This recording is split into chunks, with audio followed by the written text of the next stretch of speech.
Welcome back to Solynod Hex, everyone. Today we're holding session number 459, and today's session is sponsored by our generous donors and patrons. Thank you very much, donors and patrons, for your generous pledges and donations. We wouldn't have dynamic lighting without you. Players at this time, if you haven't already done so, go ahead and add 459 points for showing up on time. Today's session is 459. And when last we left the Order of the Superior Star, they were just about to complete the Water Temple. And the mystery of the Water Temple was about to be revealed. So without further ado, we'll go back to Central Adria, to the Water Temple in the swamp south of Hang Mai, the old capital.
And everyone was somewhere around this room.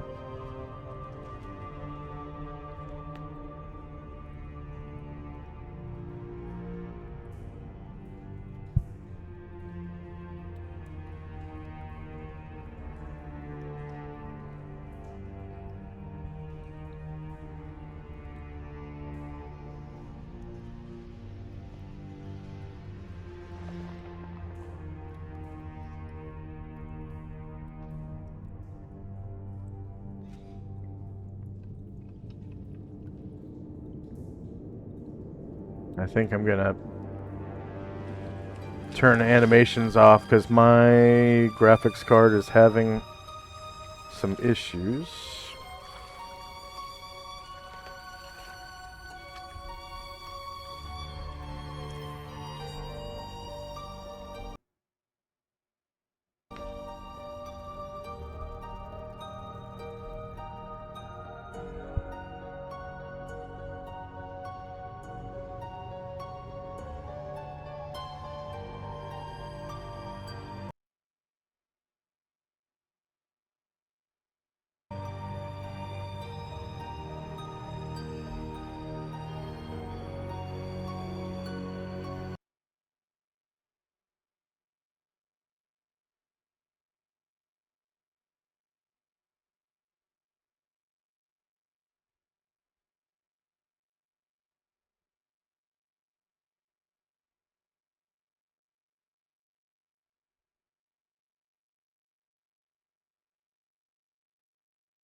The other day, Roll20 was having some issues, and I couldn't even get my page to load in Google Chrome. I had to use Firefox.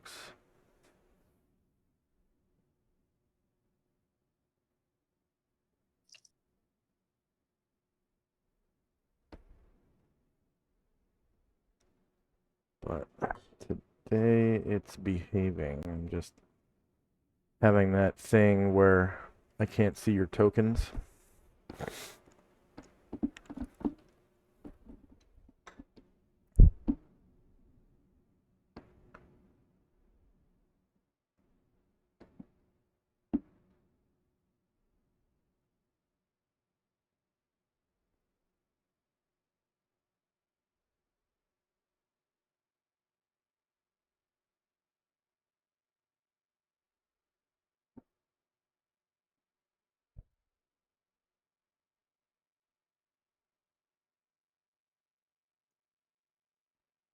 Hopefully Project Jumpgate will fix all this.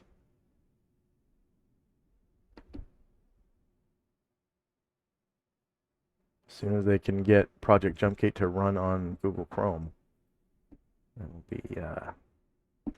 that'll be a hit.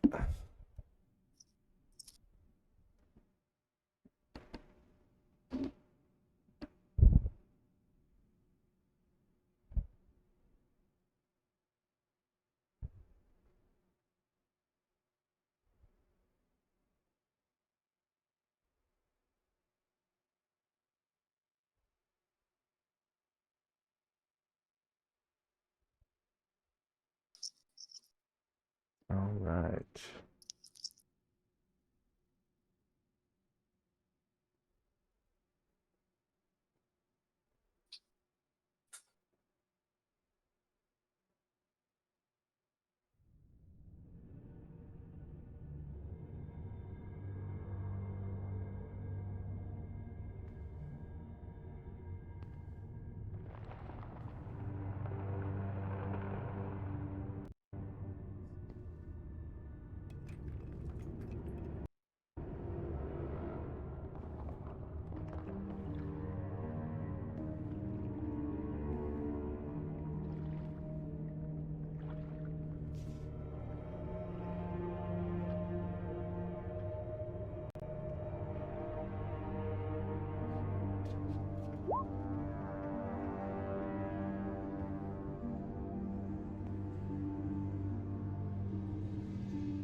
Perfect.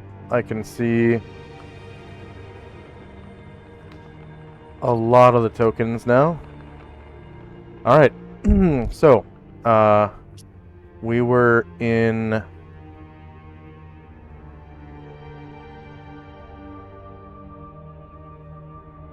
combat still.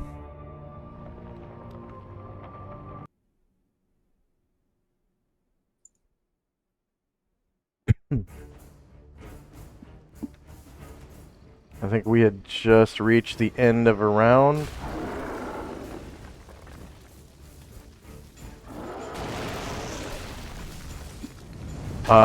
And I believe we were in initiative phase.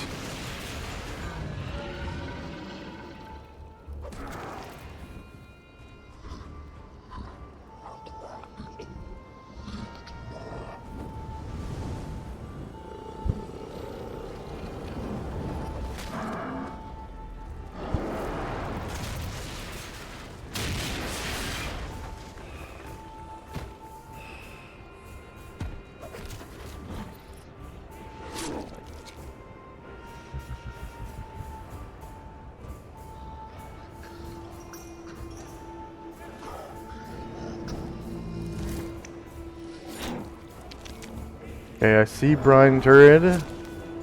I see Tenzi. I see Shandrak.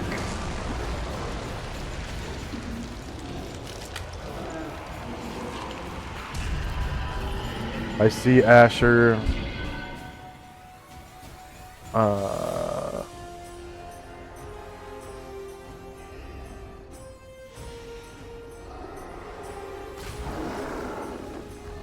see Karanglor, Ryer, Anatar. I don't... Can someone ping Varen for me?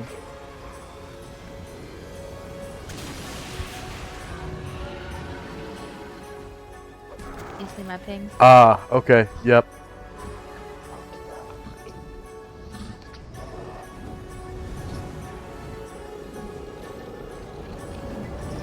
Yeah, I'm pretty sure I can see everyone.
When you get a chance, may I please have multiples for Varen, Anatar, Karanglor? Yep. There's 2 more for Varen. 1 more for Anatar. 1 more for Karanglor.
Alright, is anyone still rolling?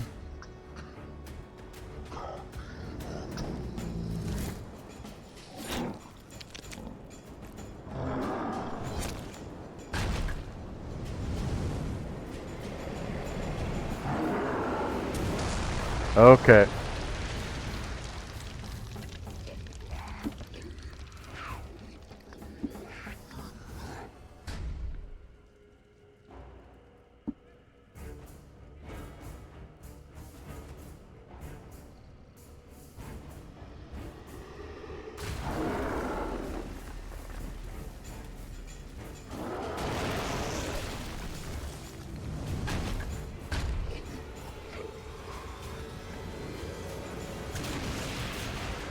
Here we go. Shandrak has used his staff to cast Enlarge on Ryer, Erdrin, Musashi, Shandrak, Ashriel, and Gargamon. Time now is 7:23 a.m. September 11th, AE5. Tenzi has disbelief. That was in the one shot. That was in the one shot. Oh, that's all in the one shot.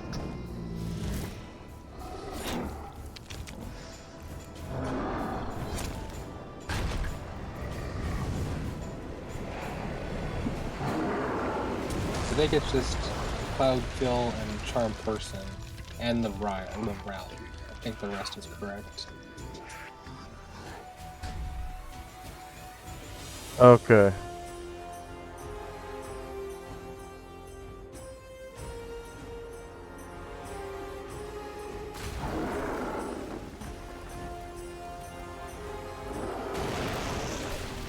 Let me,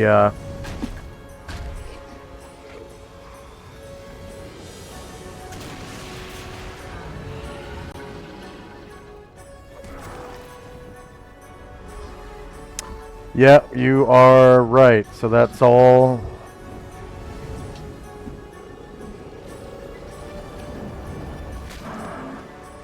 Shoot. All right.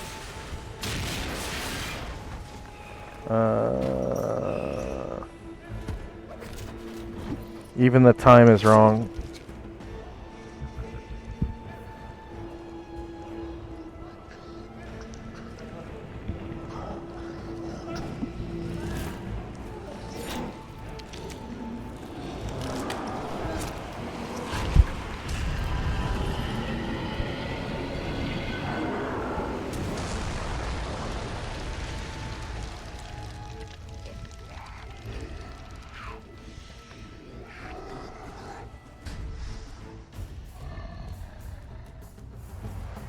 Okay, so we have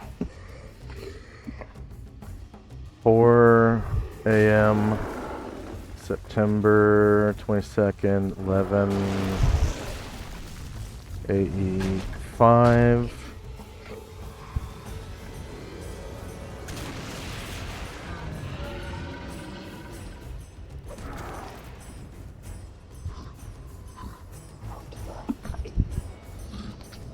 Chandrak, staff cast enlarge on Ashriel.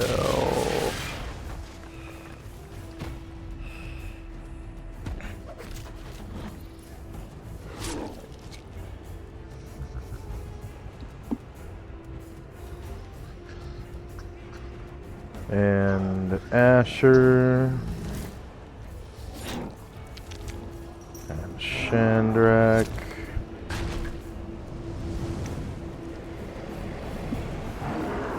Brine Druid.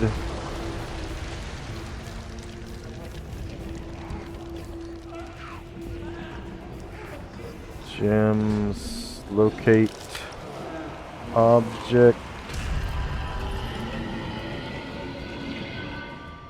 Spell. Ashriel spell turning.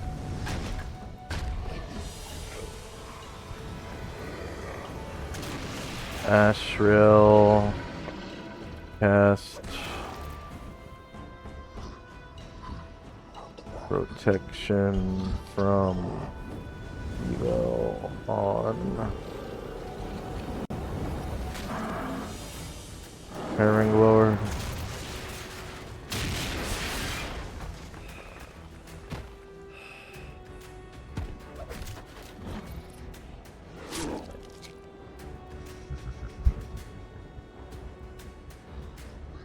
Chandrak staff.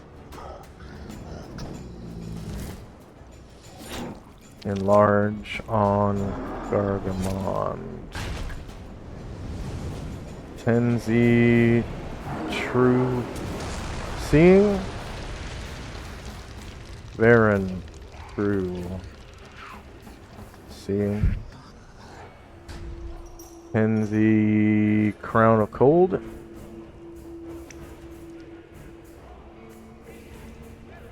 Ashriel protection from evil on Chandrak. Fear 1. Reverse gravity. And Ashriel protection from evil on Brine Druid.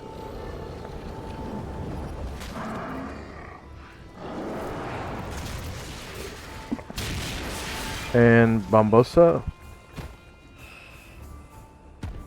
And Ryer Rally +1 to hit.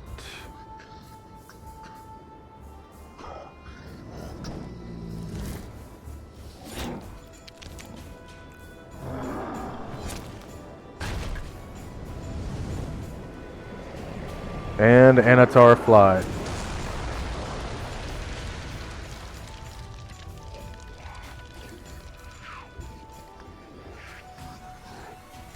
Alright. So Anatar Fly has 150 rounds left.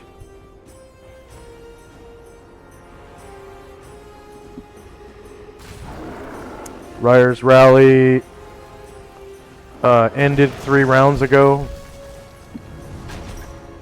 Astral Protection from Evil on Bombosa, 1 round left.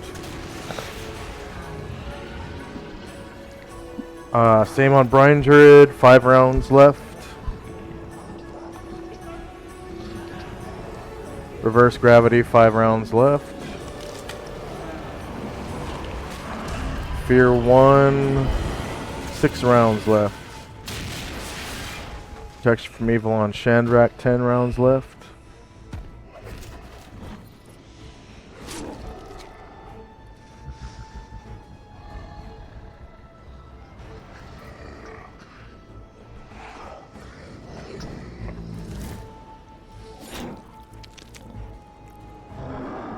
Tenzi's Crown of Cold, 10 rounds left.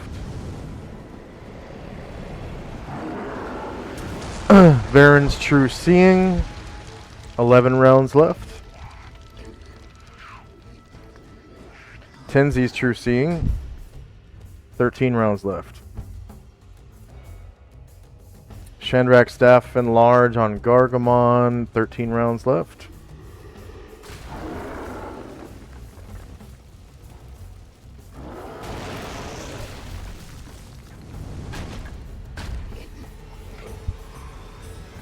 Ashrael's Protection from Evil on Karanglor, 16 rounds left. Ashrael Spell Turning, 18 rounds left. Jim's Locate Object, 25 rounds left.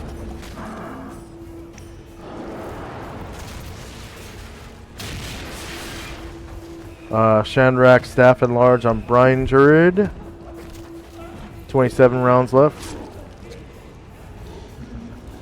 Staff Enlarge on Chandrak, 28 rounds left. And on Asher, 29 rounds left.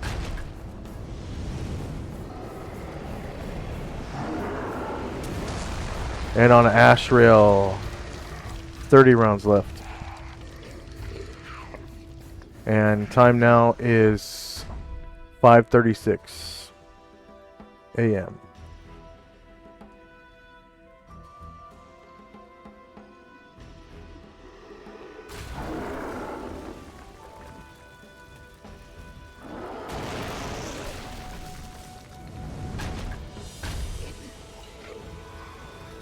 And first up is Karanglor.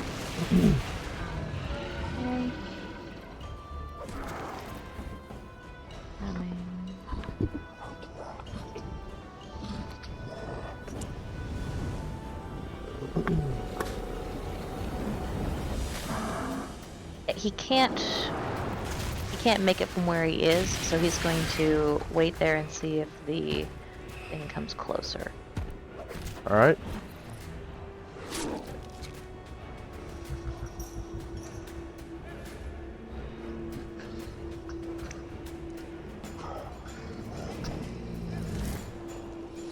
Okay.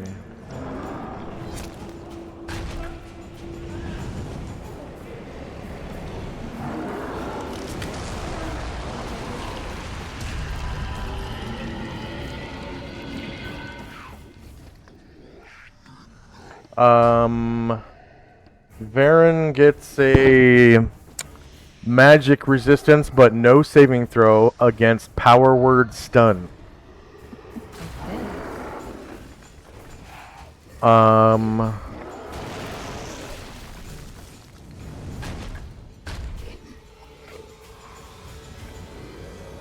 And if he fails... Oh! He does not fail. He would have been stunned for 5 rounds. So, Varen, as you approach the Glabrizu, you notice that there are 6 of them, as though 5 mirror images were kind of floating around the true one.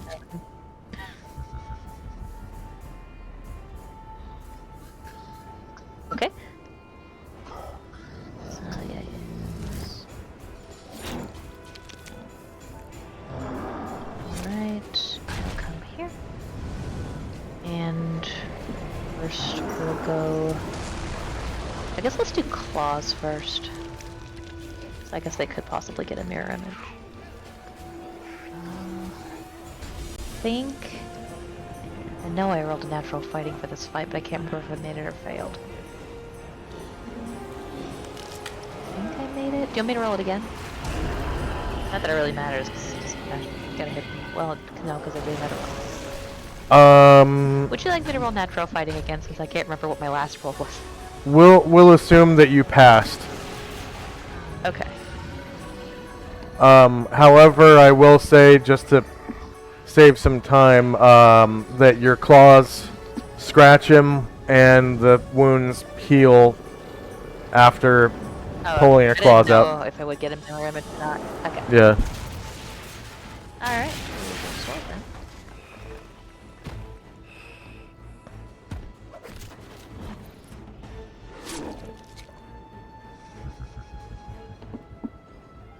Alright, so the Glabrizu is shieldless. -8 beats his armor class of -7. It's a huge creature, so you cause 20 damage. Oh, I'm sorry. Yeah, go ahead and roll a d6, and if it's a 1, you actually hit him. Sorry. Okay. You're fine. Okay, so you actually hit the target. And then shield. -20.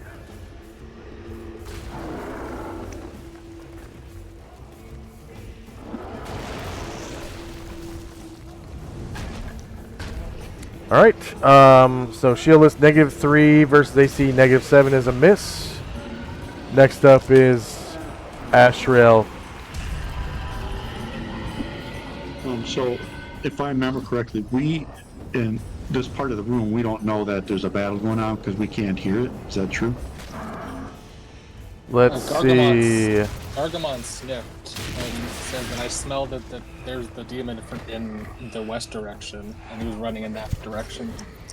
Okay, So, why? 1 second.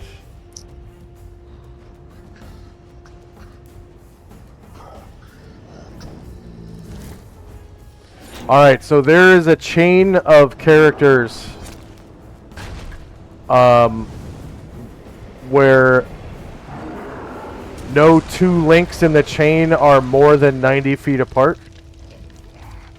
And so verbal communication has shown through relaying messages that the Glabrizu is to the west. So everyone is aware. And that's because last round, Karanglor, Ryer, and Anatar moved west. And all the links in the chain are 90 feet apart or less, which is shouting distance.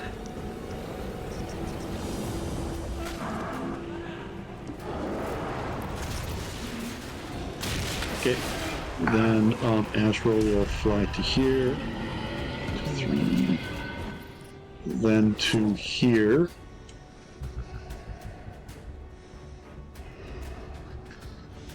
You can move them over the edge.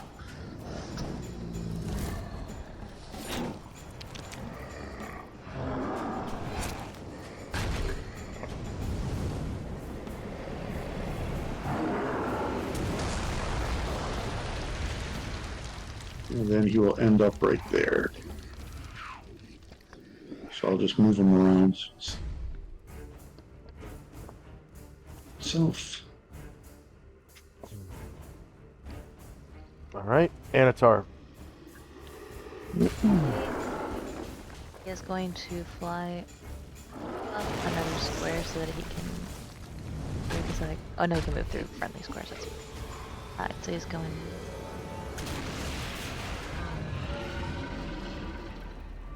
And I still haven't found a good token for Eladrin. 16. He's how tall is the ceiling? In that hallway, it is 15 feet tall. However, there's a staircase leading up to this room. Okay, that's going up. Okay. Yeah. And so he'll go up another 2 squares. So that'll be 15 feet high altitude. 15 squares. 15, 20. That puts. Oh, and then he'll go up another 1 more as he hovers over Varen. That'll still put him at 15 above where he is. Okay. That's 22 squares flight altogether. And he is 15 feet above where these stairs start. Is he of a height with the Glabrezu then? So still same elevation? It is same elevation. The Glabrezu is basically scraping the ceiling with his horns. So there's. Alright, we're not getting above him then. Yeah, there's no getting above him in this hallway. Alright, we will go Blakely.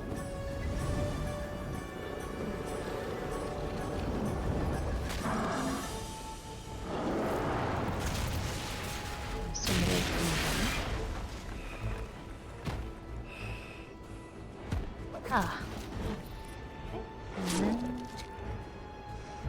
Okay. And then we'll go. Oh, sword.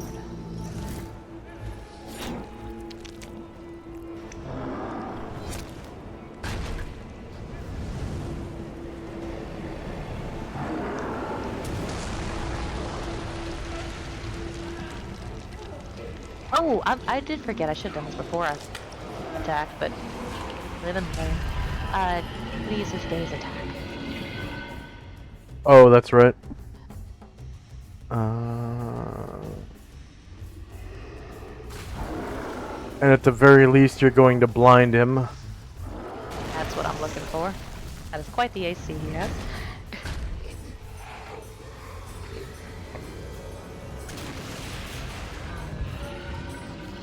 So it's a saving throw versus spell with a +2.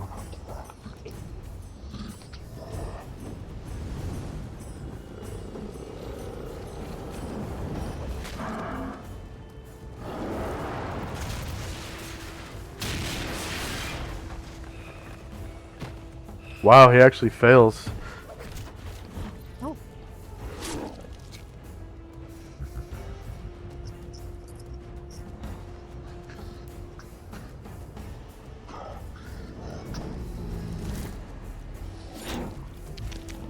So he flees in fear for 4 rounds.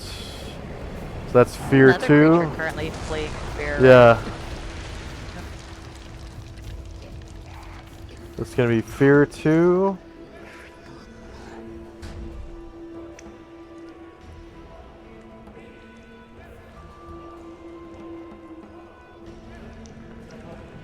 Fear 2.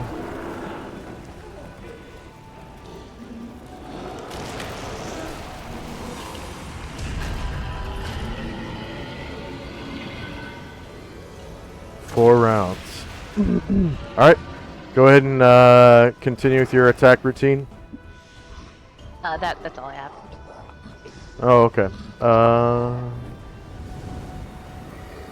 Musashi. Sashi's torn. He's hurt really bad, but there is a battle afoot, so he's going to move towards the sounds of battle.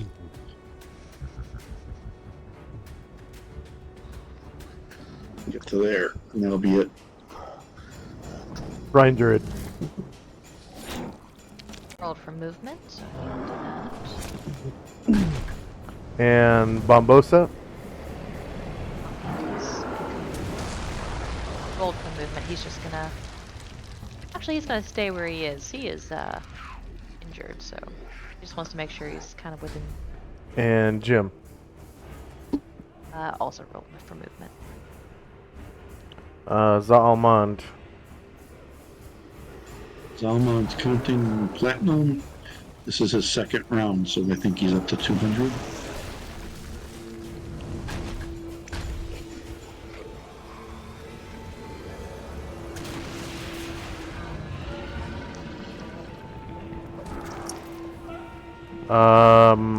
Ashriel again? Do you guys see that turn? No. No.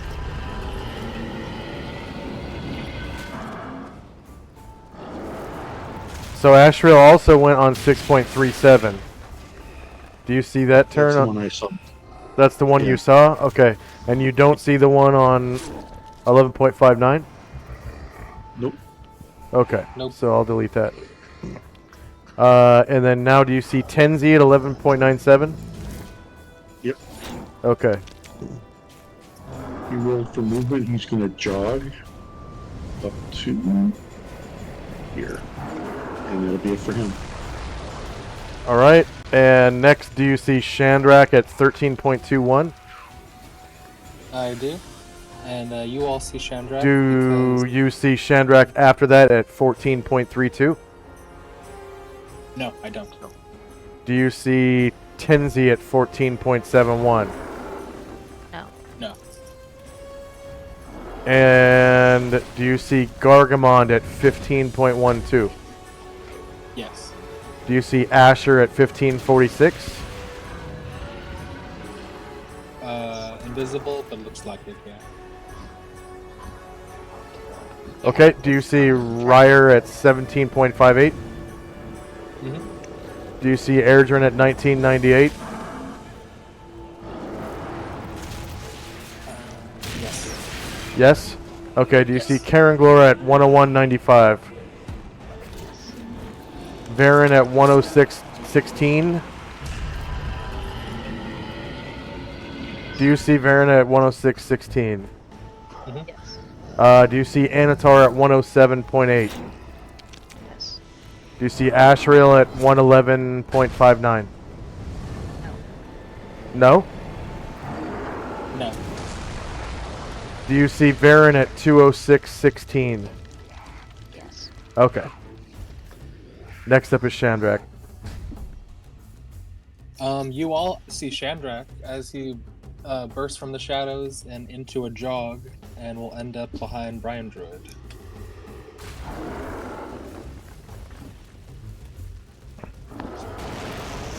Next up is Gargamond. He also breaks into a jog.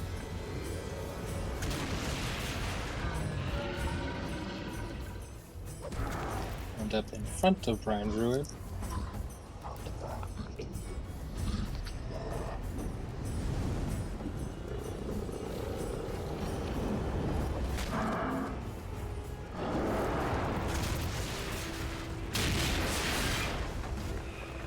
Oh, okay.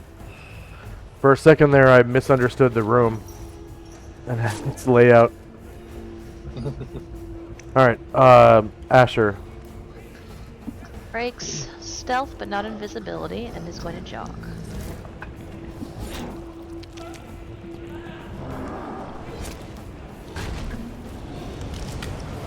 And Ryer. Sees that everybody has heard him and caught up, so he will stop hollering and start heading back towards the enemy. And when we get that far, yeah. Okay.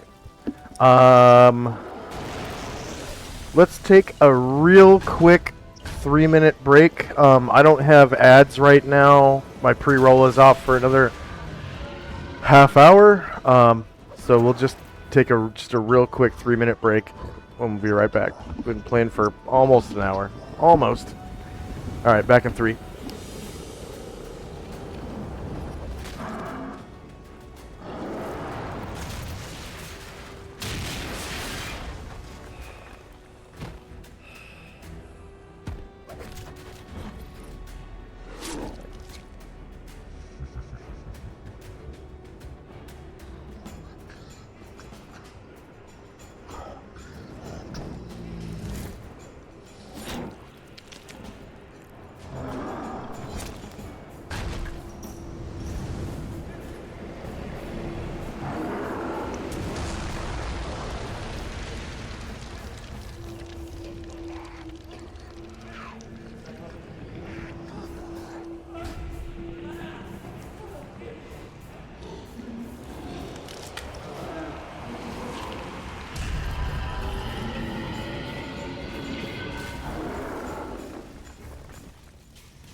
Alright, just waiting for everyone to kind of trickle back. Okay. Is Shandrak here? Yeah. And Tenzi? Yep. Okay. No need to take the rest of the break, I guess. Next up is Airdrin. Okay. Adrian will try to set up a little closer.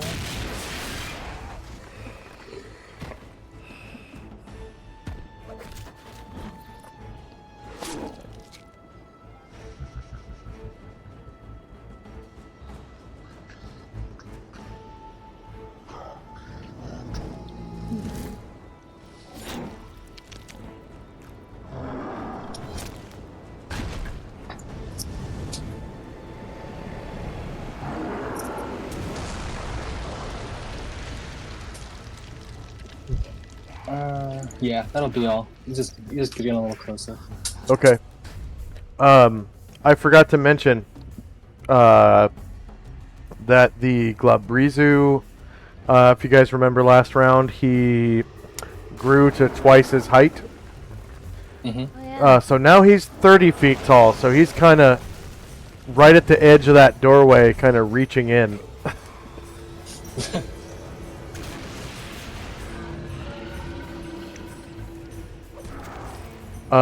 Next up is Karenglor, who took all of his movement, right? He was waiting to see Waiting. if he can get closer, so since he didn't, he'll wait till the end of the round and swap the movement. Alright, and then Baron's second sword attack. And claw, but Yeah. you know, claw doesn't work.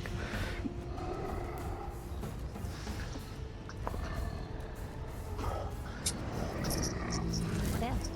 Oh, that wasn't once. Alright, -13 beats AC -7. And you cause 6. Oh, Go ahead and roll a d6. And it's got to be a 1 to hit the target. Okay, so one of the mirror images disappears. Now there are only 5 of him. And then Anatar didn't have any actions, right? Because you just rolled for movement or something. No, I don't. he took sword attack. Okay. He's gonna make another. Okay. This is with the sharpness plane, yeah? Yes. Alright. 1 versus -7 is a miss. And then Varen's third sword attack. I'm gonna.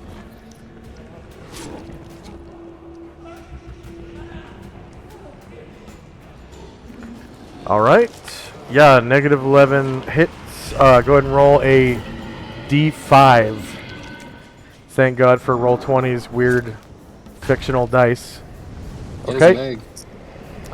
Another mirror image disappears. So now there's only 4 of him. Alright. End of round. Was anyone waiting? Oh yeah, Karen Glore's gonna move. Jog.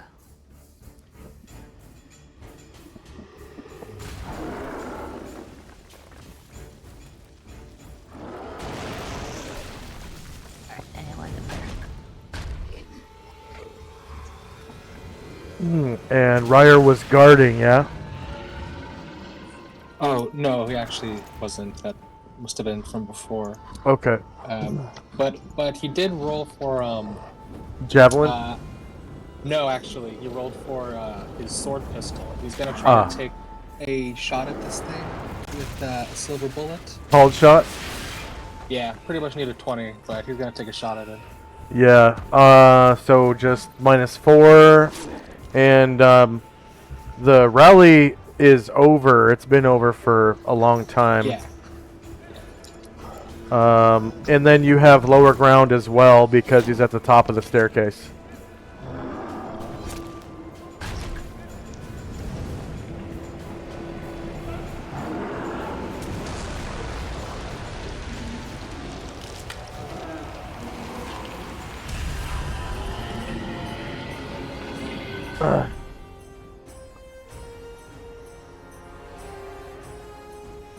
Oh wow, natural 20.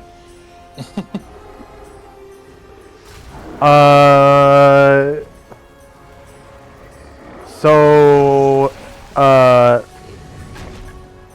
let's see. Find a silver bullet.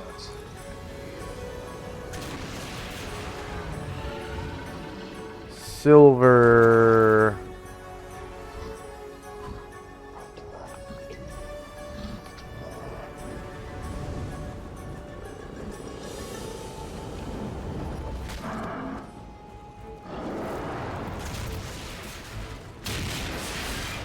Okay, so Greater Tenari and higher take half damage from silver weapons.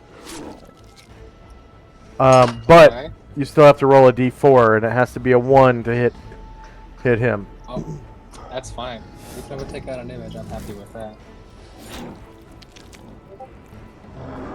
Okay, so one of his mirror images goes away. Now there's only 3 of them. Alright. So no damage. And did anyone else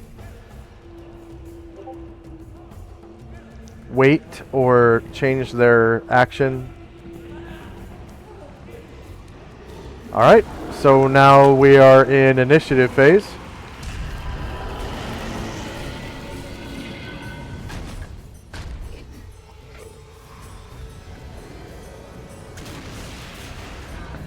And it looks like he's readying all of his limbs to attack. So he's got these...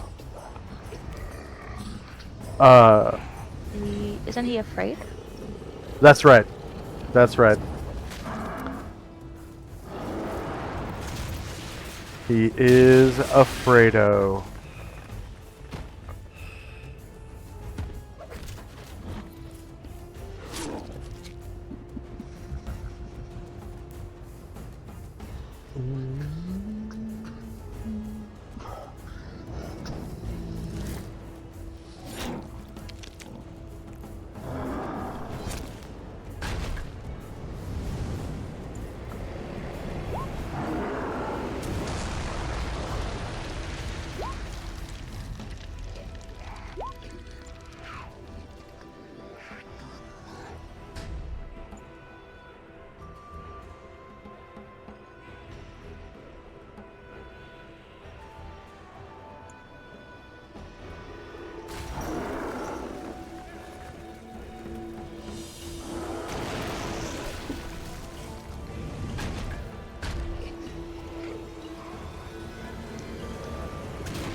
All right. Is anyone still rolling?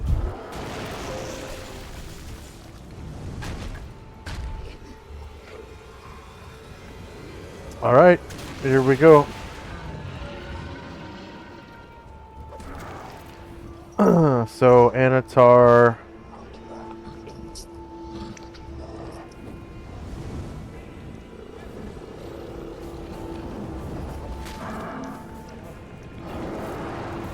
Has 149 rounds left to fly. Time now 5:38, and the rest of the spells.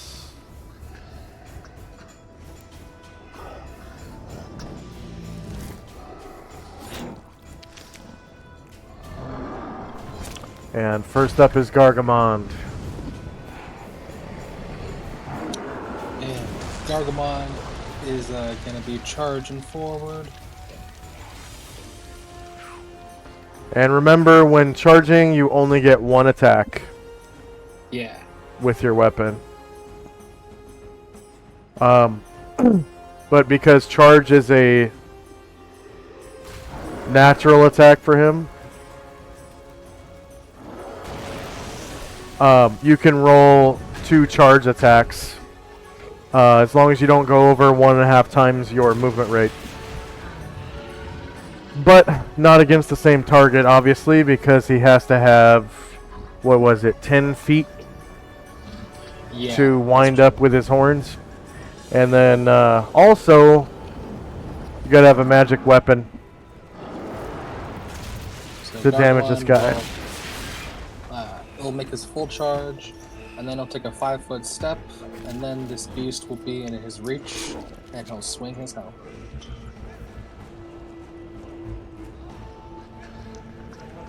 Okay, you have lower ground and -2 to hit for attacking through occupied squares. Wait a minute.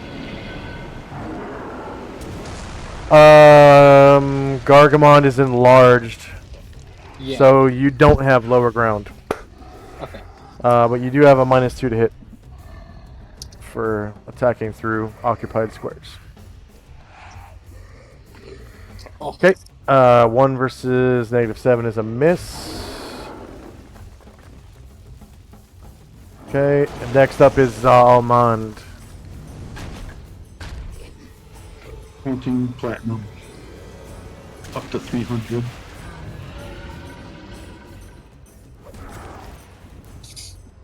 Alright, Shandrak.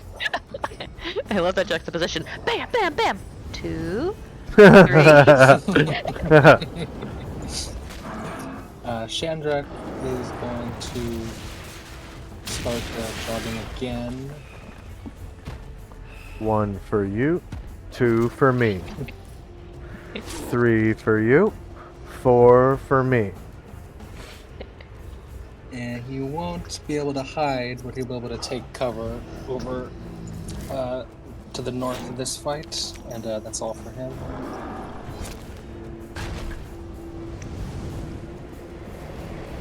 Asher. Okay, Asher. Invisible, not stealth. Well, we'll get her there. Does the thing know she's there? Yes, you have melee reach now. Does the thing perceive her? She's invisible but not stealth. Let's see.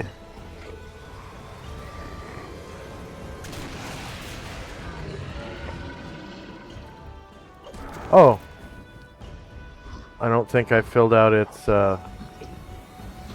intelligence score.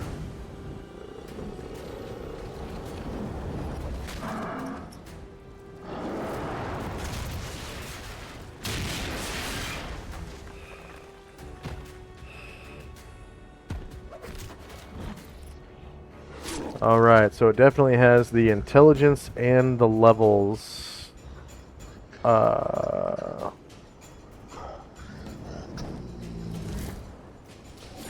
Yeah, so it gets a saving throw versus spell to see you. Yeah, it's not blind. Save spell.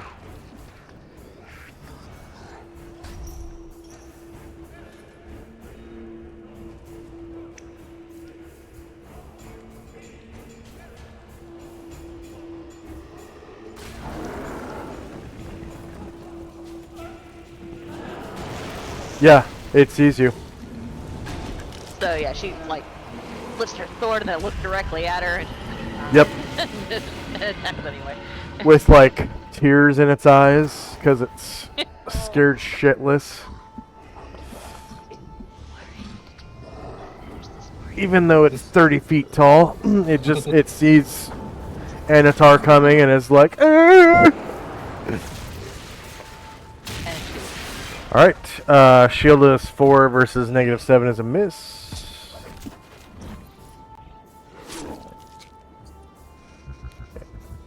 And then Tenzi.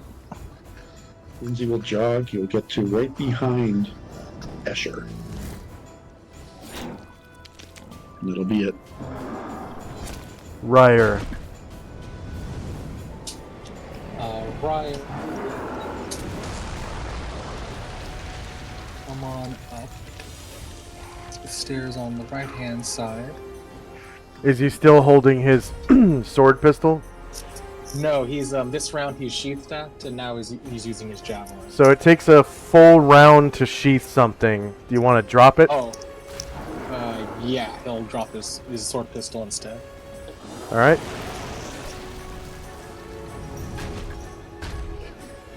And we'll go to the top of the stairs and try to stab him with his javelin.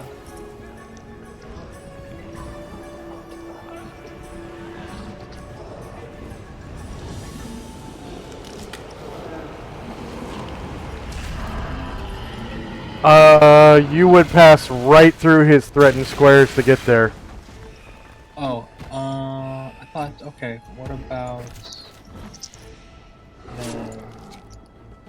right there? Can I attack from there? Yeah. You'll have lower ground.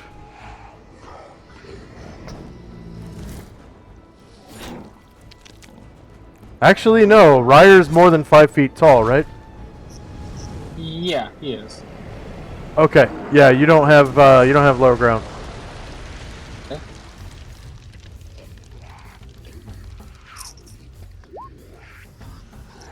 Close for no cigar. Yep. -4 does not beat -7. Next up is Karangler. Karangler. Starts, he starts dancing around.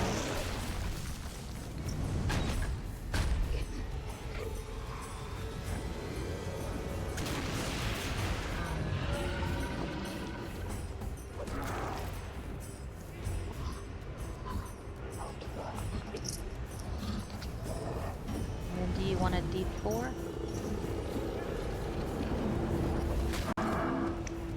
Oh, that's right. Ryer needs to make a. Oh, Ryer missed anyways. Yes. Do need a D4 from Karangler. Alright, so Isn't it one of those. D3 now? Yeah, it is. Go ahead and roll a D3.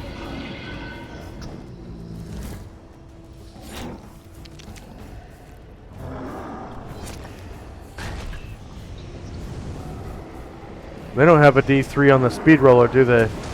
Oh, you got him. For 9 damage. Alright.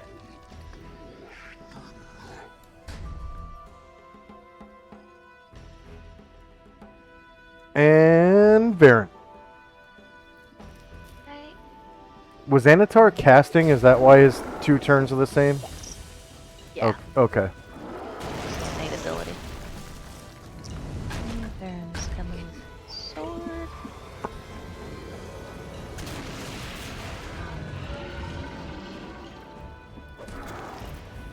And that's gonna be a D2, I guess.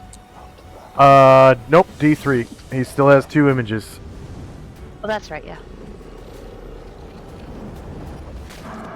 Alright, so one of the images disappears. Shield.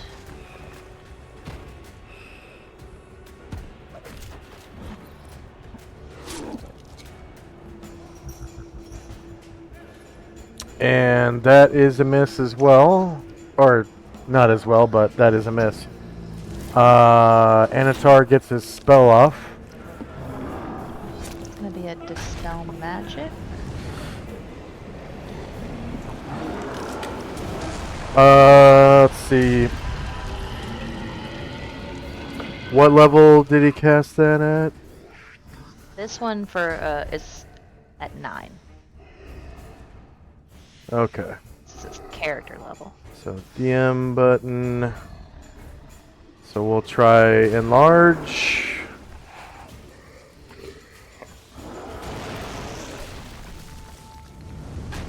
And that is 10th level magic.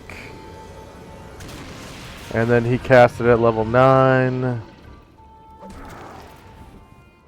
So the enlarge stays in place. And I think that's his only magical effect is enlarge. Is the Mirror image? mirror image? Oh yeah, okay. Let's see. DM button. Mirror image. Level of magic to be dispelled. 10th level. Cast at 9th level. Alright, you dispel the mirror image. Awesome. And then even though he's already afraid, can Anatar do his gaze attack again to try to make him blind as well? Let's just really give this guy a bad day. I don't see why not. Yeah. Yeah, you can do that every round. I guess until he's blind.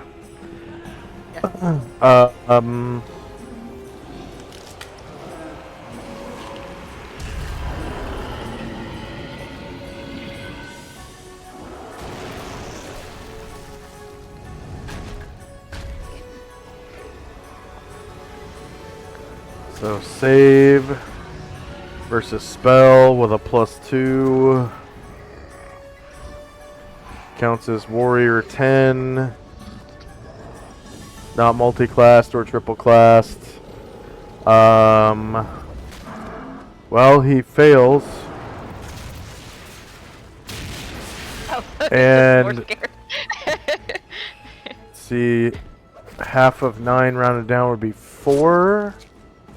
And that's fear 2.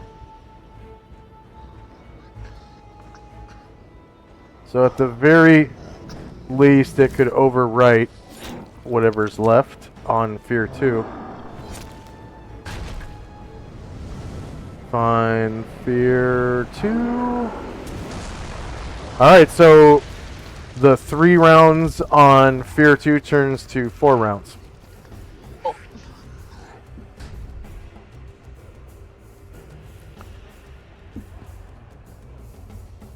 That'll be it for Anatar. Alright. The Glabrizu turns tail and runs. So those 5 characters get attacks of opportunity against the Glabrizu's rear AC.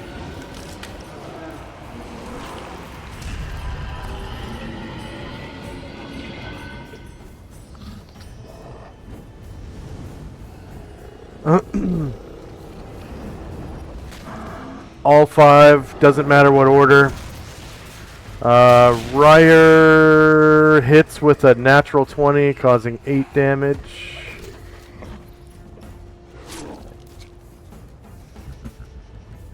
Anatar hits. Nope, Anatar misses. Varen misses. Wow. What?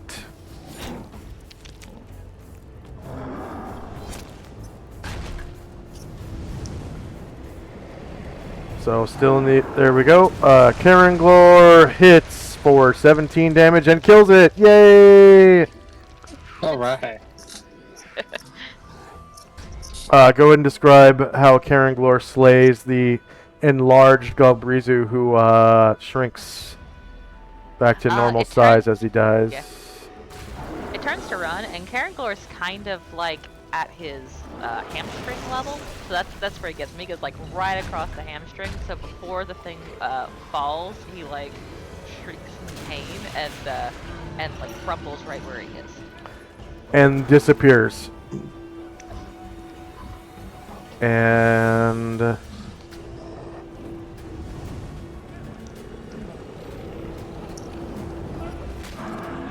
combat is apparently over.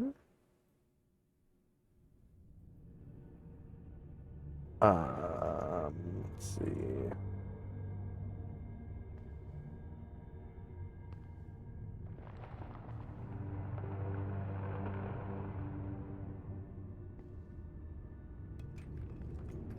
And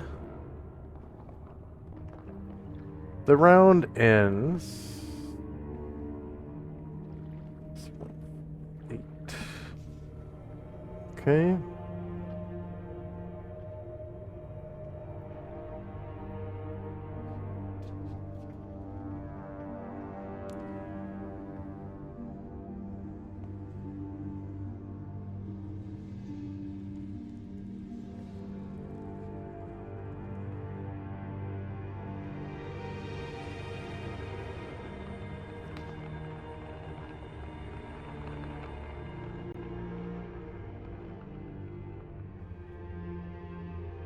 Alright, so that protection from evil on Bambosa is now expired.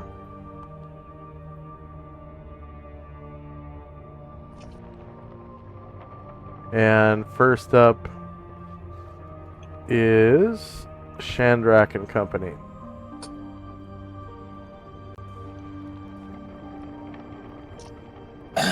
Shandrak will say, all right, well done. Now, where'd that pig go? And he'll turn to Gargamon. You smell anything? Gargamon will try to sniff with an Alfeshne.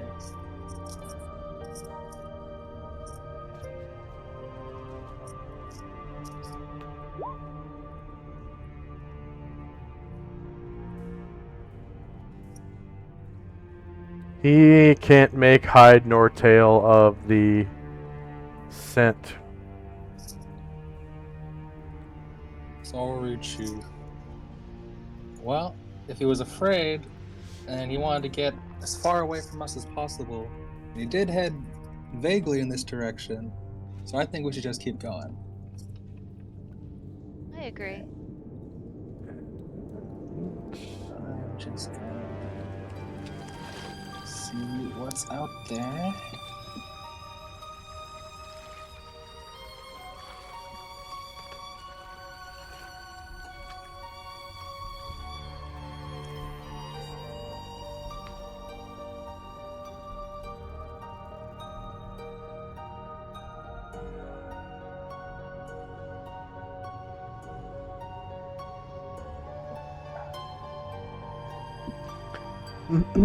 All right.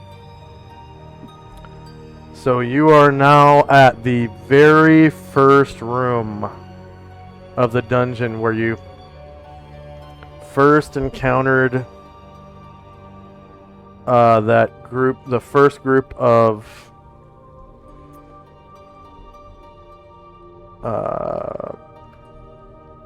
Is it Yanti. I think. Yeah.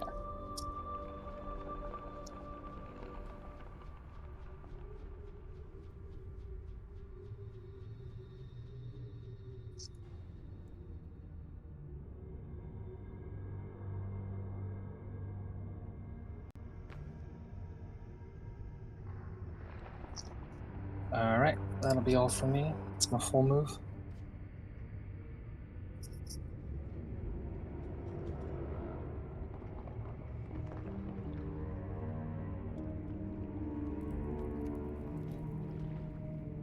All right, Asher and Company.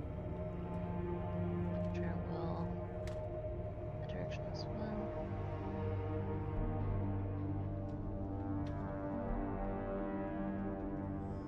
A jog.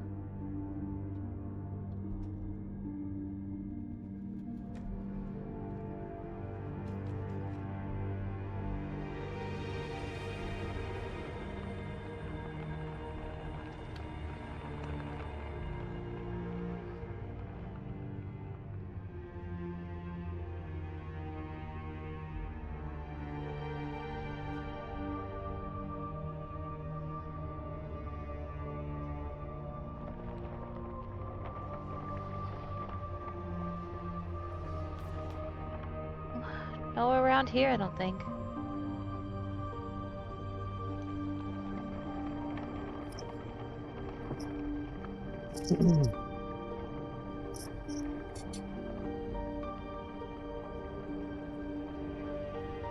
And she orders her followers and people to kind of hold tight. Like, I'm coming back. That'll be it for now. I am gonna have Bombosa move over closer to where Zalamond is. And that'll be it for my turn. All right.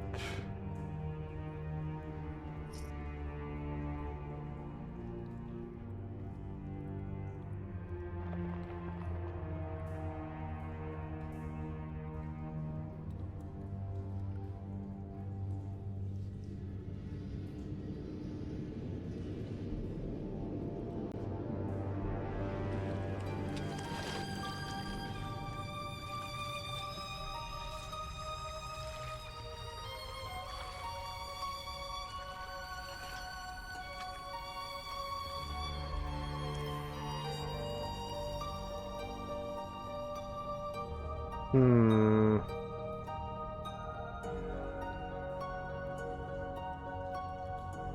I'll have Anatar kind of fly to the other side of the room, just to be sure he doesn't see anything over there. And he doesn't. Now I'll be done. Tenzi and Company. Zalman will count platinum. Sasha's going to stay where he is and kind of guard the room while he's counting.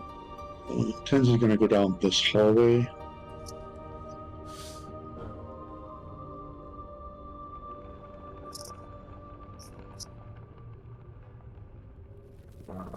Where is that sheet?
There we go. All right. Anything else for Tenzi and Company? Do I see something? Tenzi moved out into this room to the south. Do I see something here? Hi, Denzi. So that's Asher. Yeah, you Okay. see this. All right. Gave me a direction. She points behind her. Okay.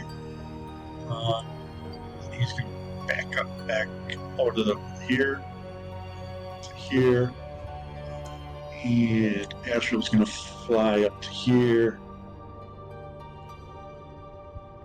yep, and that'll be it for us.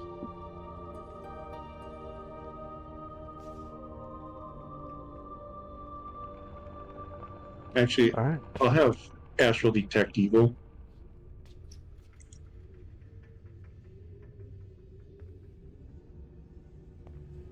All right. So Ashriel cast detect evil.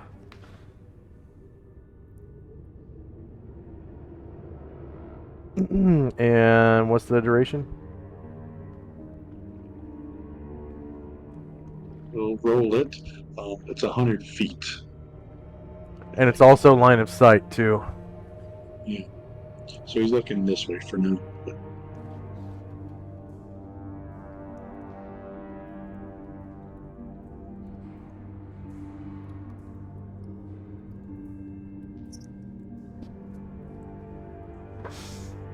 $50 rounds.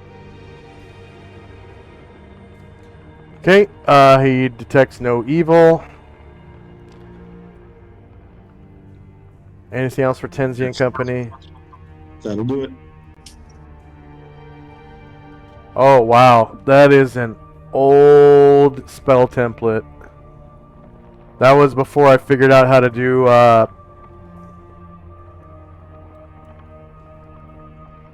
yeah, that's before I figured out how to do varying percentages based on level. Ha. All right.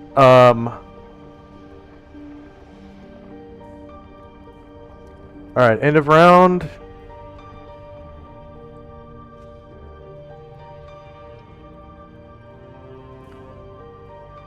Got spells and time.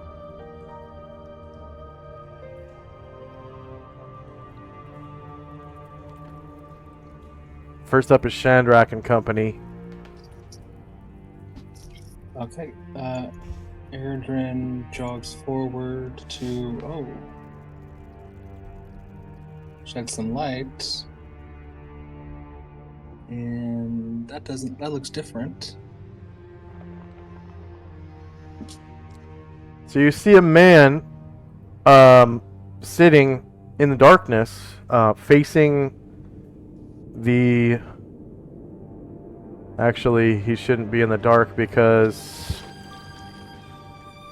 it's 5 in the morning and it's summertime, so I'm gonna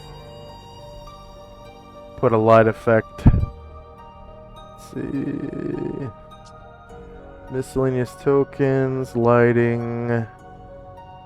I'm gonna put daylight outside.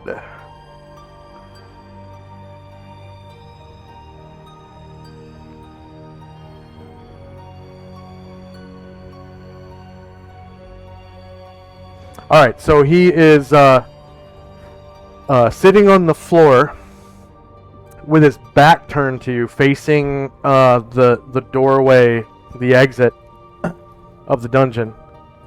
And it looks like he's meditating. He's sitting with his legs crossed, and his hands are resting on his knees, palm upward, and his index fingers and thumbs are touching, like he's making the OK symbol, and his fingers are spread, and he's actually reciting a mantra. He's saying Om.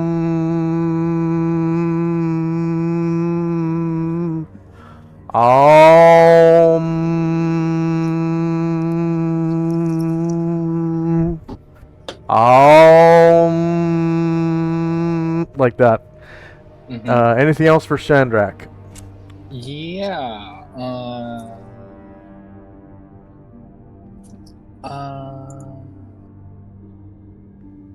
Seeing that, he'll call out to the man and say, "Hey, you wouldn't have happened to see a huge flying pig demon coming here, would you?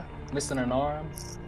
As you say that, it startles him, and he kind of turns his head, and he stops, his mantra, and he says, so that's what that whoosh of air was.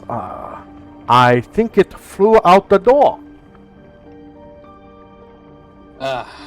Well, thank you very much. That's a problem me and my friends are trying to solve. Wouldn't want that thing getting in the way. Thank you for your help, sir.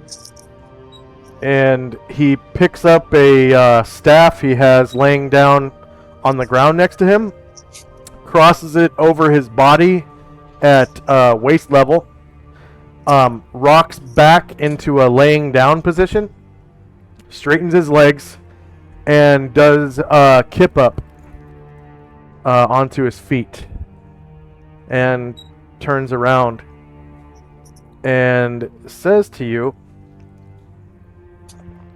I would like to take this opportunity to thank you for liberating my temple. Your temple? Oh, well, if you want to thank me, some of my friends are still in the room behind me. I'm sure they'd love to meet you. What's your name, sir? I am Rao Tzu, and this is my water temple. I thought it was the dragon's temple. The dragons are my pets. They are the guardians of my water temple. Ah. Well then, you're quite welcome. We're almost finished killing all the demons and snake creatures from this temple. Just gotta finish up that last little beastie. Well, unfortunately, you're only halfway finished. Are you familiar with the yin and the yang?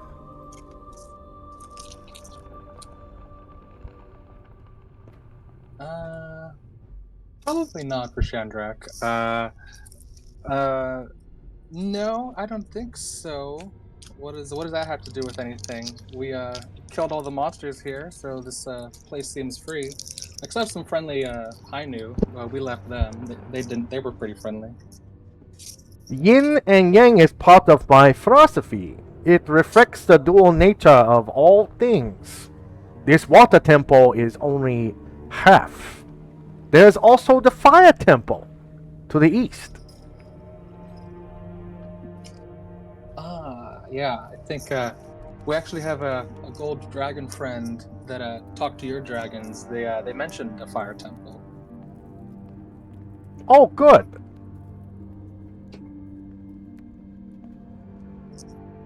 And Shandrak kind of calls back, "Hey, Asher, Tudzi, guys, we got somebody that I think would like to talk to everybody."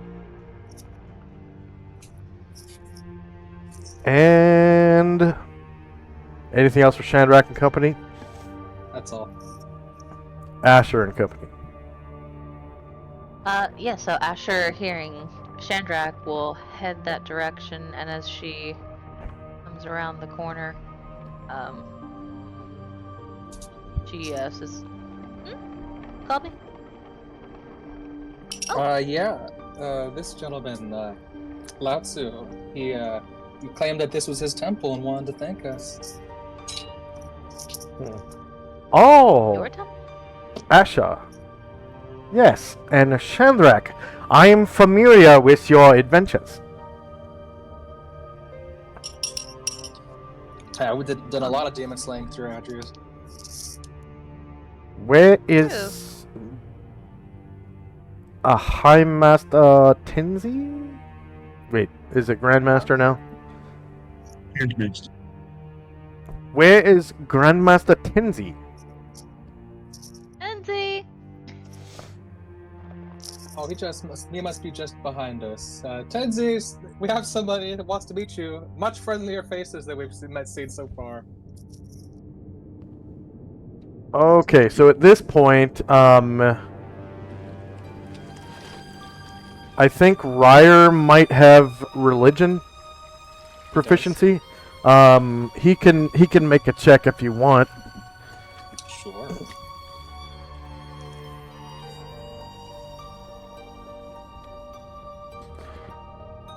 See if he knows about. Nope, doesn't know a fucking thing about Lao Tzu. All right.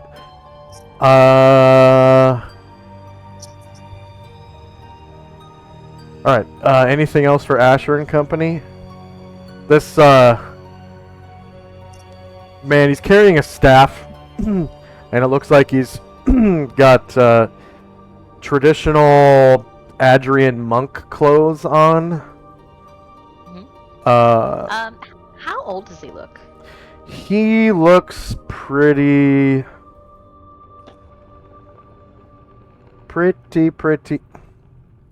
Come on, what is going on? There we go.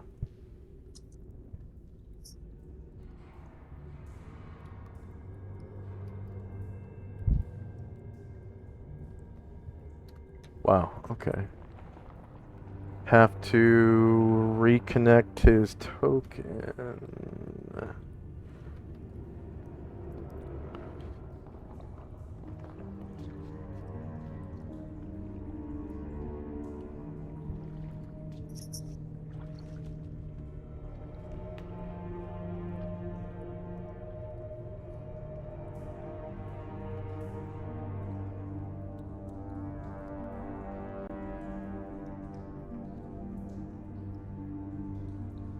Okay, so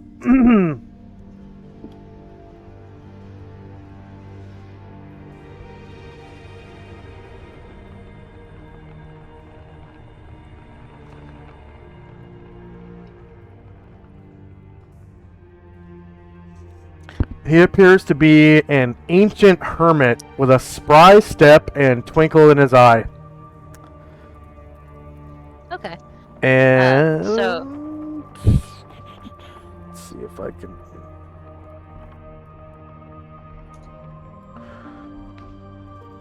find, because I can no longer wait. Can I?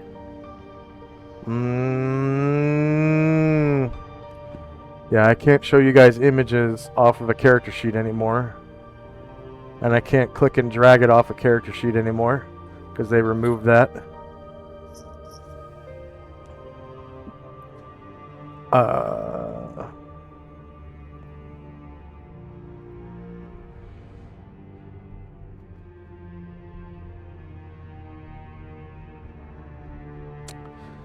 Shit.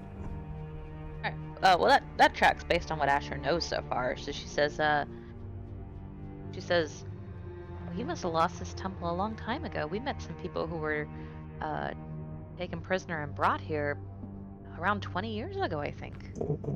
Oh yeah, the Kappa prisoners. And he nods. He nods.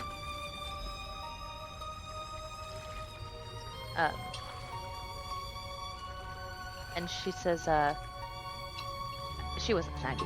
She was less than 90 feet. She said, I heard you talking about the fire temple. Are you saying that is also under demon control? Oh, yes. Very much so.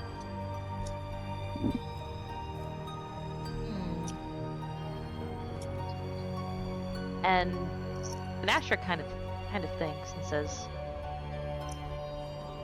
I don't know how much you know about the the demons that were here, that they were in possession of, well, it was 2 evil books. We relieved them of one, and they made off with the other. Demonomicons. Yes, the Oh, Demonomicons. the Demonomicon. Um, I I don't know. I also feel its presence in my fire temple. Asher sighs and says, well, it's important that we find them. At least we have a beat on another location.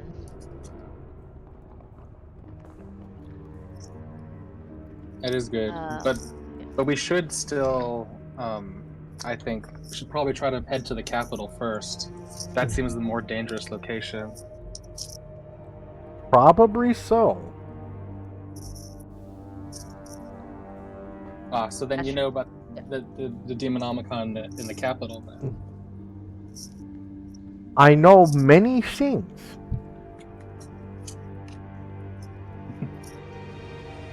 We were led to believe that the Shogun had a copy, and the Masamagi ninjas also have a copy. Is that true? Do they both have their own copy, or is there only one? Perhaps.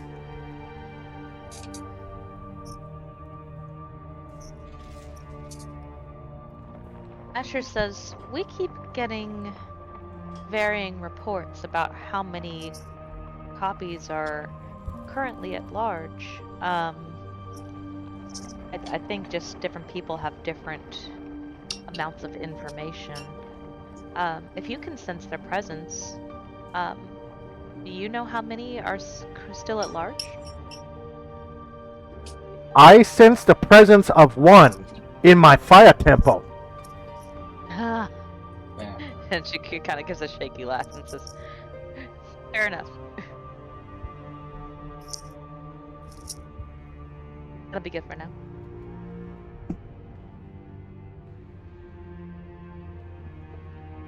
If you plan to perhaps visit my fire temple, Rita, would it be alright if I accompany you for now? Asher looks at Chandrak and says, she shrugs and says, fine by me, I suppose. You'd like to accompany us? Well, you seem like a goodly man. Let's introduce you to the rest of our friends. See what they think of you. Very well. Anything else for Asher and company? I'm good. Tenzi and company. Kenzie will jog over and join Shipwreck and Asher. And when he sees him, he got his initial training with Zhang Qi. I think that's his name. And he was a follower of Lao Tzu, so he would have told me probably something about him. Sure. Yeah. So does this track with what I know of Lao Tzu? Yeah. So he probably would have told you about, the yin and yang and Yeah. the whole Tao thing, the dual nature of reality, up and down, good and evil, left and right, fire and water, etc., etc., etc. Probably not the appearance of what Lao Tzu looks like. So when I come up, I'll give him a bow of respect and say that I've heard much of your philosophy. Grandmaster from my Tenzi. friend Jinji.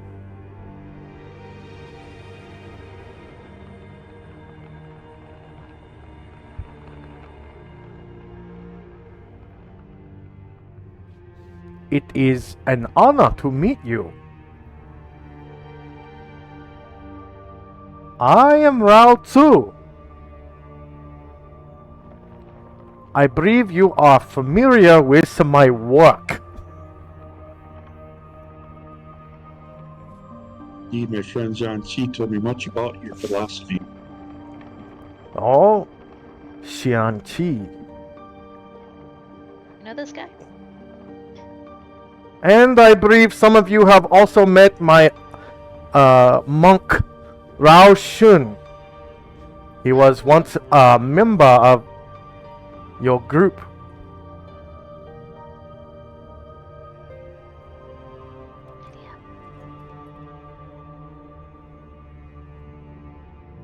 Yeah, we ran into him. He's doing pretty good. Indeed, his family comes from Myrine.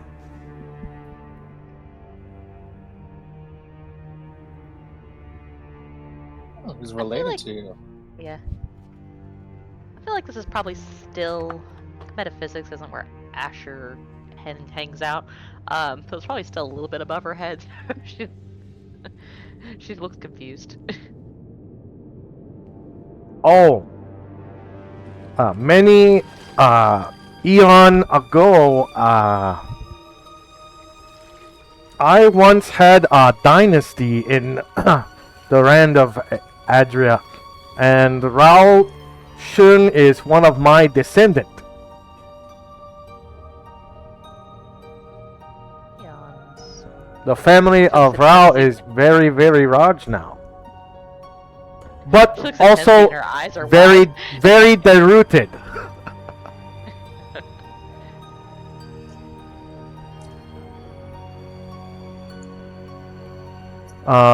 Anything else for Tenzi Company? No. Okay, so I'm gonna give you guys experience for the Nalfeshne and the... Oh, 1 second.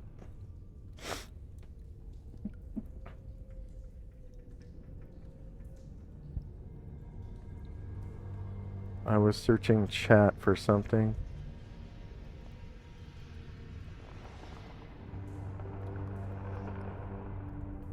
Okay, you guys slew 2 Visages last time, 1 other Glubreezu.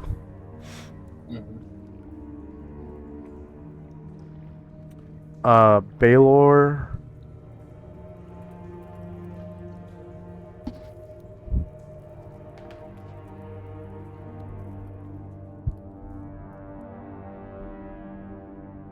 A Garistro. And I did give you...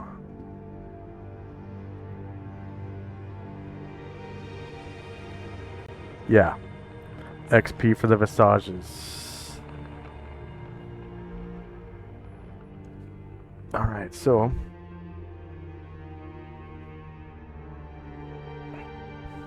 Now Feshne are worth 17,000 points. 1... Feshne...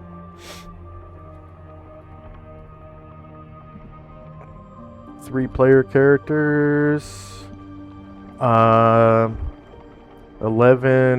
NPCs. 1 creature defeated.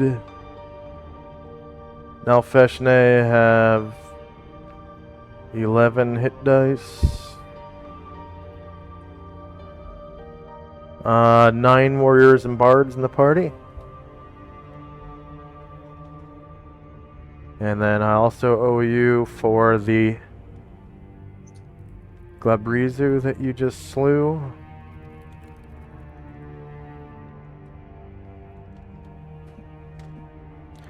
They're worth 44,000 points.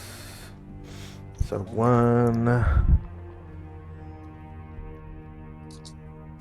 Glabreezu. 44,000. 3 player characters. 11 NPCs. 1 defeated.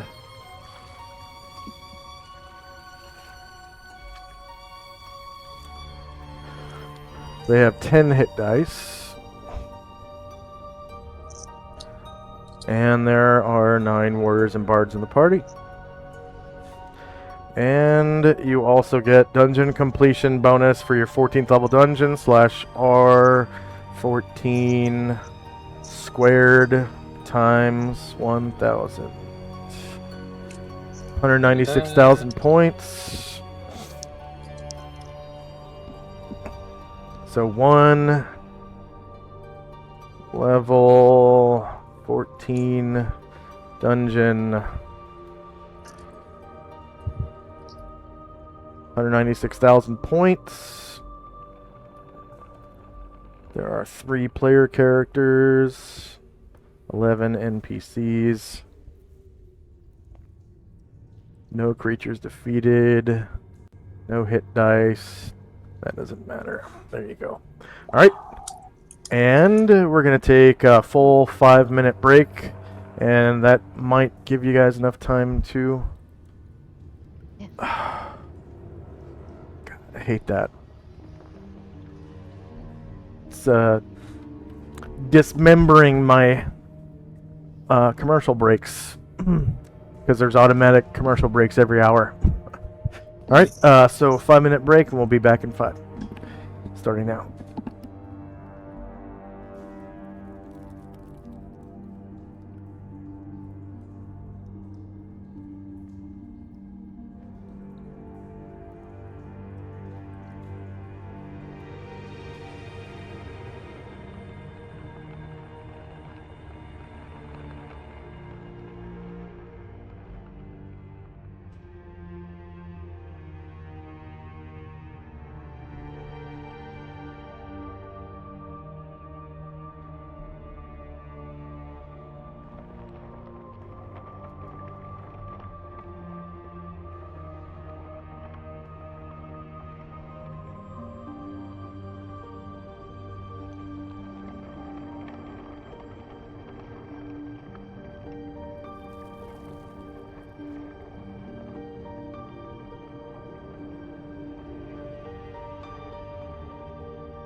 And we are back.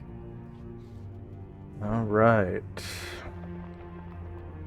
So hopefully at the end of the session we'll have some level ups after that chunk.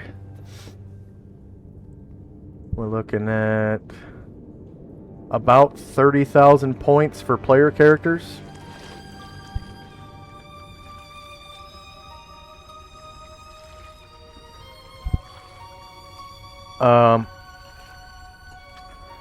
Okay, so end of round.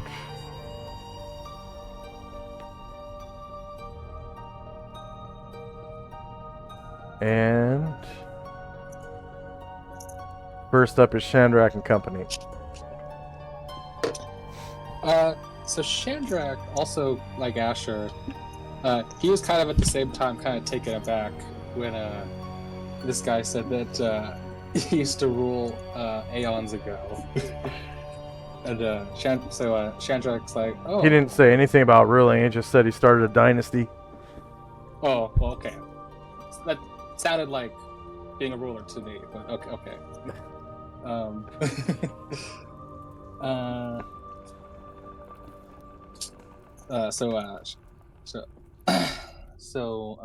Chandrak will be like, okay then. Sorry, did you say that? Did you take care of that Nelfeshne, or did it run past you?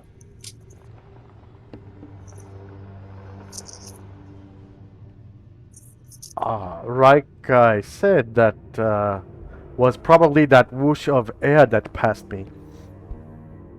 Right. I had my eyes closed. Yes, that's right. I did manage to sneak up on you. All right. So, Chandrak kind of looks over at Tenzi and Asher and Gargamond, and is like, "Well, let's go. Hopefully that thing hasn't gone too far. We shouldn't let it out. It'll just cause more chaos if we let it live." And my people will start to heading outside of the dungeon. Okay. Yeah.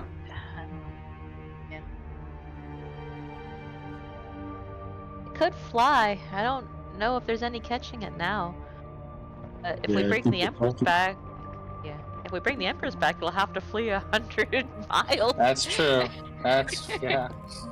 I just want to check to see how close he is. There's a chance. Sure. Yeah, as you exit the dungeon, there's like no sign of it, and the terrain is Okay. pretty flat. It's a swamp.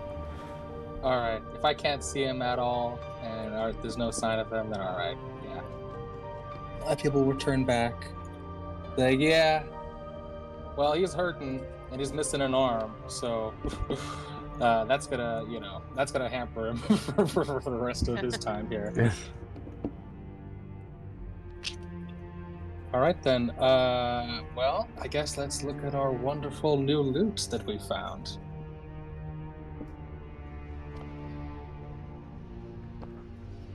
Oh, And you have root? Oh yes. Those couple of demons we just finished off, they were one of many, and they had a nice big pile of treasure that they left. So we still need to count that and see what we have. Very nice. If you would allow me, I would help you count. Oh, sure. Gladly. And yeah, my people mostly went to the door, so they'll kind of make it up to the stairs, and that'll be all from me.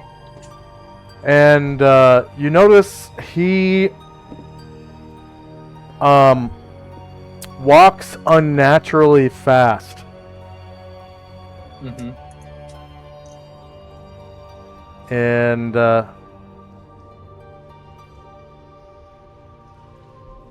is able to move at a rate of 15. So out of combat, that's 30 squares. Nice.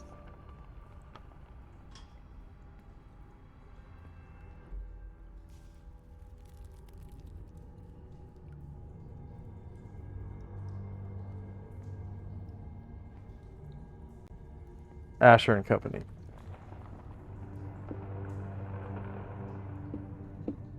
Asher just comes up to Tenzi and she's gonna whisper to him. Now that he's got out of earshot.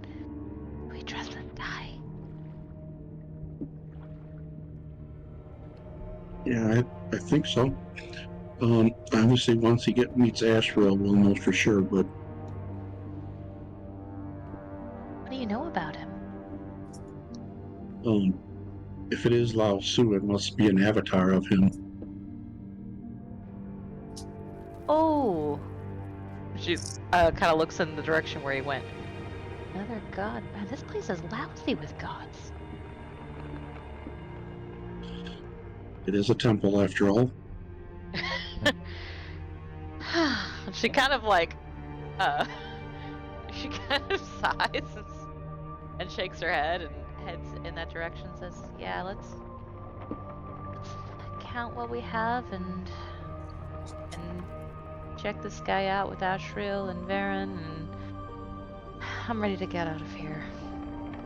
Actually, yeah, I had. Tenzi still has true seeing, Yeah. Oh yeah. so I saw him as a, as So- you described, right? Yeah, he looks like this, and then the halo around his head is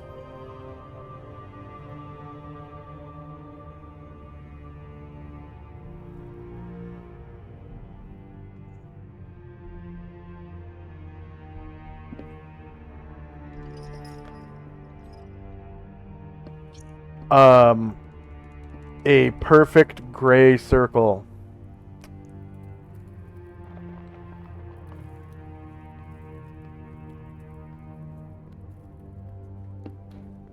I think we can trust him. We also have to get the prisoners out and free them. Agreed. You said you have one more dimensional folding to get us out of here? Yes. We should definitely do that when we're near the prisoners, I would think, and then they can come through with us. And she kind of like stops and like just tries to remember how it works. Like, that's how it works, right? Yeah, I was hoping we could go to the Ivory Dagger, but it sounds like we'll have to go to Ping Mai to return the prisoners to their homes, or what used to be their home. She nods and says, yeah, and the last time I saw, and she kind of pauses and like cocks her head thinking. She says, last time I saw Lao Shun was in Mingdao when we met the Avatar, and among the prisoners is his brother. And she looks back at the way that, hold on, get my notes, that Lao Su went, and says, well, if Lao Shun's of his no, I think it was Lao Shun, it was his brother. If Lao Shun is of his dynasty, then I guess that prisoner is too. Yeah. Yeah, that makes sense. We should introduce them. He probably already knows, though. He seems to know a great deal. Yeah, he Gods, does. I suppose. Yeah. And yeah.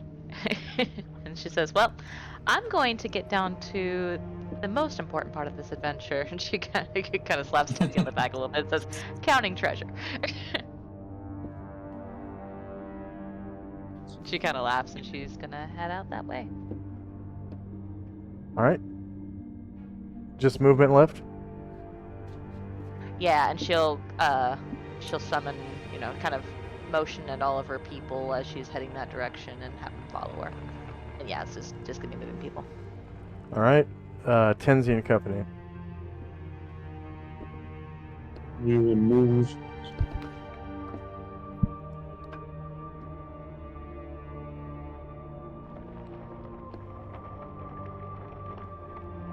So I'm just going to move Tenzi, the rest, Zalman, I'll count another 100 platinum.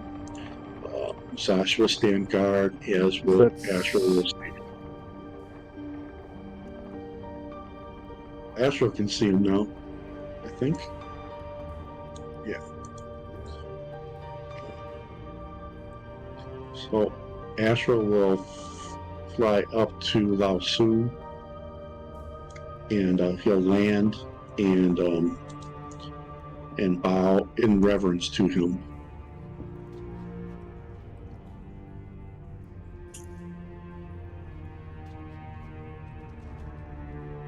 All right.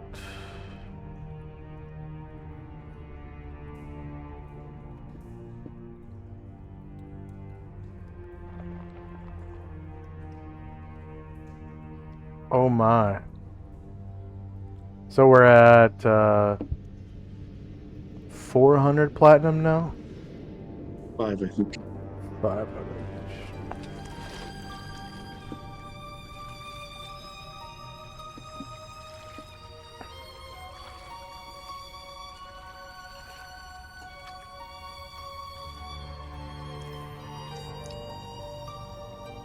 And that'll be a frip.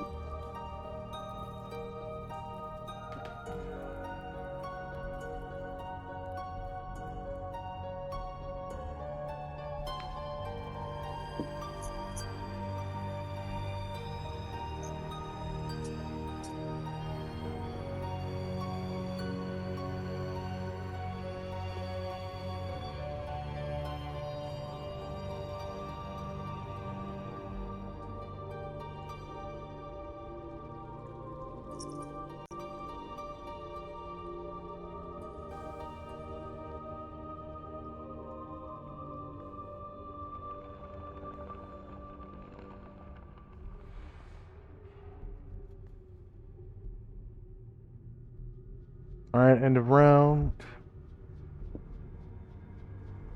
Next up is Shandrak and Company. People will start jogging back. Think Chandrak's head, thinking equal parts treasure and this probably the strangest power we've met so far.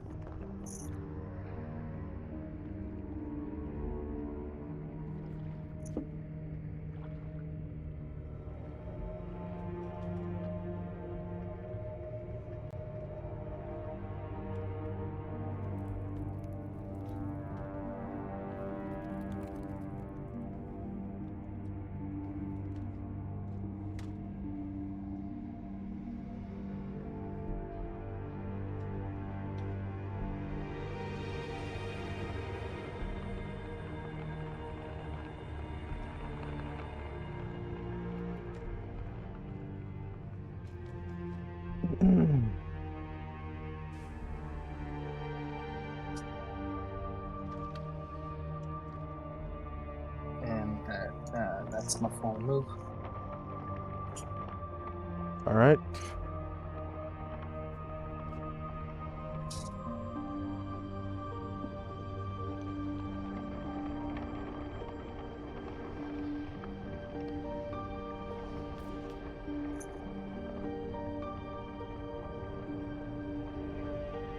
And Asher and Company. Let me see if people can get to this treasure. Alright, so first Bombos is gonna come over. And he's gonna pick up 2 pieces of copper, and he's just going to stack them on top of each other. And he's just like takes the bottom one and he stacks that on the top. He takes the bottom one and he stacks that on the top, and that's what he's gonna be doing. And let's see how many people I can get over there. You said that was Bombosa? Yeah. Okay.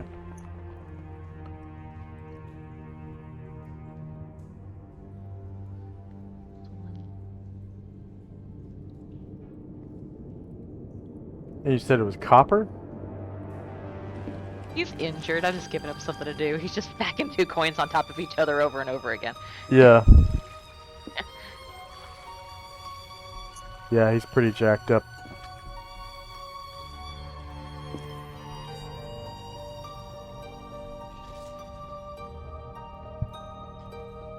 Druid will not. And this treasure is enormous. I mean, it's probably the largest treasure you guys have seen to date. Oh.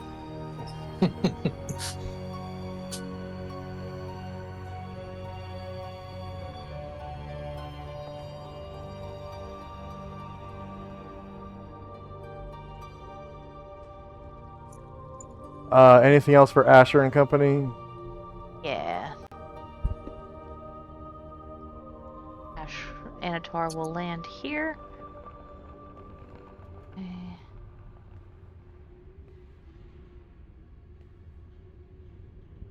And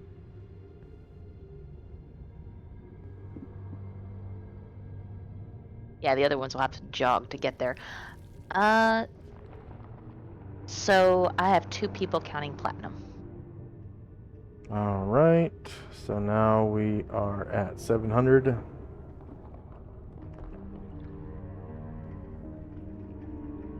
And because the dungeon is cleared, if you guys want to fast forward to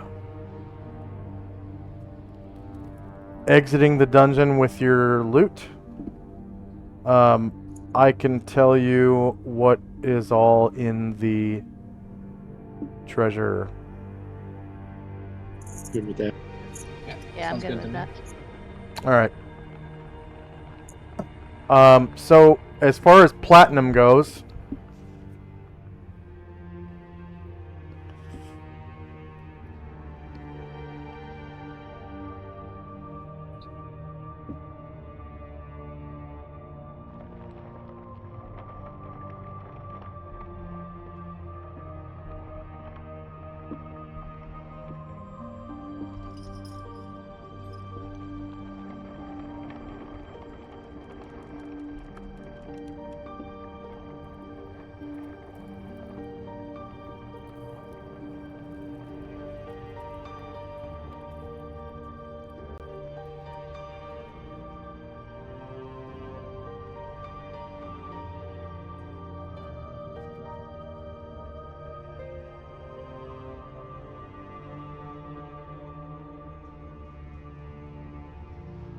so I'm just adding up all the platinum here.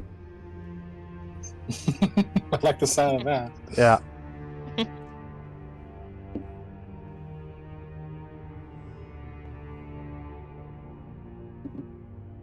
Jesus.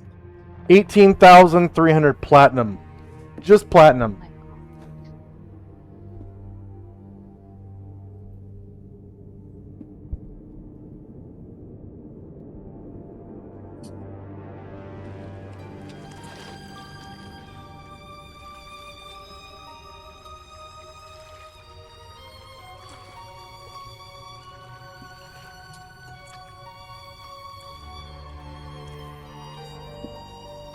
So of course it's going to take a couple hours to count all this stuff.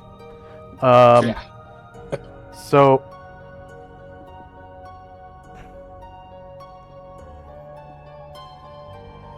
we'll fast forward to probably about noon. It's going to take till about noon.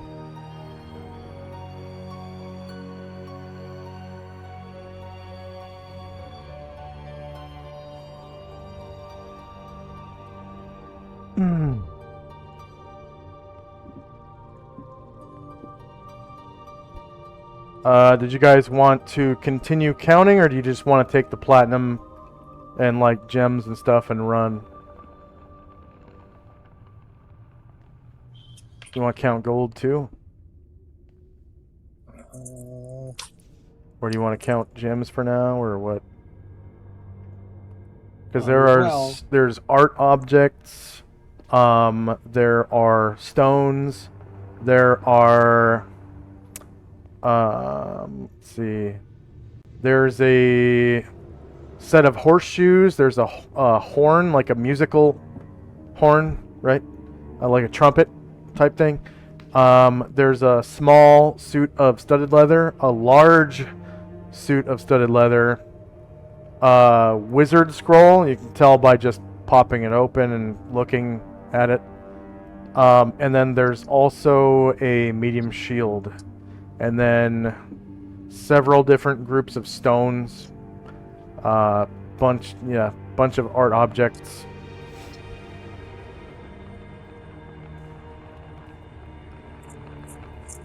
Ryer will start. He'll try to appraise some of the stones. Okay. You've got the first grouping of stones. There's 26 of them. And by the way, this treasure is called this front entrance meeting room treasure. Okay.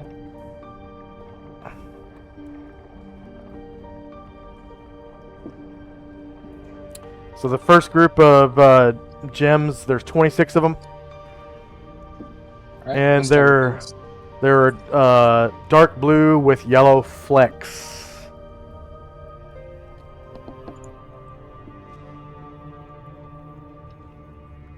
So you can go ahead and roll your those. Oh, appraising. I think Asher is also proficient. Yeah. I think Yeah, these are Asher the best thing we've ever found. Asher I'm- will consult with you. Yeah, I'm not gonna make you guys check.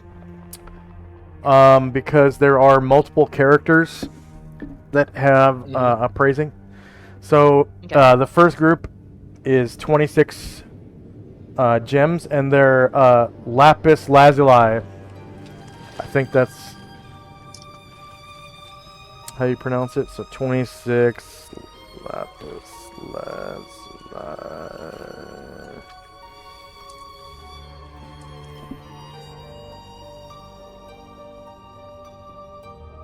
If I remember correctly, that's how you pronounce that. I don't know.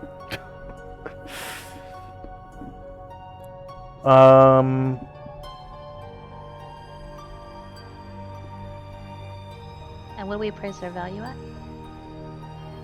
They are 10 GP each. Okay.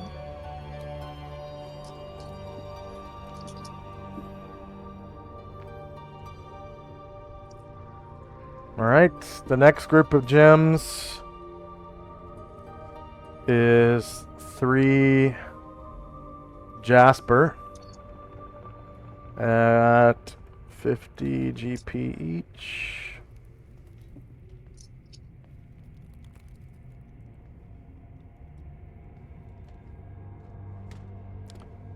Seven Moonstone at 50 GP each.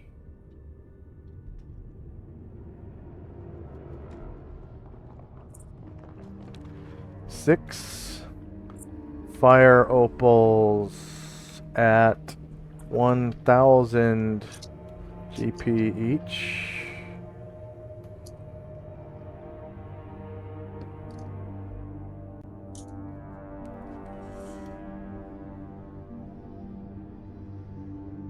Love those fire opals. Yeah. And that's it for the stones. What about the art objects? All right, art objects.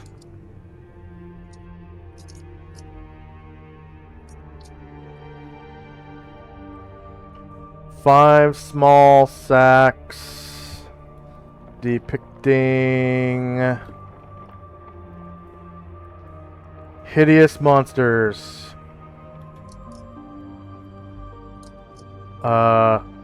At 90 GP each.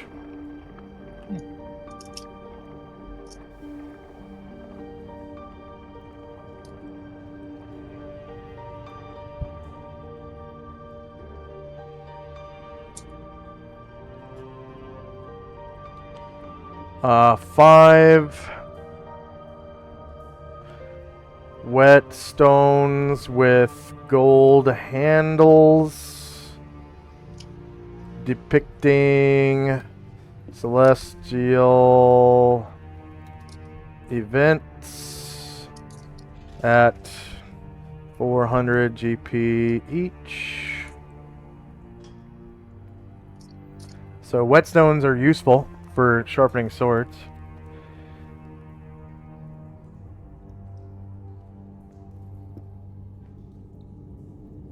Okay. 9 hemp ropes with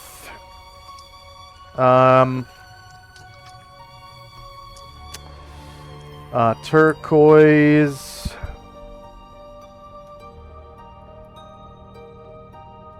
bejeweled caps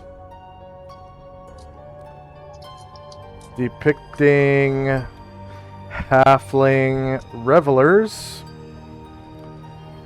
at 100 GP each. And they are the standard hemp ropes, so they're 50 feet long. And they weigh, what is it, 35 pounds for a 50-foot rope? Or is it 20? Would you believe I have that page open? It's 20. 20 pounds, yeah. Alright.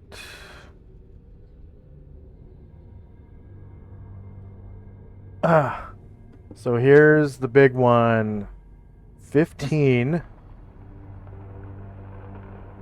gold-plated 1 pound snuff boxes depicting all manner of beasts at 3,000 GP each. Ooh. 15 of them. Nice.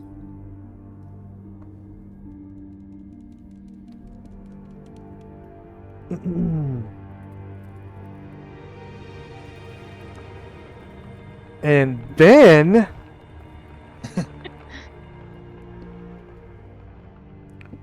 four hand. Actually, I could just copy this, right? Copy.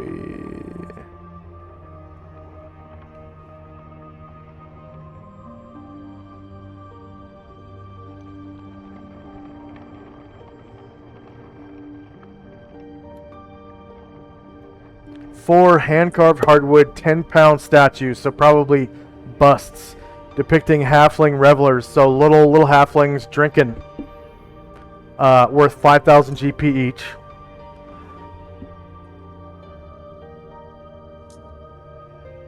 And that's it for the art. But, you know, that's quite a bit. Yeah. 45,000 in snuff boxes and 20,000 in statues.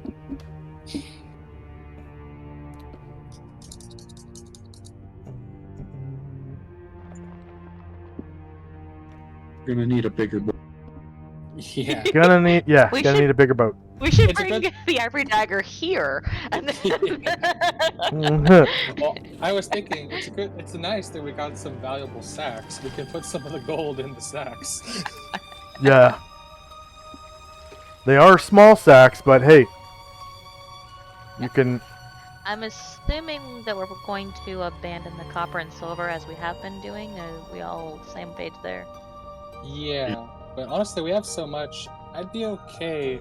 Like, we could come back for the gold, but I'd be okay abandoning the gold. Yeah, 18,300 platinum is quite heavy. Slash R 18,300 divided by 50. That's 366 pounds right there. And then you got 40 pounds of statues, 15 pounds of snuff boxes, about 180 pounds worth of rope.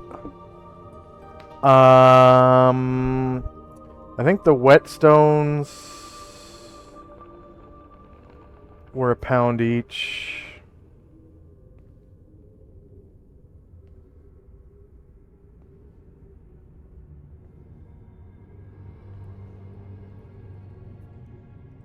Asher asked Tenzi, it sounds like we're going to be heavily laden as we head into wherever our destination is. if we're going to, maybe we'll go to Hang Mai, but if we go to Mingdao, maybe we could enter at your temple and drop some of our burdens in your treasure room. You have a treasure room? Yeah. Or sorry, whatever that room is. That's how Asher thinks of it. You don't want to take your treasures to the boat? We definitely So do. Yeah. At least the tell him sellable everything. ones. Yeah, so we got, Tell him it's just a logistical thing there, right? yeah. There's so many gems. have- It's about a just. It's about a pound of gems alone. We can go to the boat, but we have all of these prisoners. And so if we took Yeah. them to Aquabelia, like, I guess they could just, like, chill for the night in the tavern, but that's not where they live. Right. Well, and the other thing is, so we're getting close to the time when we can take a nap again. But it's going to take me over 10 hours to get my spells back. Yeah. You guys want to chill on the boat and nap, or Yeah, if we can take all of these prisoners. Well, maybe Lao Tzu will be able to watch over them, or maybe he can help them. So at least one of them is an ancestor, potential ancestor of his. That's a good point.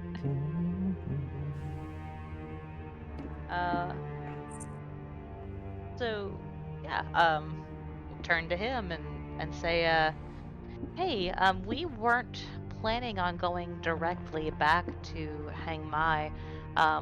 We had some business to take care of in a faraway city, but we have these prisoners who live in this land. Is there anything you can do to try to help get them safely home? well, unfortunately, I can't guarantee their safety.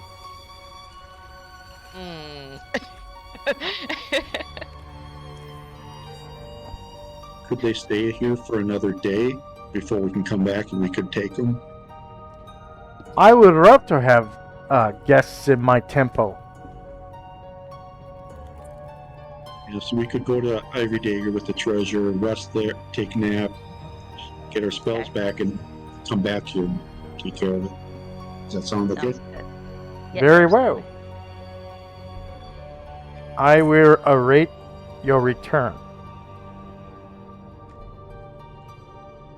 And also, Tenzi, if we're talking about potentially, like, if you want to potentially go back to your temple quickly, I was thinking about that deal you were floating, that we would switch our girdles of giant strength, and you would trade me the Book of Infinite Spells. Would you still be open to that? Sure.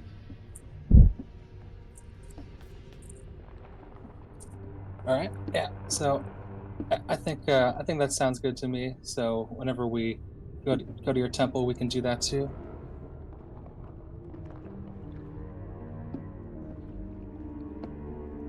While we were here looking at stuff, could we have detect magic on the items we found?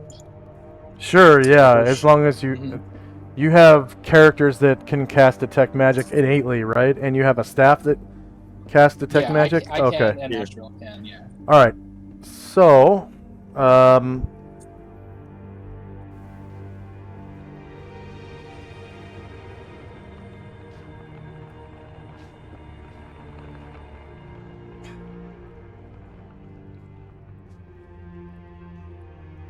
Terrifying.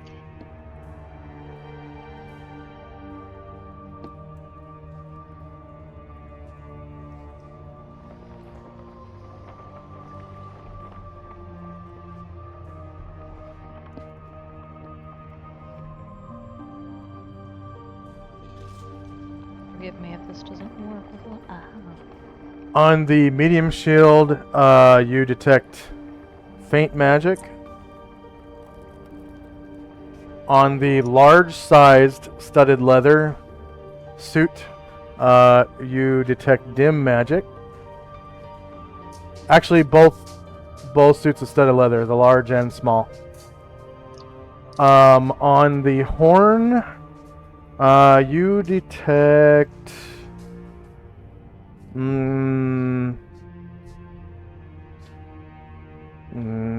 strong magic, and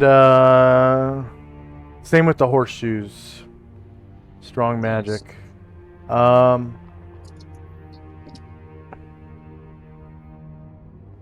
And You said the shield was faint. yes. Okay.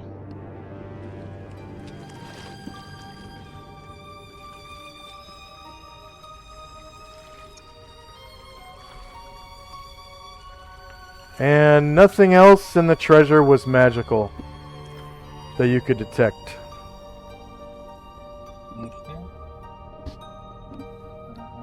Chandrak will pick up the wizard scroll we found, and Ryar will hold on to that horn. Okay. All of the magic detected was enchantment.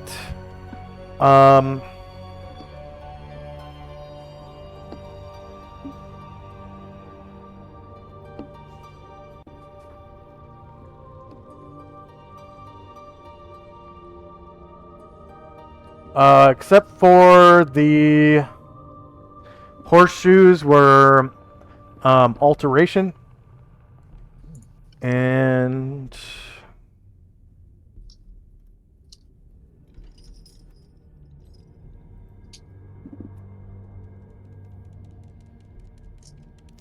the horn is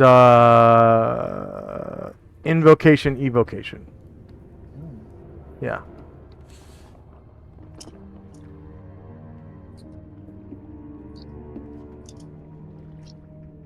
And that was it. All the other ones were enchantment. The scroll obviously is non-magical. Well, actually, no. That should be. It is a magic item, technically, but it's just enchantment.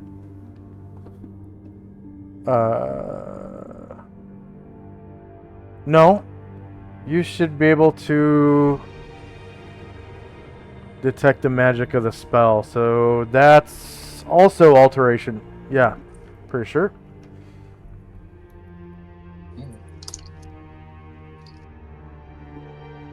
Yeah, alteration. So the horseshoes, alteration. The horn, invocation, evocation. The two suits of studded leather, enchantment. The wizard scroll, alteration, and the shield, enchantment.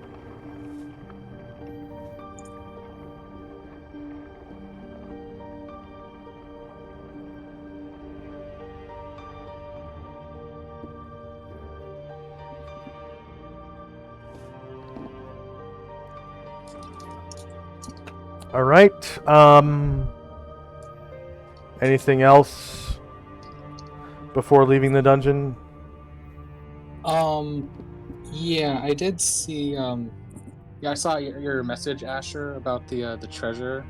That so it looks like there's a more valuable tent treasure that we left behind. So I don't know. I would suggest it weighs the same. Let's just Brian Druid can dump the tents he has, and let's just go back and get the other tents first. Yeah, if we can say that we just passed some time and did that, I agree. Yeah, you've got it's 4 hours Perfect, yeah. till noon, cuz wait, longer than that. It's like 5:45 in the morning, so 6 hours you have to prepare and do all that stuff.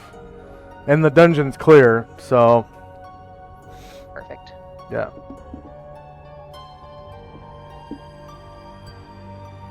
The dragons will take up roost outside the entrance and guard it.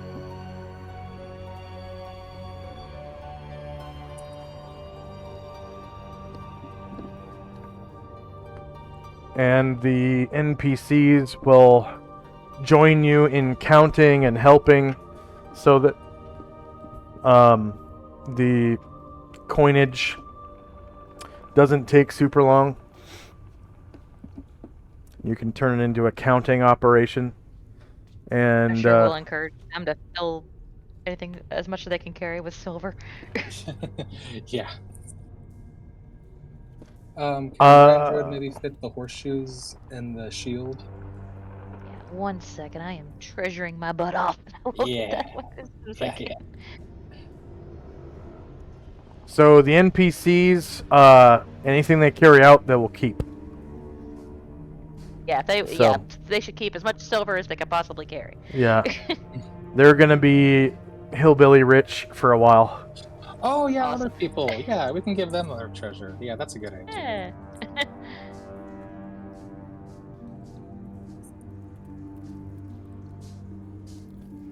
Hillbilly rich.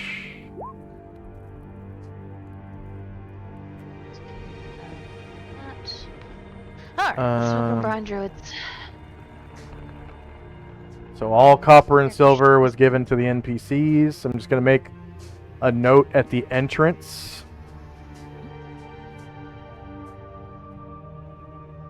Donated to the NPCs.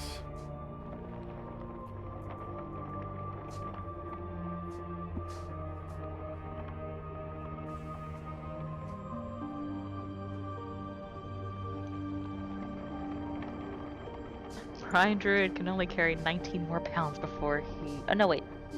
Yeah, before he's at the next stage of encumbrance. Let me see what Anatar can carry. Yeah, Tenzi can carry quite a bit before being encumbered. Okay. I could carry all the platinum. Oh wow. Okay. Yeah, we'll say you just carry it until we get to wherever we're going, and then we'll divide it. But what it's going to end up being is what I sent you guys in the chat. Yeah, carrying all the platinum will likely encumber him. Okay, sounds fine. And then Anatar.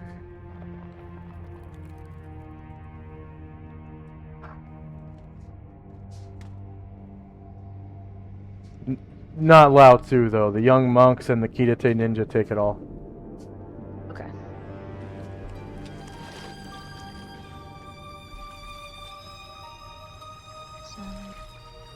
Okay, Anatar can carry another 87 pounds and not be encumbered. So let's see how much that comes to. Alright, the hardwood is 40 pounds. So let's say he has that.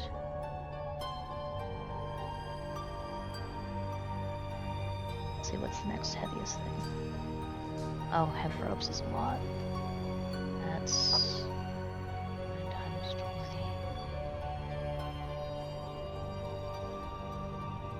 I mean, that one's 900 gold. We can consider leaving that for how heavy it is, if it's too much weight. Yeah.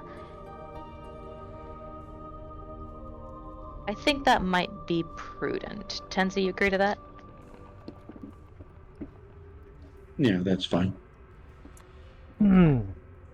So for the rest of the day, you guys teleport to the Ivory Dagger. Yeah. Yeah. And then And it's Anatar can carry the rest of the art objects that other people aren't already carrying.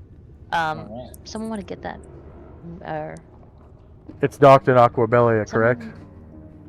Mm-hmm. Yes. Okay, so Someone want to get what you were saying? Actually, let me keep putting Anatar's name on things, and I'll let you know what I can get. I'll put him up to light encumbrance.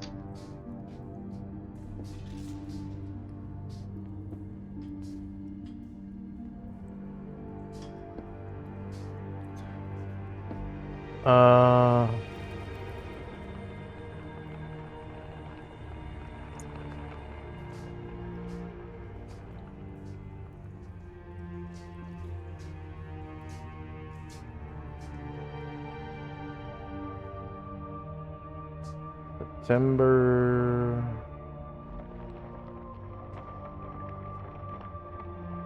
22nd. 11:85. And technically it's fall. Sorry, not summer.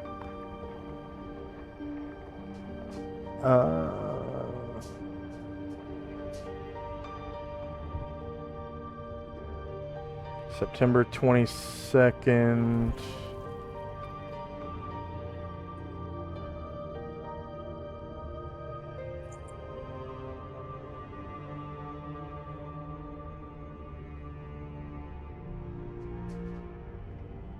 Yeah, it's the day after the equinox, so it is technically fall.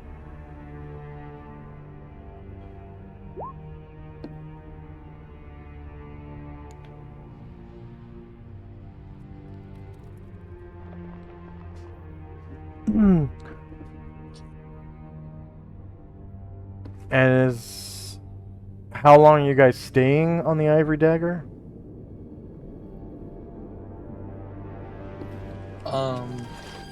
Take a nap Oh. at 2, and then Yeah. Tendy's going to be there for like 11 hours, maybe 12.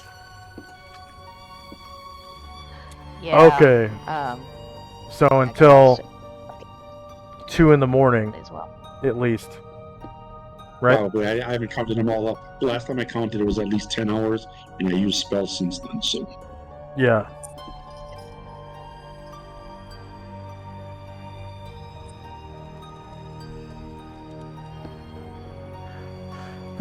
All right. So encounters are pretty light. Your crew sends away. You know, they report to you, Asher, that they send away some tradesmen offering to do some improvements on your mast. There's a gentleman caller. There was a gentleman caller looking for you about an hour later at 2 p.m. Okay. That they sent away because they know that you're not interested because, you know, you're engaged to be married. And then the tradesman came back. The tradesman came back offering to install a figurehead on the ship, and you know they were turned away. Some mercenaries showed up. It looks like they are former Iron Star Mercenary Company soldiers, and your crew turned them away. And then around 2 a.m. is when you guys finish memorizing spells, yeah? Because you take 2 naps. Let's see. Or wait, it would be 1 a.m. because Tenzi is in the first nap, correct? I think so. Yeah. So 1 in the morning on the 23rd. And you guys have all your spells back. And, you know, whatever treasures that you transported with you are now on the Ivory Dagger. And your Asher, your smugglers are finding buyers. And they're in the perfect place to do it. Because it's a pirate seaport. I mean, you can't get any better than that. So they're able to, you know, just in a couple of days, they're able to find buyers. But you guys leave before they're even awake, right? Because you leave around 1 in the morning, or 2 in the morning. Because 1 in the morning. Yeah. That's when Tenzi is completely done. 12 hours worth of spells, yeah? Yeah. Yeah, that's good for me. And So while we were, I actually only needed about 9 hours, and so with that little extra time, could I have begin? I'd like to cast a read magic. Oh, And yeah. And read the scroll. I know I have so many choices. I would like to. You know what? Sure. Let's start with the new This one? scroll I just got. The Okay. observation one. Yeah. And your read magic lasts for a long, like, what, 24 rounds or something like that? That sounds It's like, about, yeah. are you I a think 12th so. level mage? Yeah. Okay. So, It's 2 per round. yeah, you find out that it is Yeah. the. Oh wait, I'm supposed to roll something for scrolls here. Which scroll is this, Shandrak? This was the most recent one we picked up, the Demon Entrance Treasure Scroll. Gotcha. The alteration one, yeah. Actually, this one I'm not going to roll because, I mean, it was just a couple hours. It's not even a day since you got it. So, yeah, it's a stone shape. There's 6. Ooh. Yeah, 6 stone-shaped spells on this one scroll. I like the sound of that. That's a good spell. So by means of the spell, the wizard can form an existing piece of stone into a shape that suits his purposes. For example, the wizard can make a stone weapon, a special trap door, an idol, etc. The spell can also enable the spellcaster to reshape a stone door so as to escape imprisonment, providing the volume of stone involved is within the limits of the area of effect. While the caster can thus create stone doors and coffers, the fineness of detail is not great. If the construction involves small moving parts, there is a 30% chance they do not function. Casting time is 1 round. Area of effect is 1 cubic foot per level, so that's 12 cubic feet. So that's like the size of a couch, pretty much. Actually, not even that.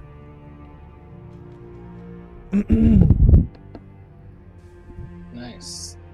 Then I would like to try to read the let's see. I got 2 different scrolls from the Beholder Annex room. I'd like to try to read those. And that was not very far away. Uh-oh, what happened? Black screen. There it goes. Okay.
Beholder Annex was really close by, right?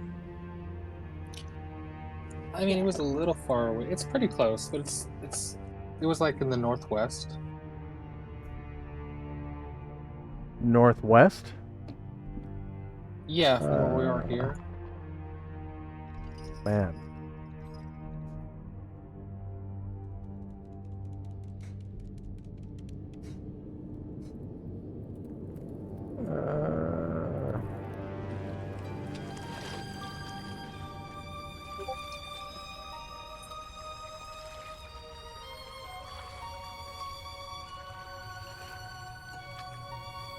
Chandrak Tenzi, I just dropped an image in the Discord with all of the art object items that I imagine we are selling. Would you please glance and make sure there's nothing you don't want sold?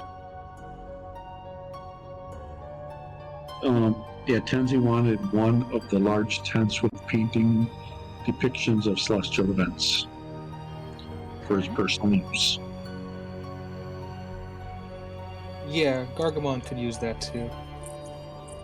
I'll take one of those.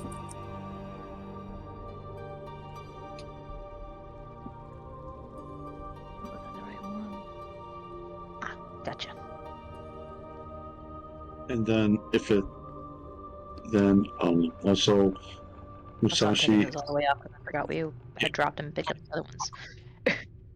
And We'll then say- who's gonna want the whetstones? If no one, Oh man. I mean, Musashi can want them if he wants them. yeah, Musashi wants one, and Musashi would want one. Ashra would use one for the Nodachi, and Zalman would use one as well. That's okay. That's fine. Yeah, so we'll just sell 2 of them. Anything else on there that you guys see needs to be kept? Well, now that I think about it, I think Gargamon could go for a whetstone too. That sounds Okay. good.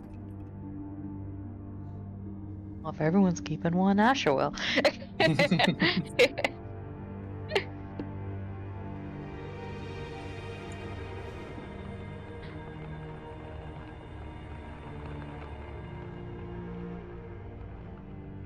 Everything else look good? Yeah, I think Looks so. good to me. Okay. There's an updated list.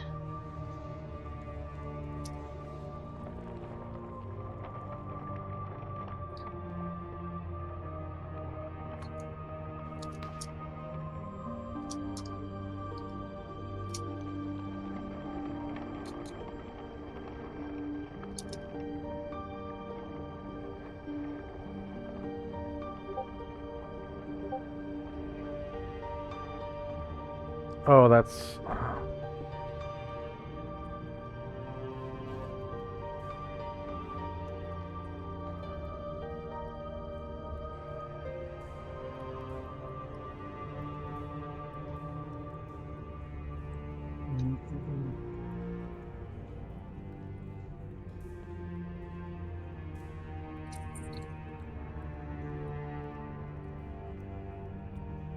So Josh, when my people finish selling, that should bring in 167,090 gold. Nice. All right.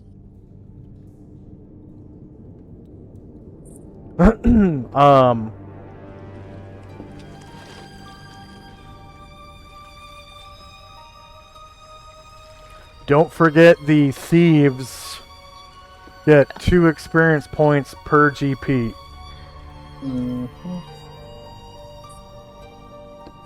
And the bard gets 1 experience per GP.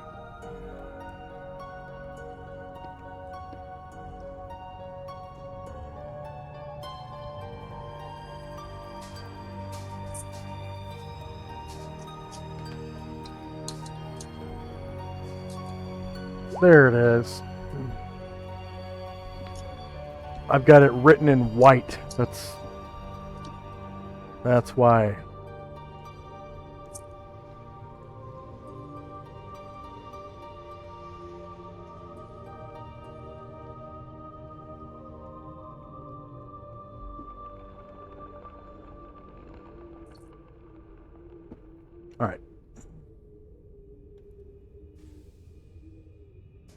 So okay, sorry. So what's the plan exactly? We went to the Ivory Dagger, we rested, and then we're gonna go.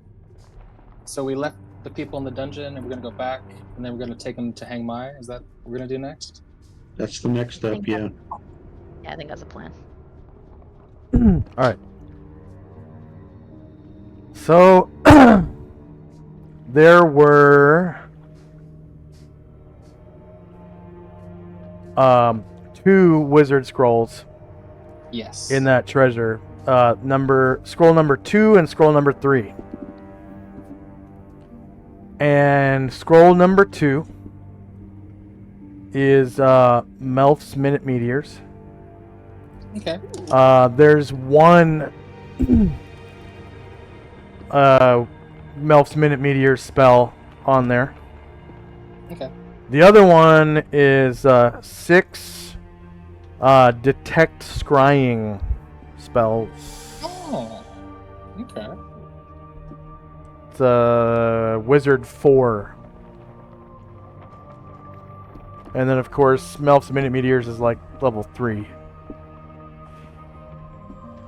I think.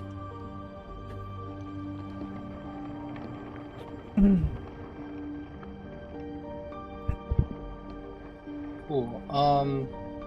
So I don't know. Like, would each scroll be a page of my read magic? Like how Yeah. much would I have? Yeah, it okay. takes one round, yep, to tell what Okay. spell is on a scroll. So you've only spent 3 rounds reading. Okay, perfect. In that case, I will. Oh, yep. And there's another protection scroll in the Beholder treasure, it looks like. You're going to have to identify that. Oh, okay. Yeah. Okay. I can't just read that one? It's not a wizard spell, so you can't read it. Oh, it's a. Okay. Okay. Well, Protection scrolls are protection scrolls. They're not spells. Okay. There's 3 different kinds of spells. You got protection scrolls, wizard spell scrolls, and priest spell scrolls. The only ones that are readable with detect magic are the wizard ones. Okay. And then protection scrolls you have to identify. And then priest spell scrolls, the priest can just look at it and tell what spell it is. In that case, I will try to read the scroll from the High New Right Habitat treasure.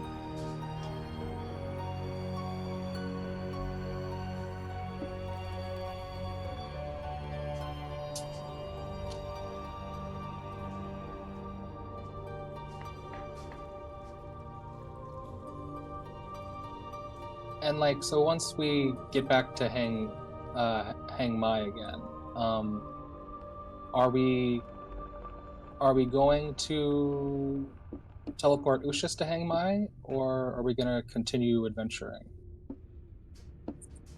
That's a good question. How far is the fire temple from Hang Mai? If it's close, like the water temple was, then we probably got to clear that before we transport her back. Yeah. He tells you that it's on the same region map as Hang Mai and the water temple.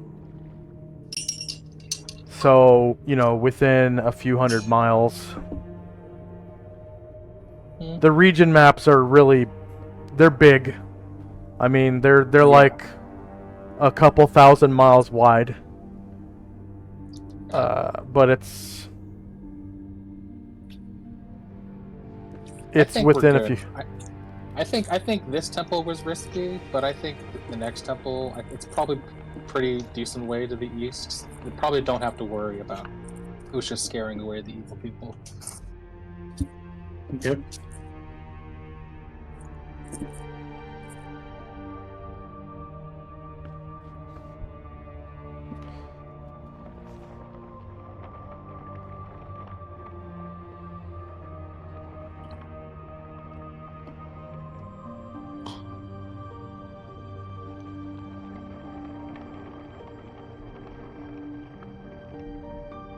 And we could probably, if we wanted to be really sure, we could probably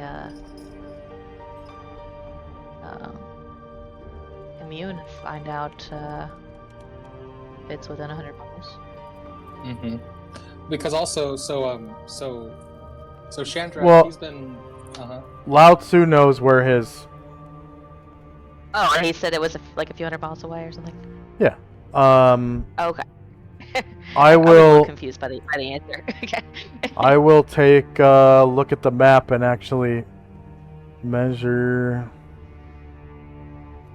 Let's see, world maps and Central Adria.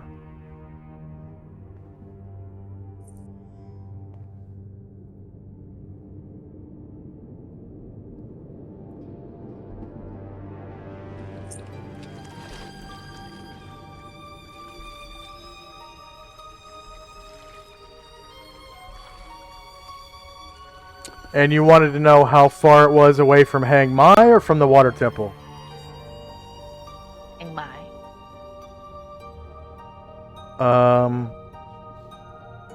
Yeah, it's a couple hundred miles from Hang Mai. Okay, so we're probably fine. Ish. And then about the same distance from the Water Temple. Give or take. It's like a rough estimate. But he says a couple hundred miles. And he says, he tells you that the Fire Temple is, it's in a volcano. Oh. At the southern tip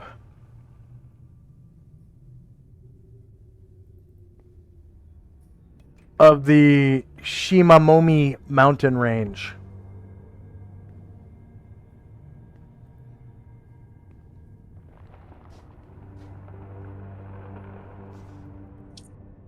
And the name of the volcano is Mount Kataokan.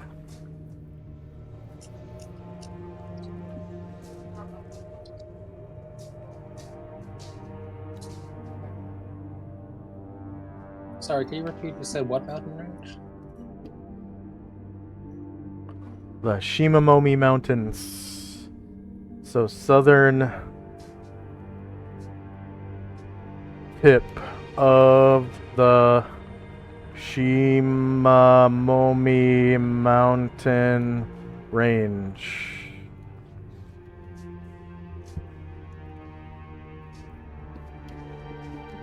Shimamomi. That's a mouthful. There's a lot of mouthful names for things in Japan. Like 6 or 7 syllable names. So Shimamomi is easy compared to stuff like that. Yeah, because Chandra kind of says yeah, because we still actually have that Bardiche from that one power. So I was hoping that once we can get Ushis back, that I don't know, we can't really use it, and I don't know if we should really sell it. So I was thinking we could just keep it in my safe house, and then when Ushis is there, nobody evil will be able to come anywhere close to it.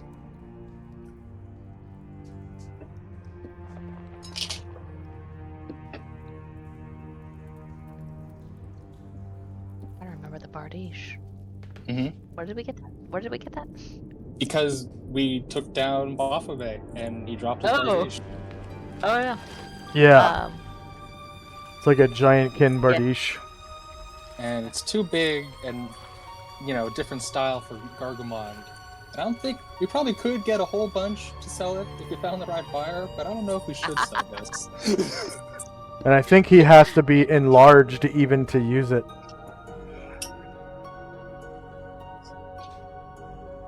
And by me, but and Asher's saying this. But do remember that that it's only evil creatures that can't come near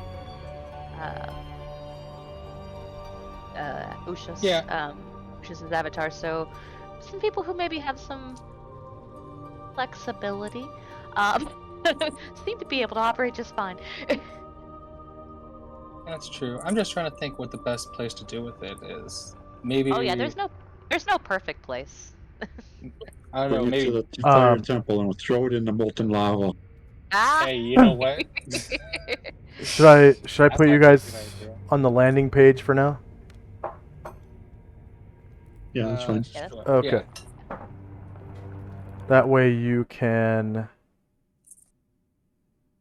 access all of your characters right there from the token. Mhm. Okay. So Or you we were could reading also- a scroll from the Hainu habitat, right? Yes, that was the next one. Yeah. Okay.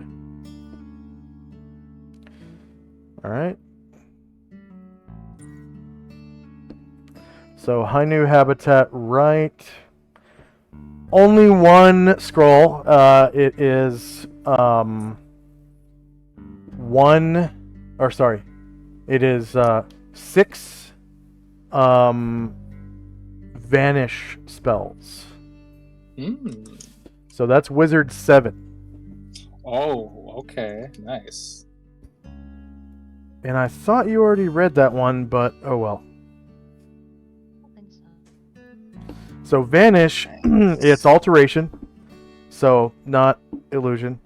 Casting time is 2, so that's really fast for a 7th level wizard spell. Area of effect is 1 object, and there's no saving throw. When the wizard employs this spell, he causes an object to vanish, i.e., to be teleported as if by a teleport spell, if it weighs no more than 50 pounds per caster level. Thus, a 14th level caster can vanish and cause to reappear at a desired location an object up to 700 pounds in weight. So it has to be an object, not a creature. The maximum volume of material that can be affected is 3 cubic feet per level of experience. Thus, both weight and volume limit the spell. An object that exceeds either limitation is unaffected and the spell fails. If desired, a vanished object can be placed deep within the ethereal plane. In this case, the point from which the object vanished remains faintly magical until the item is retrieved. A successful Dispel Magic spell cast on the point will bring the vanished item back from the ethereal plane. Note that creatures and magical forces cannot be made to vanish. So creatures and magical forces. There is a 1% chance that a vanished item will be disintegrated instead. There is also a 1% chance that a creature from the ethereal plane is able to gain access to the prime material plane through the vanished item's connection. So there's a 1% chance you destroy it, and then there's a 1% chance of having an encounter from the deep ethereal, which is weird stuff that has like petrification gaze attacks and shit like that. Interesting. Yeah. Nice. Gotta love a high level scroll. All right. Not the highest, but pretty close. Yeah. Hey, I think that's pretty good. Probably not then- a spell you want to learn per se. I don't know if you find that useful spell. Yeah, I don't know. I don't mind to think about that one. So that's 4 rounds out of your, what, 24? Mm-hmm. Alright, so you got 20 rounds of reading left. And then I will get the scroll that Ryer has been holding on to from the right of the Dragon Prison Abomination treasure. Okay.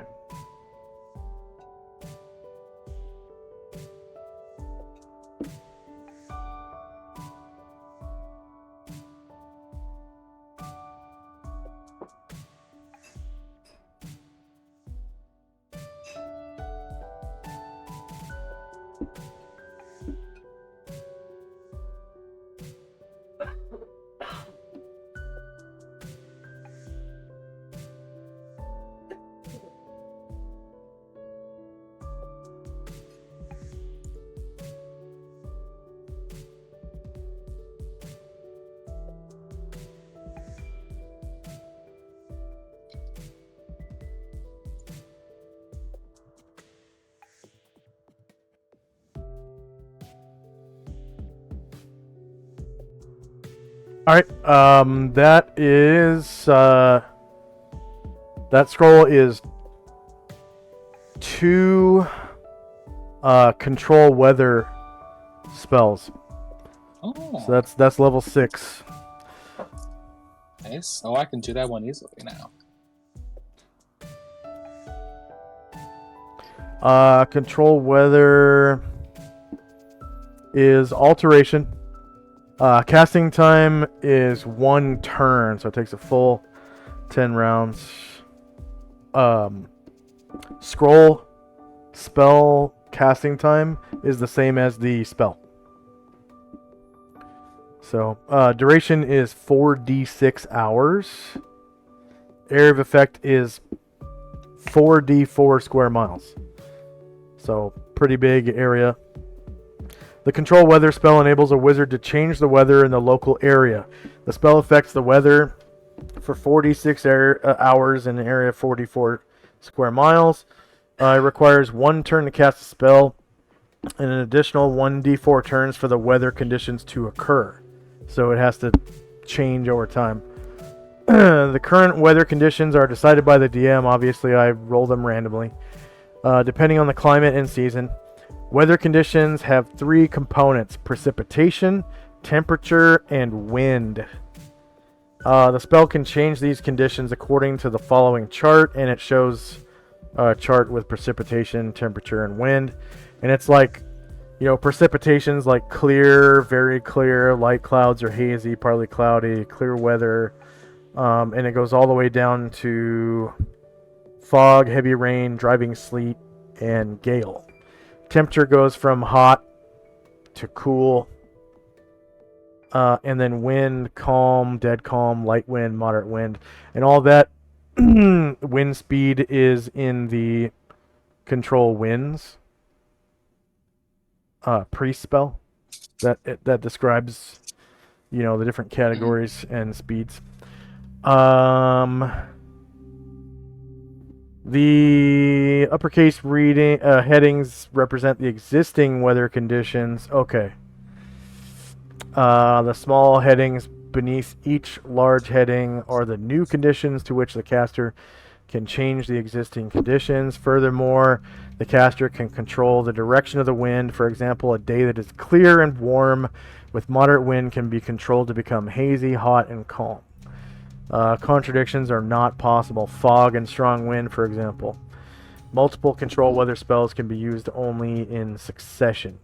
So once the first one ends, then the second one can begin. The material components for the spell are not important because we don't use material components. So that's control weather. Nice. And looks like the last wizard scroll Erdrin was holding. That one was from near the beginning of the room, the beginning of the dungeon, from the southern Daisy. Dace? Yeah, Dace, yeah.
hope Dante gets out safely.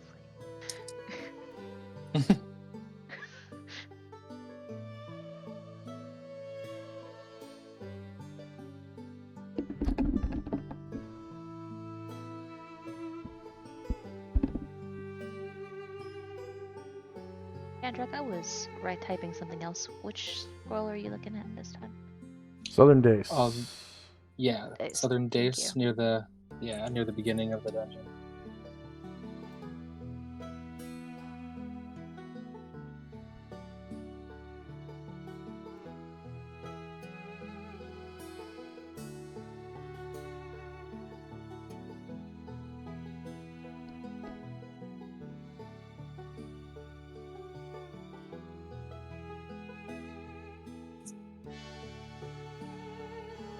Oh, yeah, there.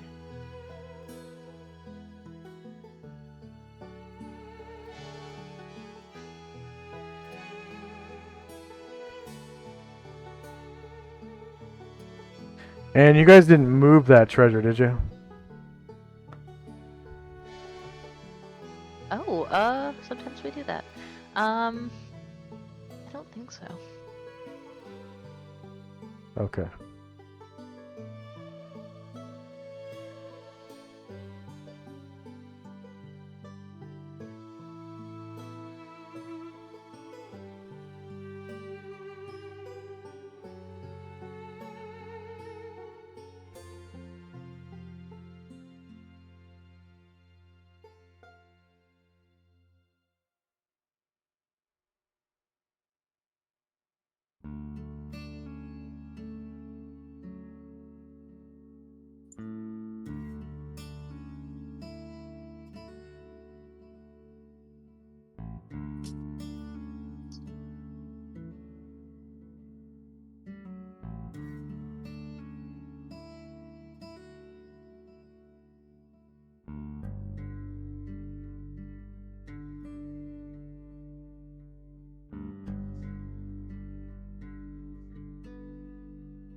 Okay. That is 3 improved phantasmal force spells. Okay. And that is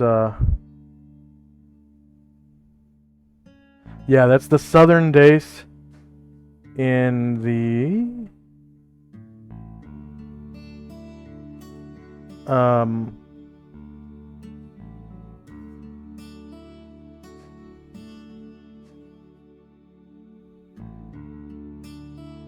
yeah, the room just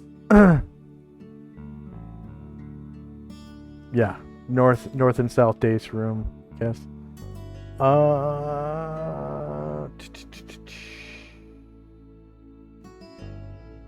I'm so sorry. What was the spell? Phantasmal force.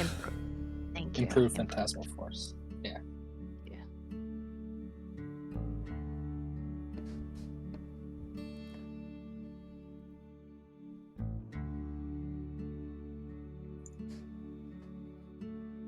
Okay. And so with that, I think it's 19 pages left. Yes. So I So- will begin. Mm-hmm. Any captured enemy spell books and whatnot. Oh yeah, yeah.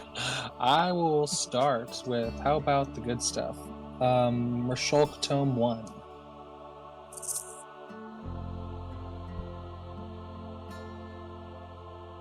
Got 4 books from Mershulk's avatar.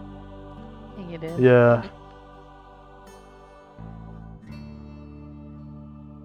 Okay.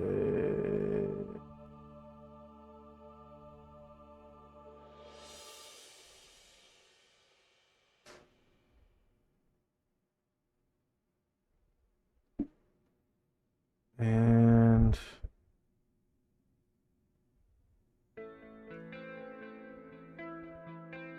miscellaneous token. No. Pre-made sheets. Traveling spellbook.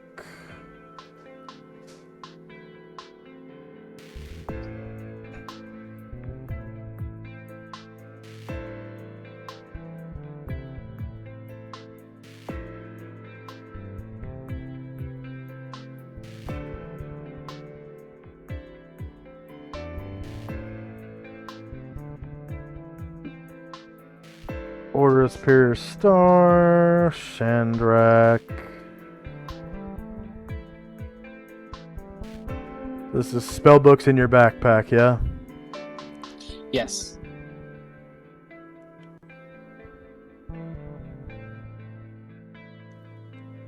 Well, I don't know if you added these ones to my backpack. I got a few books that I captured. I don't think you added it to the tab yet.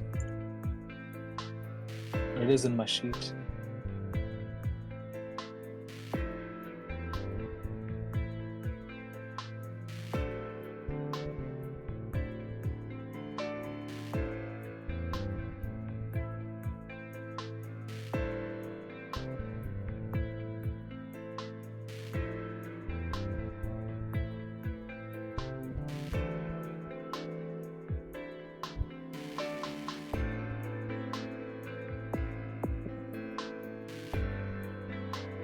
I'm going to put it in everyone's journal, so if they look at your character, they can know That's it's fine. there.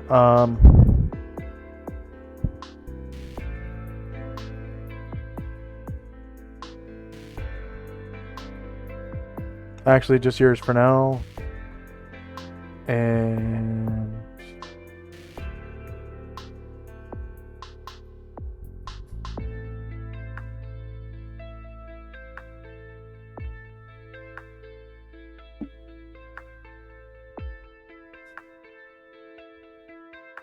so you have 19 rounds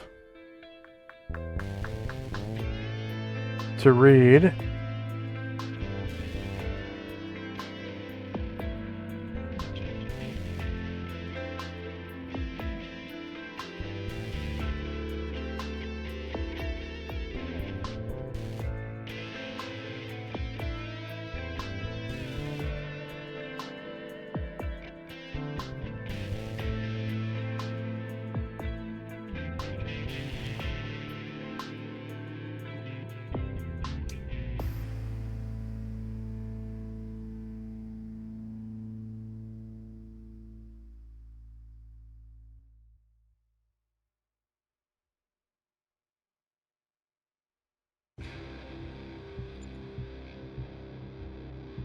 Oh, wow. Okay.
All right, 3 rounds are spent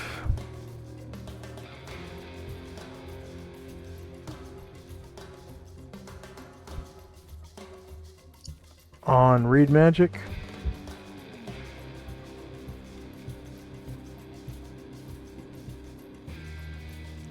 So that leaves 16 rounds.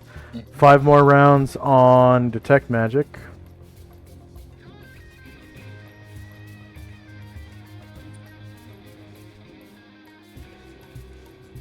So that leaves 11.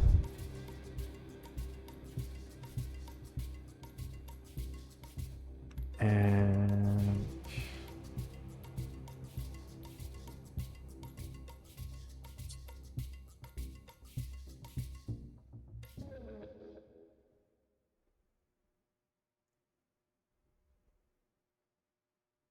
one round spent on shocking grasp. Ooh. 1/9. So that leaves 10 rounds left.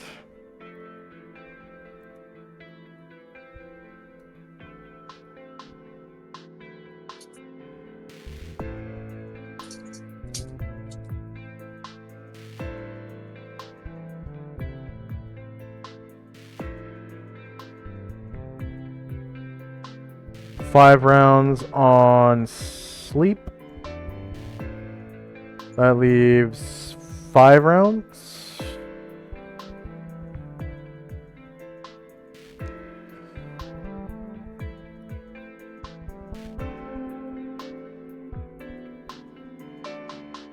And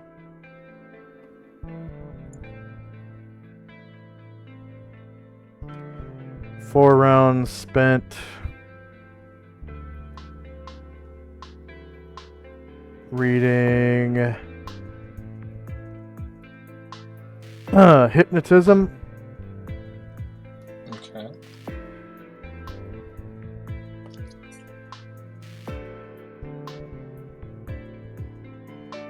And the last spell is too long. You run out of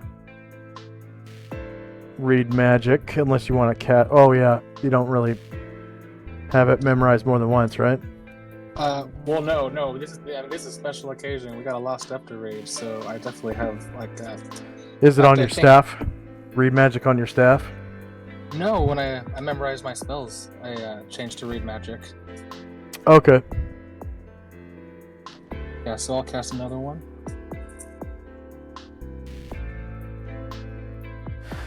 That's 24 rounds, right?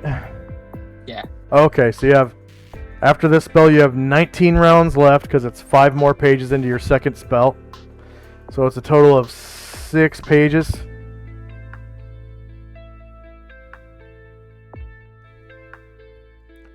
And it's affect normal fires. Okay. That's the 6th spell. So 19 rounds left.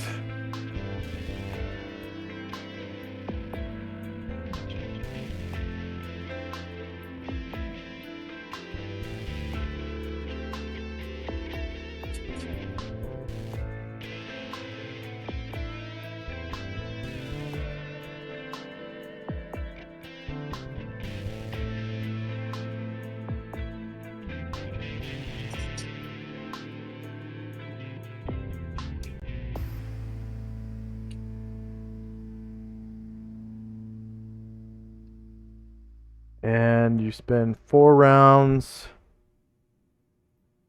reading the mount spell. So you Nice. have, is that 15 rounds left?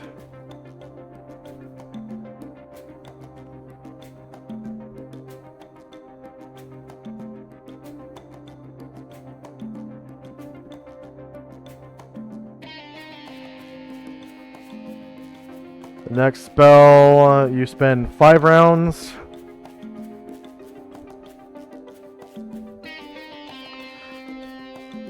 Reading the Phantasmal Force spell, so that leaves 10 rounds left. Okay.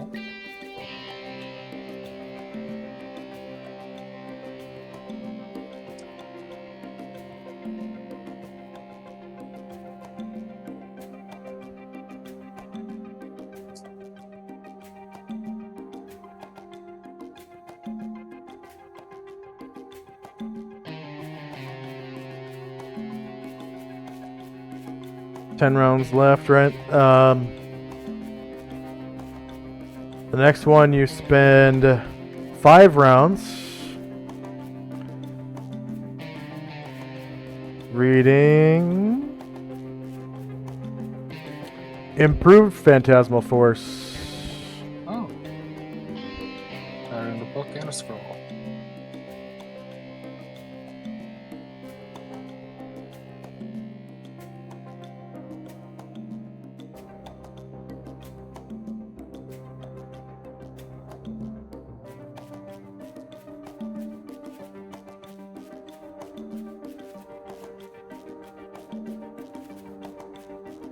And you have 5 rounds left on that spell.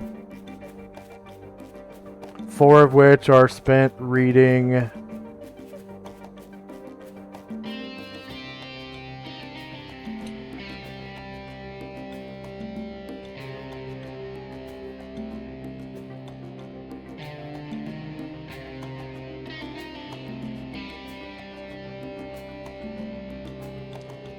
Magic Mouth.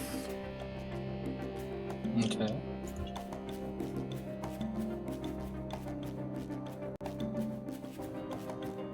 Yeah, one more read magic. Alright. So back up to 25 rounds. Next round, you spend 5 rounds, so you're down to 20.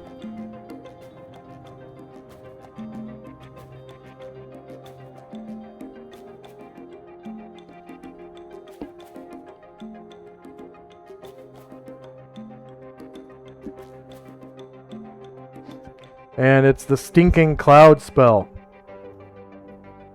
Okay. Very useful spell. And that's the last spell in the book.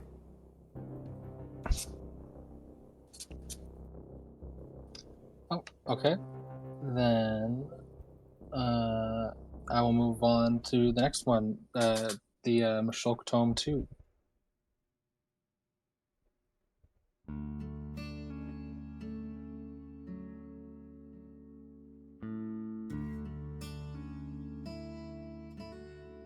You have 20 rounds left to read.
Alright. 20 rounds left to read, yeah? Yeah. Alright, the next 4 rounds.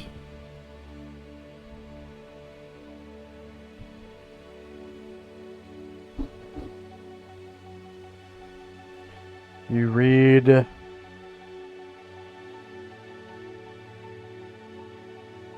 Wizard Lock.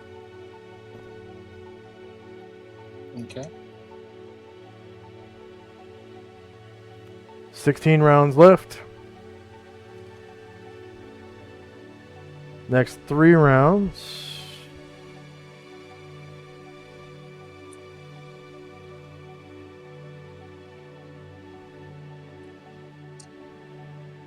You read Misdirection. Hmm.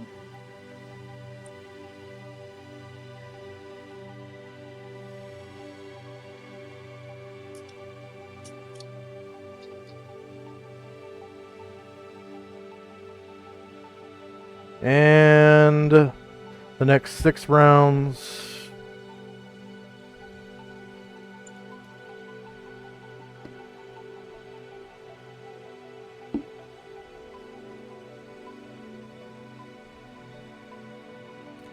You read Detect Evil.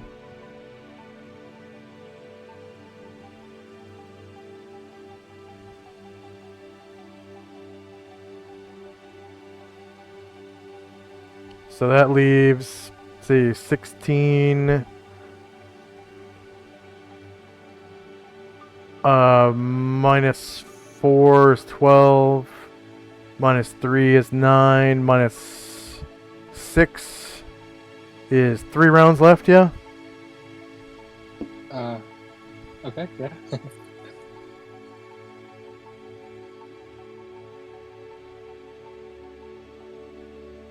And the next spell you run out of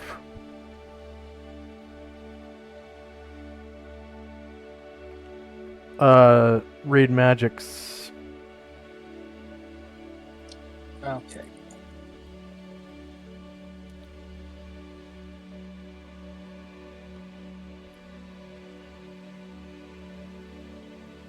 Yeah, that's all my read magics. You were able to read 2 pages into it, and I'm noting that right now. Okay.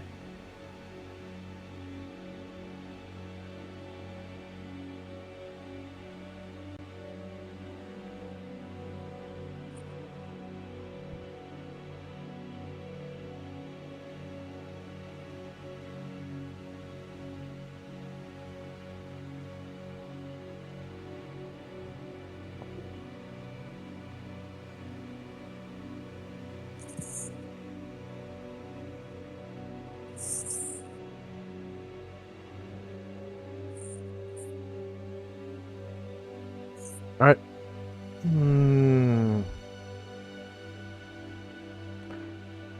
So now it is so that was before 2 o'clock in the morning, right? You had those 3 read magics memorized in the dungeon, or was this after the nap? No, this was after the nap, yeah. Okay, Yeah. so those Was that- 3 was- spells was- are wiped clean from your memory, and time now is 2 o'clock in the morning on the 23rd. And everyone has their spells back except for those 3 read magics for Shandrak.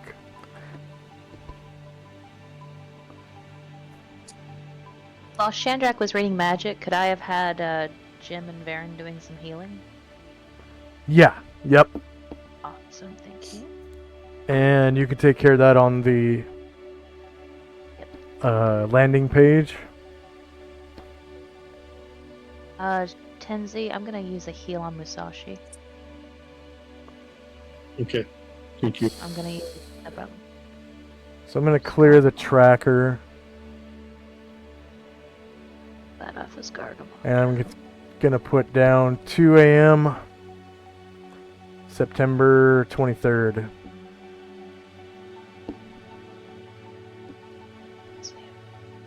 Oh, there he is.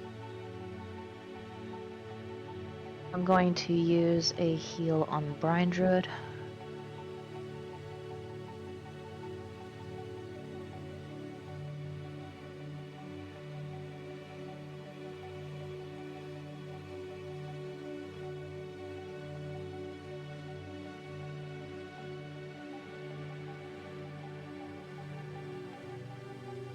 And was there anything else anyone else wanted to do during that time?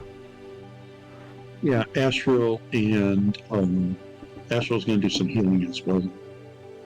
Go ahead. Just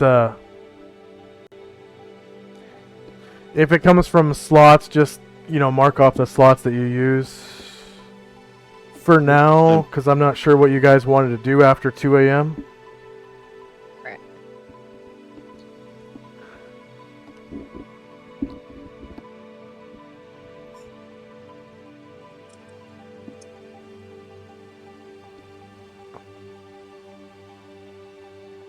So he's going to do Q-Late.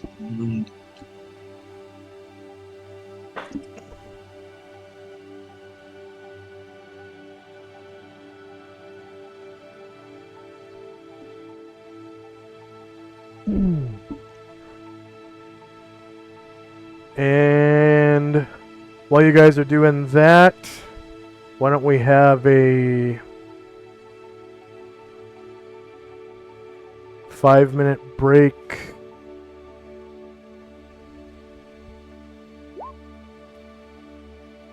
My pre-rolls are still off.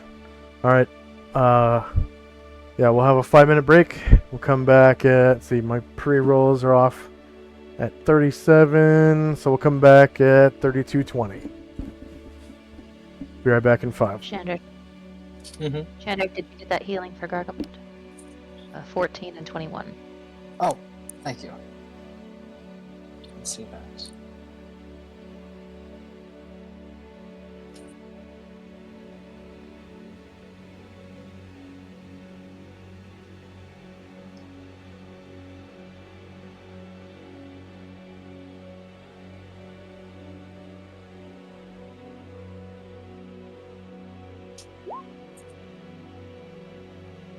That's much better. Only 20 away from max HP for Gargamel.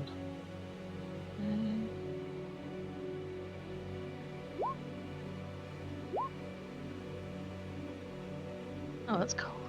Let's do that.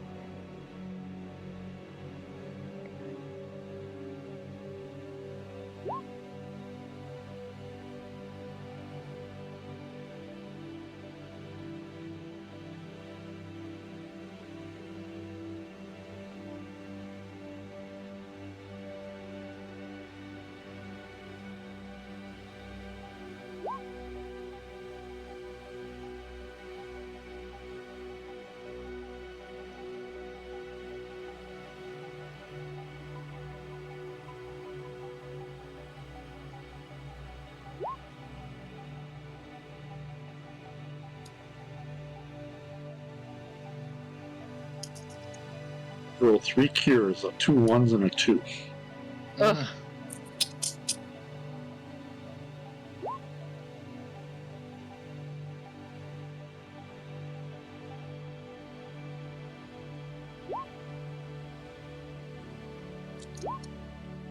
Another 2.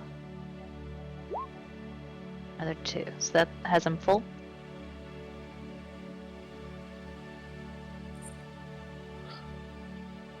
Oh, that Shander. 13 you just did? 13, And- a 2, 13 and and- 5.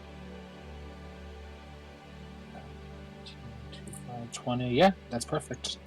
Awesome, thank you. This is meant to be. Start working on Anatari's. No, Anatar can do himself.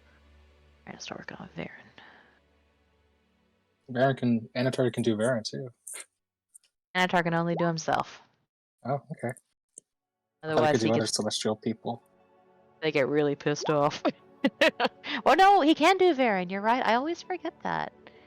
Yeah, he can do Varen. Okay, Anatar and Varen can do both of those. Thank you for reminding me. I remember Joss saying that a couple times. Did. I never knew that until you said so. Then I forgot promptly.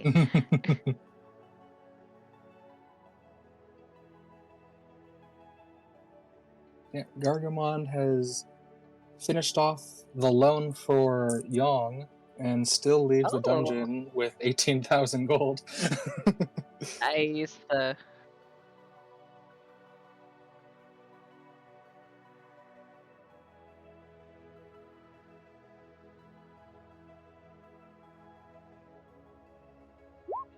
Yeah, I guess we should be leaving most of that on the ship for now. Although honestly, I have so much treasure. I was thinking my characters were gonna have just like put like designated piles and be like, "Here's my resurrection treasure. We're just gonna keep it here for now."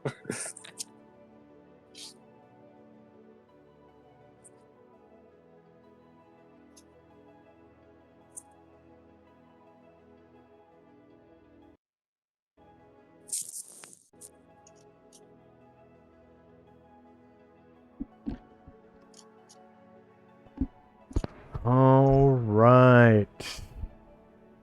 Another 40 seconds, but I'm back anyways. Is Tenzi here? Yeah. Okay. Not caring. So, you guys were able to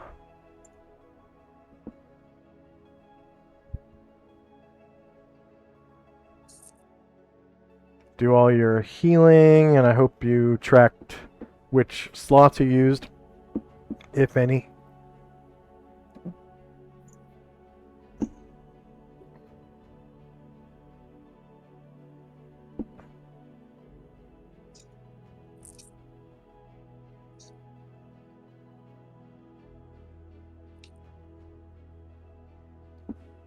I'm casting a new Sacred Guardian on Asher. Oh, thank you. So that will be on the daily routine. Yeah, the one she has is going to wear out, so I got to put in one.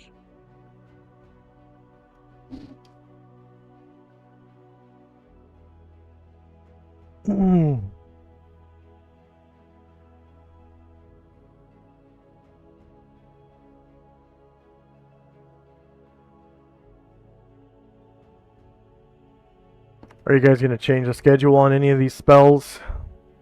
Yeah, actually. Where'd it go? Yeah, now that Chandrak is level 12, he is going to designate a stone skin to Musashi. Okay. Is anyone editing that right now? I am. Is anyone else? Can only one person do it? Is anyone other than Chandrak editing that? No, I'm getting in line, though. Okay. Tenzi, did you get your 5 healing? Oh, I missed that. Oh. Awesome. More coming your way. Seeing how many I have.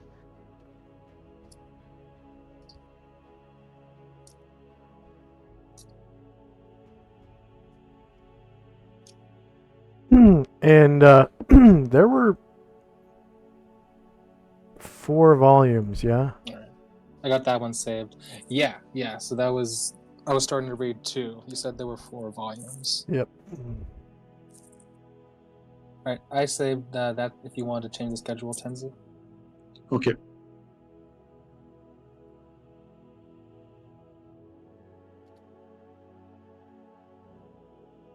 That's another 12 healing. Tenzi. You? And Bombosa, Shandrak kind of looking at him again. He's not wearing... Oh, I forgot. I should have used a heal on Mombosa. Oh, yeah. I'll get him later. He's not wearing like any armor at all, right? He's just kind of wearing like a tunic. He's wearing a cloak of protection. There's a cloak of protection. Okay. Yeah. Okay. But no armor. Okay, that's fine. That's fine. So Chandrak is going to come over, and with my my last 4th level spell, I'm going to cast an armor spell onto Bombosa. Thank you. So that'll put his AC at 6, and any dex and that bonus from protection will also get included. Go ahead and roll. Did you roll the template so I can see how much HP his AC has? Right. That's yes. kind of weird, but Mm-hmm. Let's see. Kenzie, that was another 5 healing to you. I gotta add up. I'm behind. Sorry. Oh, you're I'm done fine. with Do what the- you gotta do. I will stop. I'm done with the schedule. If anybody else needs it. so Kenzie, his that was a total of 17 of the His- moderate wounds. his cloak of protection is +3, and he has a dex bonus of -1. Okay, that's pretty good. So yeah, that's gonna make his AC really nice. So conjuration.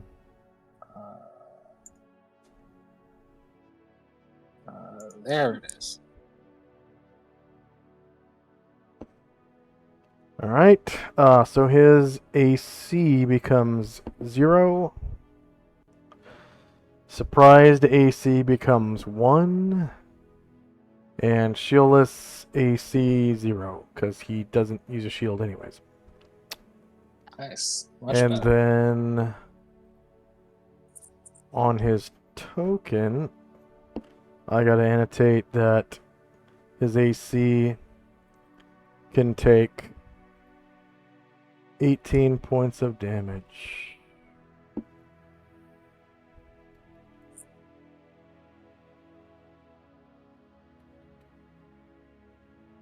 Four more. Okay, that's probably close enough for me.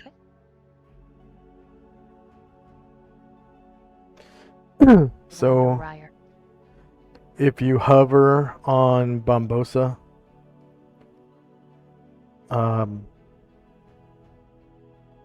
he has a bar that says 0/0, 18 HP. Oh, I need to put Oh, that on yes, the yes. other side. Actually.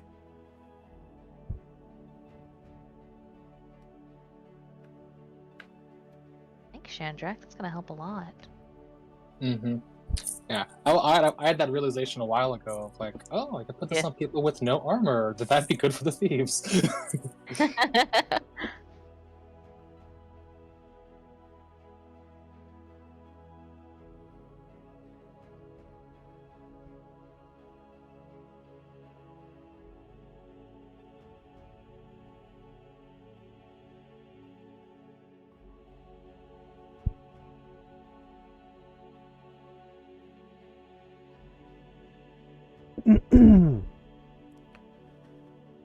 So, and he's down to 1 health right now. So the following day, the 23rd,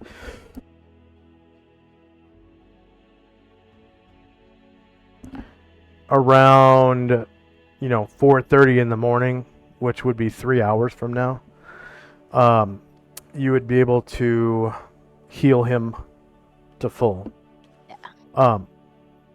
Although anyone after the nap who has the heal spell could just cast a heal spell on him and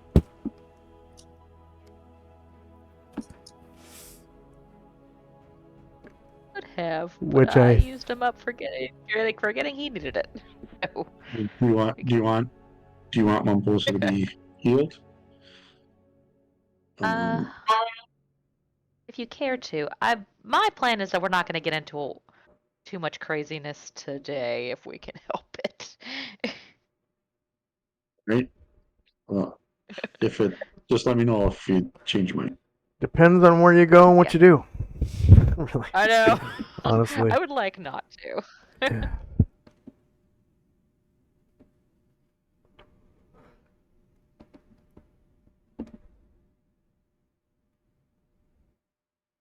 Andrak, that is a total of 15 for Ryer. And also, I just want to point out that Oh, Jim's mount is dead. He was on a giant lizard, and it died in the dungeon. So he is currently mountless. Poor guy. Uh, Is it also unless very you heavy? use Haldir, which I think is a warhorse. I don't know if you're using him for pack though. Don't remember. Been a long time since we were riding horses. I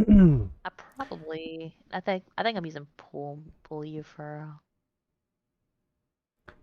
And that horse. I believe I your was probably giving horses Haldir to someone else. Yeah, I believe give your him Haldir. horses are currently in Hang Mai. yeah. Oh, I know this. It's in my notes because I checked how long we paid up for the stable and the dock.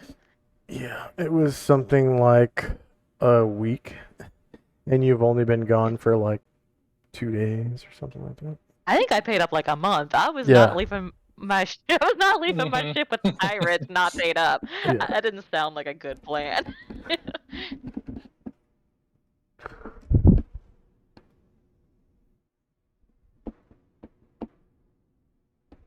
Yeah, paid for horse lodging and Hang Mai until October 3rd. Yeah. So that's a couple of weeks. Marina until October 2nd.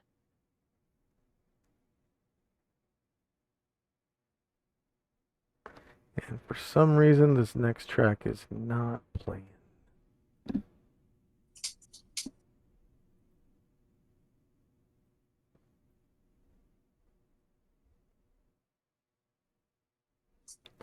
Probably because I turned animations back on.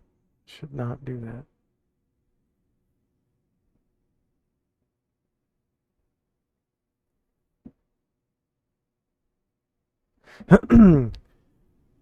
So all this is accomplished before 2 in the morning, yeah? Should be. Yeah.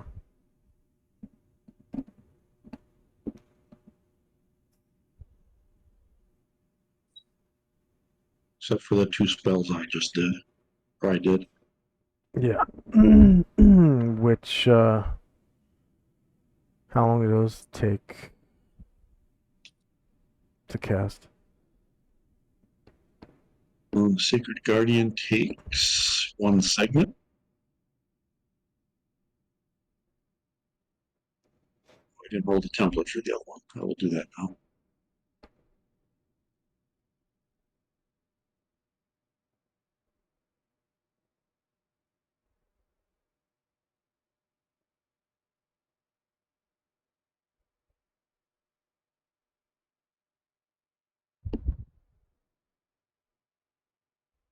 Second one takes 7 seconds.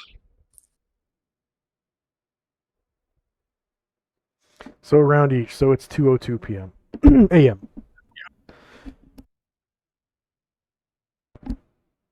All right.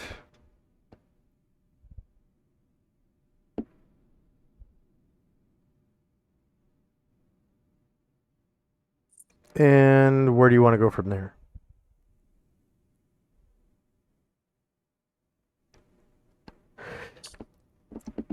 Headed to the temple to get the prisoners. Yeah. Okay. Okay. They will be gathered at the entrance when you arrive. So can I have Ryer? I've neglected to do this for a while. Can I have Ryer? As long as it's after 2:02 a.m., probably, because that's where we're at right now, and anything before that it's too late. That's fine. Ryer would like to try to first he would like to try to inner focus to attempt to increase his intelligence, and then he's going to try to learn read magic and copy again. Is inner focus a high level ability? Yes, it's a high level rogue ability. And he's gonna try to learn what again? Alright, that didn't work. Oh So no. yeah, so it'll be a little harder. So once again, try to roll to learn, read magic, and copy. Oh,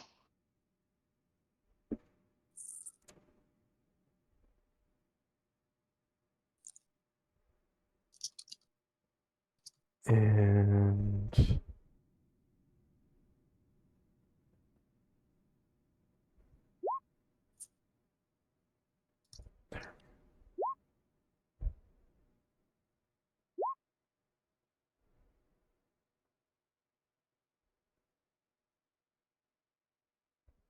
Oh, but also I actually sorry, I have to check one more thing first. I did give him the thaumaturgy proficiency, so I'll have him roll for that. thaumaturgy. Yeah, that raises his learn spell chance by 5%. Yeah, come on. Yeah. Let's see.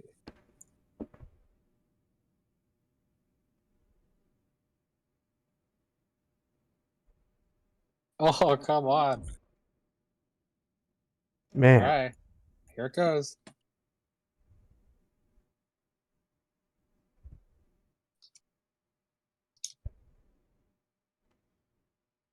Read magic. Oh, Okay, copy.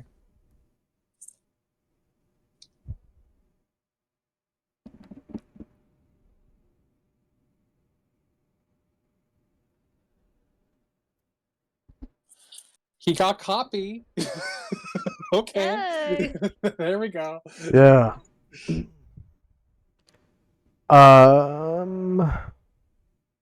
So he's doing it the old-fashioned way, writing it down in his book. So that means you have to have downtime now, I wait. right? So Don't you? I already have took the downtime and have translated these into bardic notation into my book. I just failed to learn them. So, but now I succeeded to learn copy. Okay. Okay.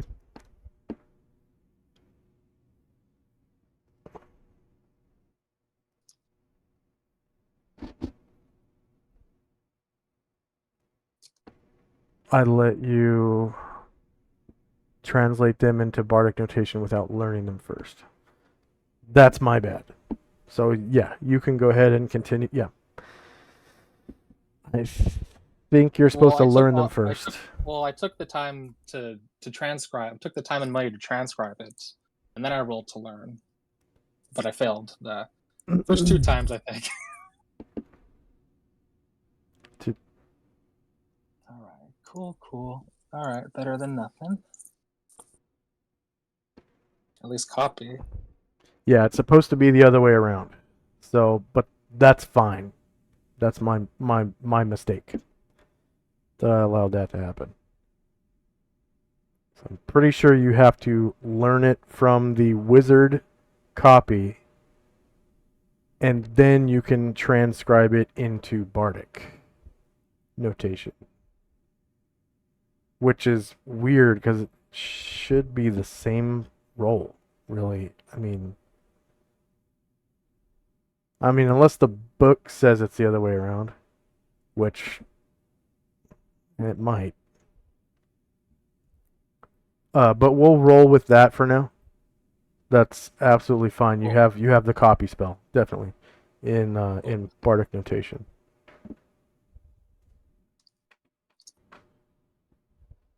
I'm not super familiar with the bardic rules, so every time I've had to look it up. Okay, and anything else? So that takes. Yeah, that just takes 2 minutes, right? Yeah, a round to Okay. a round to focus for inner focus that failed, and then 2 rounds to learn. So 3 rounds. 3 rounds.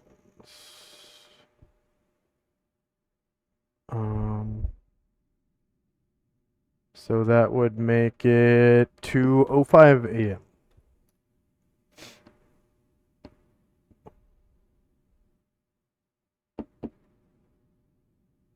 And anything else before you guys Yeah. go back and get the kidnapped monks?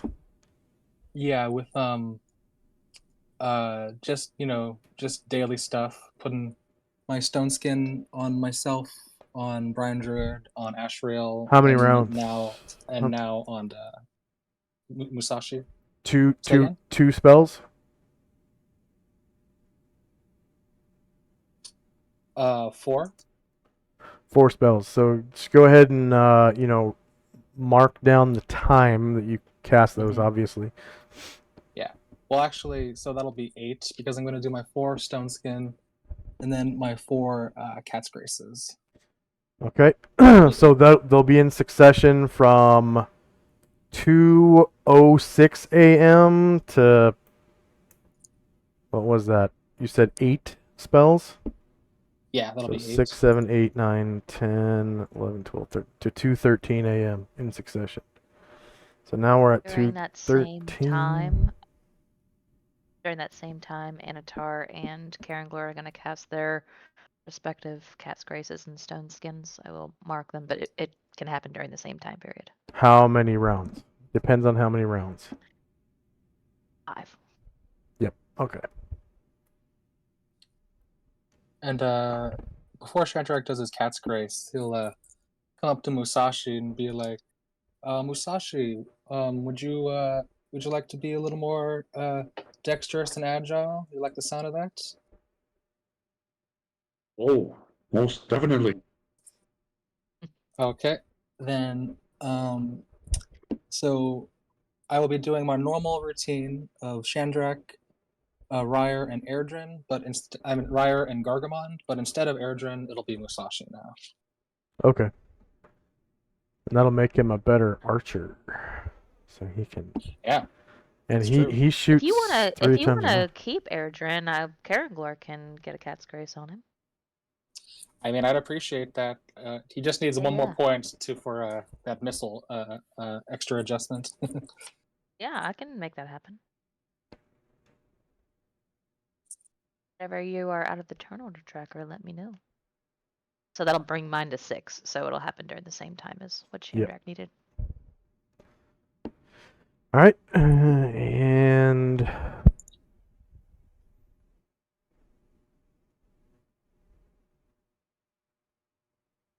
that cat's grace that you just cast at 2:17, well, whatever the last cat's grace is on the chat, is that the one for Musashi?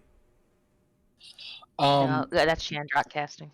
Yeah, so Yeah. it'll be the first one is myself, then Gargamond, then the third one will be Musashi, and the last is Ryer. So first is Sandrak, Okay. second is That was the Ryer. first. Yeah. Okay.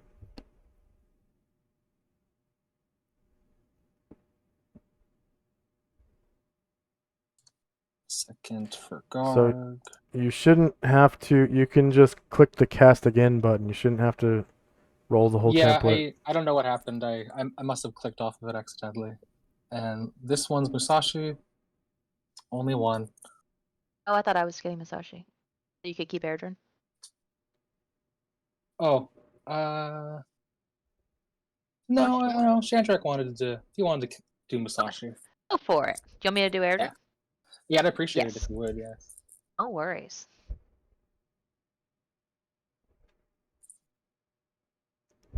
Wow. 5 points for Airdron. And Cat's Grace Wonderful. lasts 10 hours. So as long as you jot down the times for each of those spells on the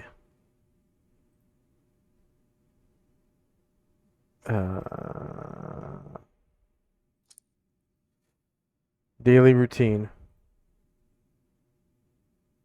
In order, I'm doing Asher, Karangor, Anatar, Erdrin. Okay.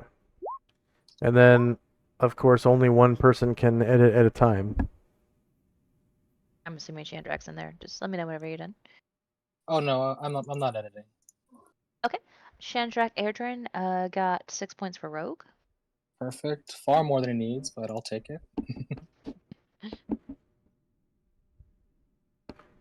Yeah, he'll be way better shot now. Holy shit, 6 points on top of what he's already got. That's pretty good. I remember at least trying to give him a really good dex. He does. Yeah. Time is it? 2:13. Yeah, 213. All right, so I'm working backward from there. 2:12. So you haven't gone over 8 rounds worth of spells with any of your characters, Amber? No. Okay. Assuming the healing was all done while Chandrak was reading magic, which is what I was assuming. Yeah. And then Chandrak started casting spells again at 2:02 a.m. Well, Chandrak's group. We'll say that. Yep, we'll say that's when I started too. That's what I intended.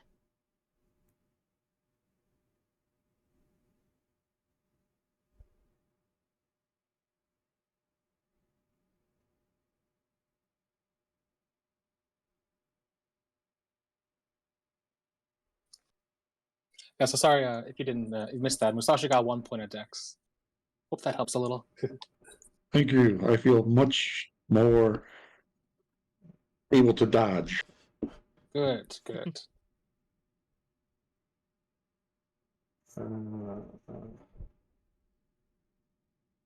Wow. Yeah, Irdrin's adjusted dexterity is now 23. But it caps at 20. It would be 23. The spell if it caps went at 20? Past it. Mm-hmm. Yeah.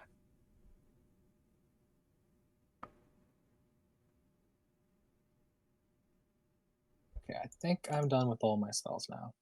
I'm just gonna delete the time on here for Cat's Grace that's on his character sheet because it's not accurate. Oh yeah. Well, yeah, it's a And new one now. So. yep, you didn't Well, delete the time. I And you think recorded it it's on the daily routine, yeah? Uh-huh. Oh, well, I think I just put the duration on the notes. That's all it was. No, it said 7 something. It's like the previous 2 days Cat's Grace or something.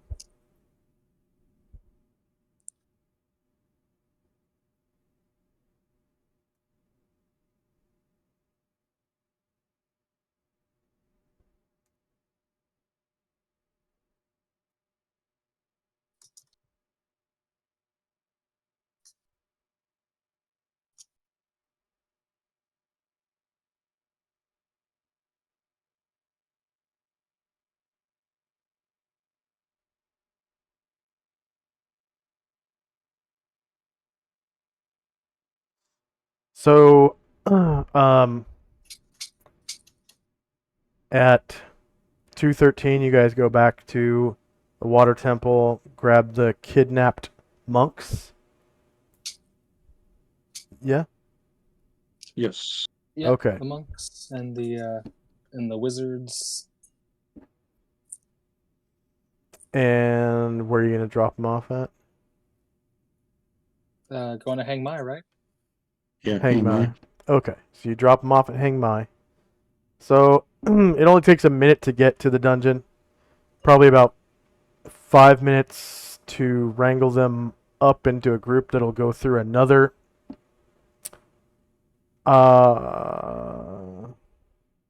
gate.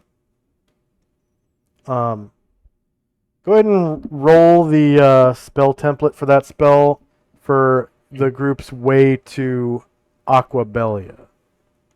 Because that's where you're at right now. We haven't rolled that, and you're pretty familiar with the Ivory Dagger, anyways.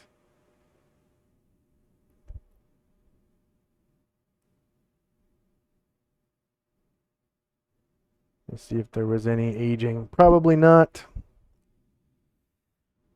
Dimensional folding to the ivory dagger. I'm going to say very familiar. Because you guys, basically, that's your home right now, your home base.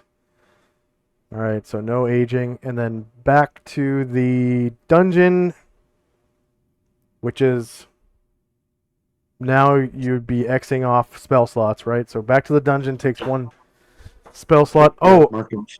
and also don't forget to add up your experience for casting all these spells as well. Oh, yeah, that's Oh yeah. Because there's been a lot of spells cast. And that's supposed to count toward your experience points. So the dungeon, I'm not going to say very familiar, but studied carefully because, I mean, it's the entrance of the dungeon. You've passed through twice now. So the characters who pass through the dimensional folding age 1 year. Back to the dungeon. Okay.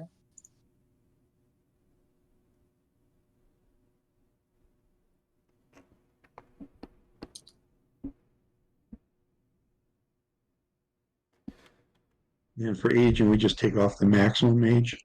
Yes. Yeah.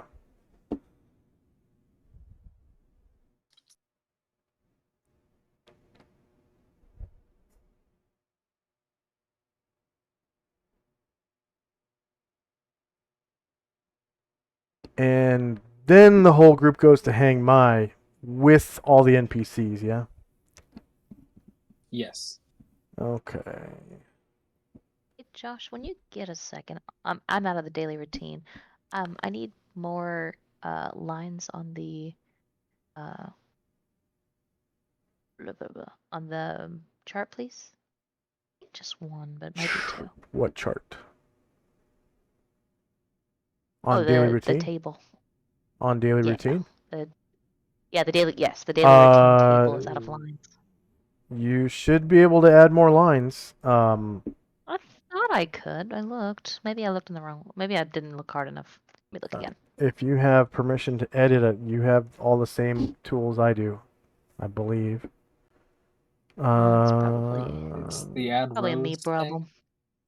Oh, I'm sorry. I do this all the time on the uh. Yep, there it is. Sorry, I do it all the time on the other ones. I don't know why I missed it. Thank you. Sorry. Yeah. Don't feel dumb.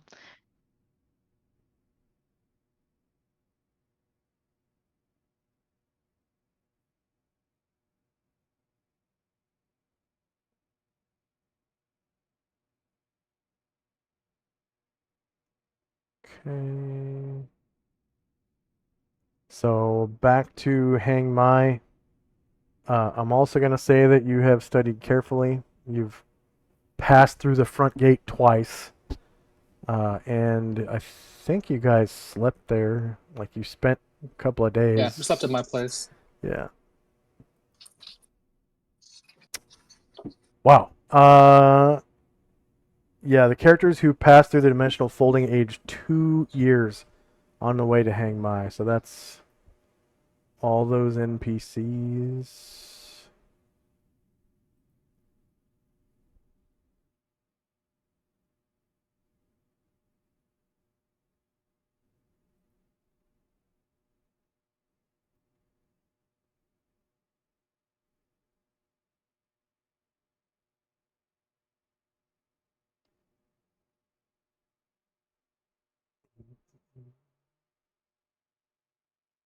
That's crazy that that even procced again. Um,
And then where do you all go from Hang Mai? Are you going to march?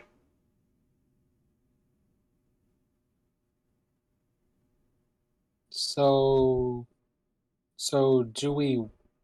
So can we get Ushas and bring her back today? And if we can't, do we want to rest and do that? We could at least go there to find out, unless Go where? What I do you mean? we can go to Mingdao where she is now. I have one more dimensional fold left. Baron has 2. Okay, so you want to go to Mingdao and bring Ushas to Hang Mai? Well, she might not be ready right away, so. But yeah, I think that's what our next step was, right? Yeah, I think she sounds like a wanted. good I plan. think she wanted to do it whenever whenever we did. So everyone's gonna dimensional fold to Mingdao to pick up Ushas, and then everyone goes back to Hang Mai with Ushas by Yep. dimensional Solynod folding. Hex, the Uber episode. Okay. So you guys get from the water temple with the NPCs at about 19 after. Okay, and then if you immediately go to Mingdao, it would be 20 after when you get there. So 2 a.m.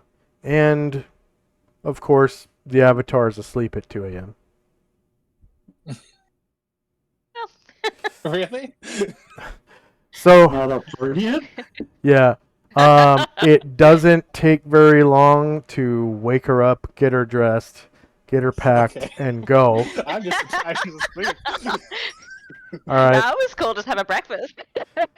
So, I mean, she probably would have honestly stayed packed and is like, waiting for you guys. Like she's on call, just waiting for you guys to just show up any time of day and probably teleporter somehow or dimensional fold.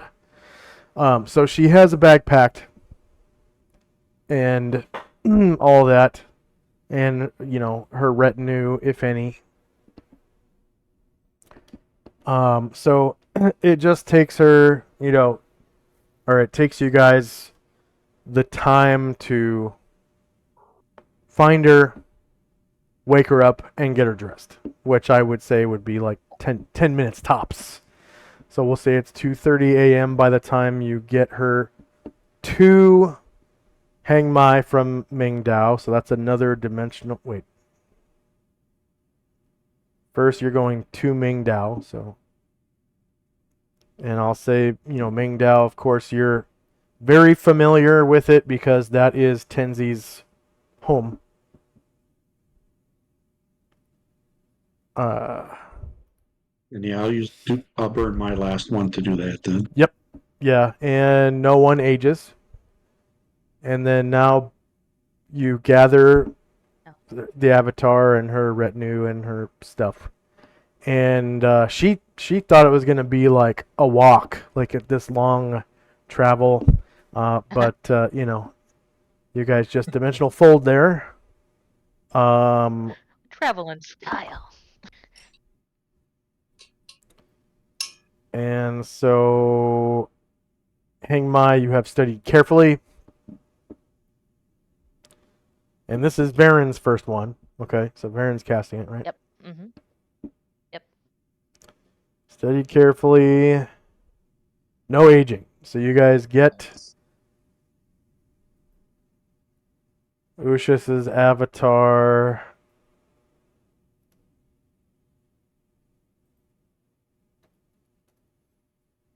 To Hang Mai, which is your first side quest, or side quest number 1. Well, yeah, because that's one of the tasks that Terra gave you. Okay. So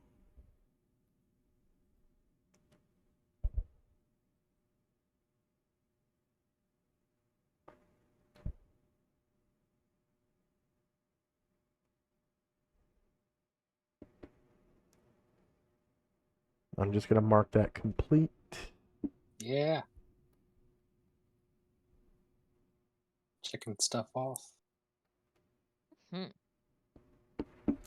At about 2:20 a.m.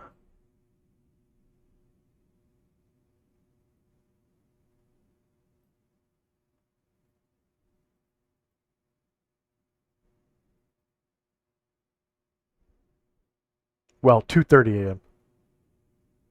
2:30 a.m. September 23. 11 a.m. Right.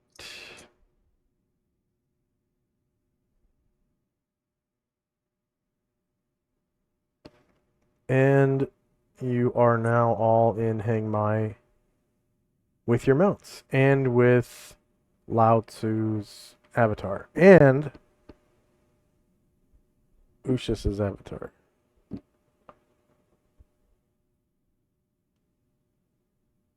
So I will place you onto. Are you guys casting any spells or anything? No. All right. No.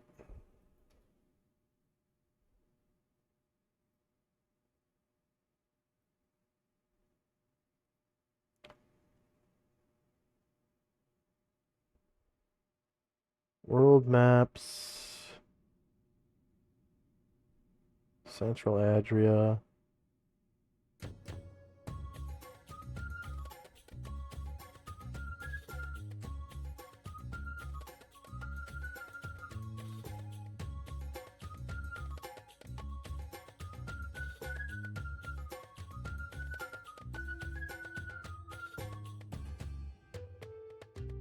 So you are here.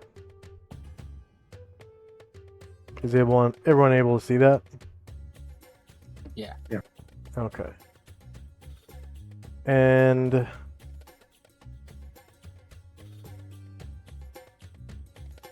it's currently dark. It's 2:31 in the morning.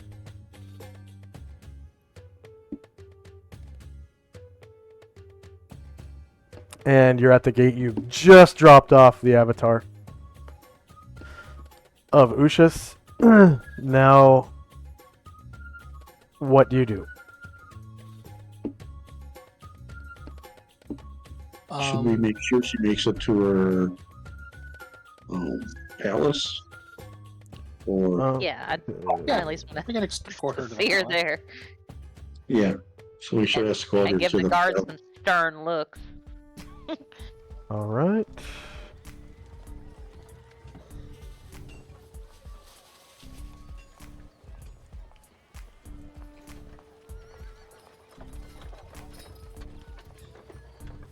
Yeah, I don't like the looks of any of these guards. Me either. They're all samurai. Some of them just been described as being a little slovenly. They're not on their game. No, these ones are. They're like. They're not Ronin. Okay. They're like comparable to Musashi.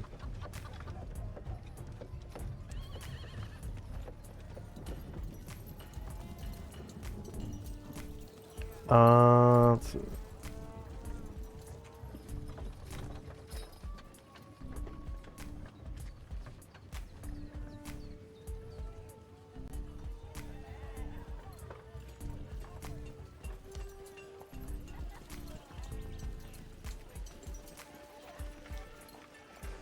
I think it was the ones that you met in the the ramen house that were slovenly. Because they were probably Ronin.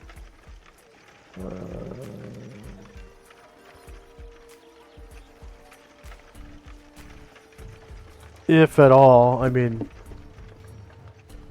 that was a long time ago, so I don't remember how I described those guys. No, we ran into some that were not up to par. Yeah. But they were like at the gate or something, and they were. Yeah. Nature side eye.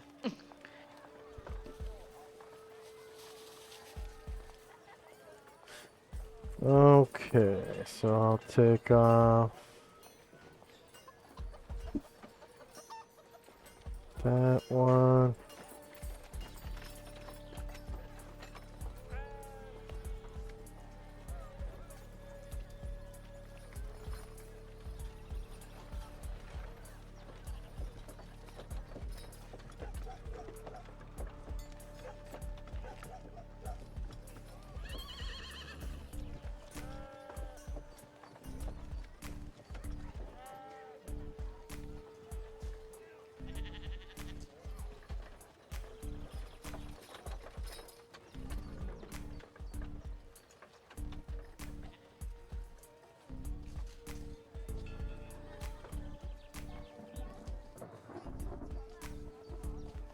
And you have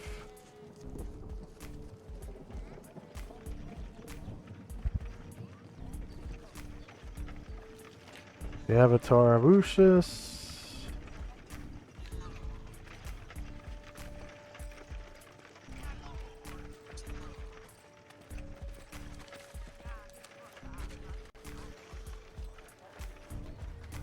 And the Avatar of Lao Tzu. With you.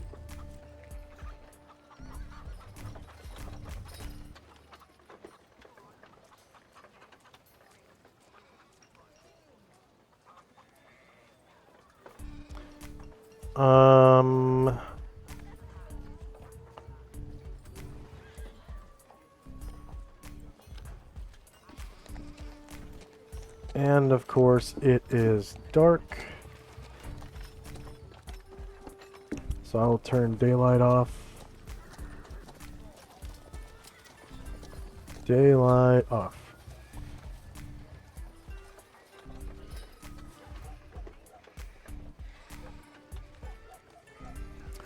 So there are lanterns kind of lighting the way. They're like attached to the walls and whatnot. There's a gazebo right here that's surrounded by them.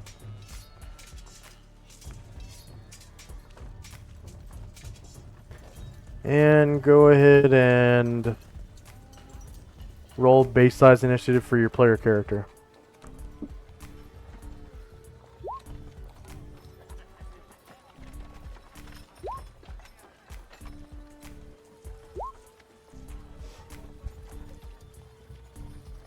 And Shandrak, your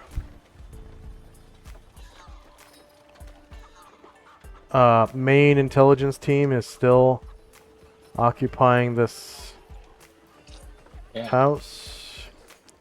They're going to be inside.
Alright, so you just pop in.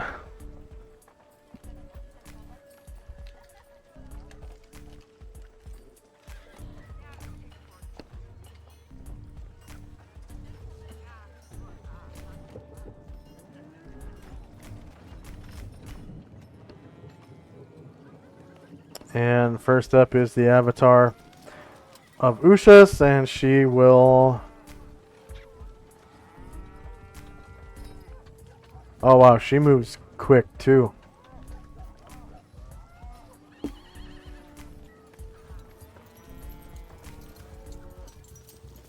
So yeah, she zooms.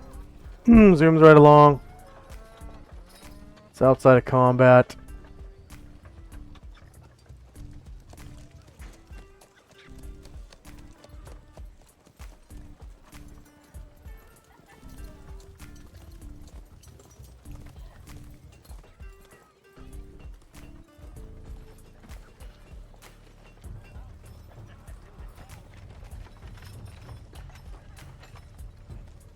And next up is Asher and Company.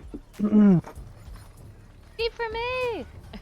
She'll follow the avatar. Are you going to be in your Western clothing?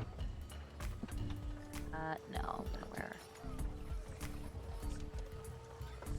What's that now?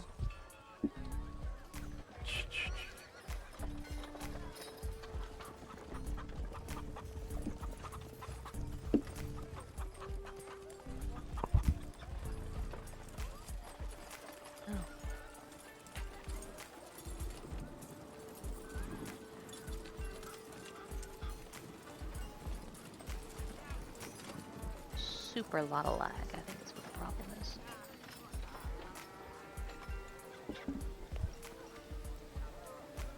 Oh, okay. Let's see. Choose side. Yeah, it says choose side, but it won't let me do anything. I just gotta find...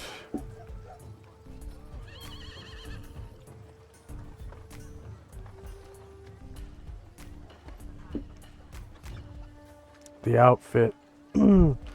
She was wearing a kimono, yeah? Yeah. There it is.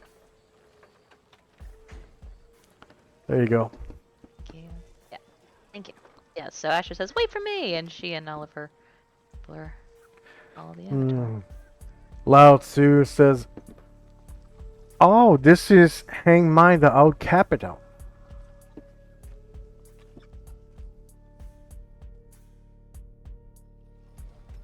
Yeah, this we're bringing the avatar of Ushas back to her home.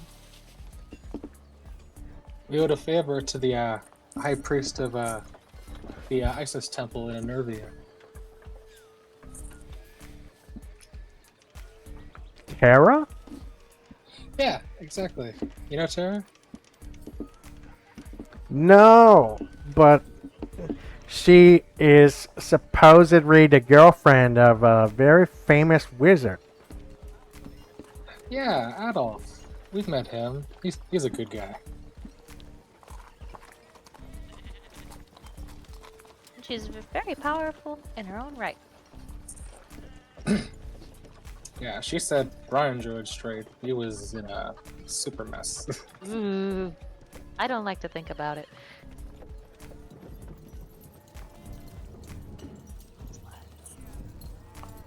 And Lao Tzu kind of moves right along at a pretty quick pace as well.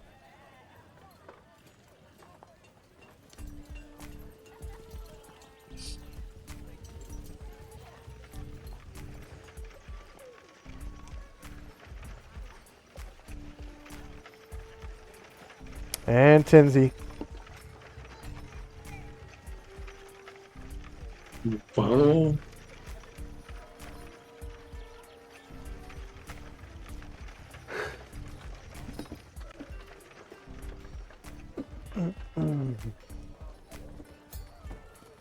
Just line up behind here. And Shadrach.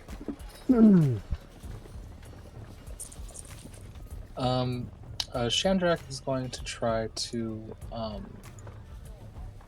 Gonna try to make a horseman's check to get off his horse. And just walk. Yeah. And you start jogging. Everyone headed to.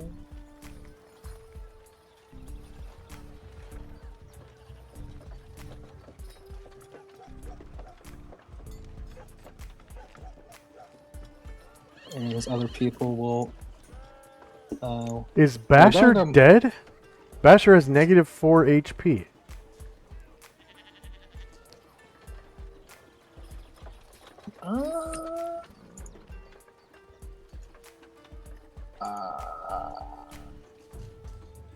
Maybe? I mean, I guess he must be. I don't. Huh.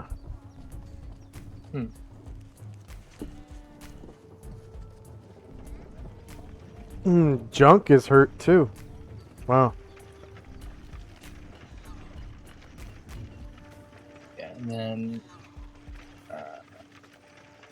Ryer and Erdrin will continue on horseback.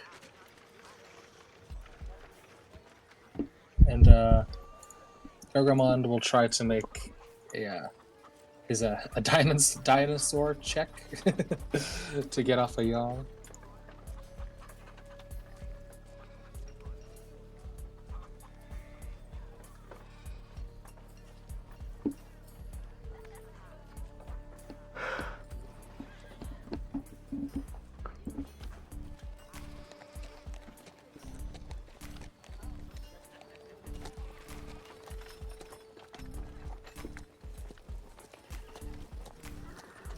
So does that fail mean I fall off, or I fail to get off of him?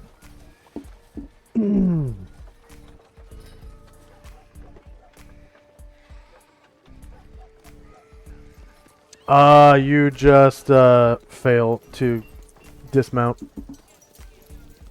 Okay. Can he take his whole move to dismount? Yeah. It takes a Okay. full round. Then he will attempt that then. And the rest of my people are good.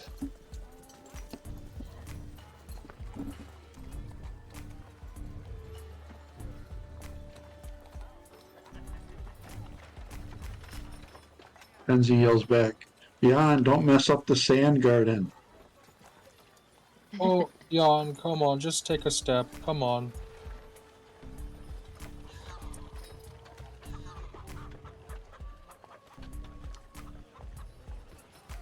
And end of round. And Ushas turns the corner.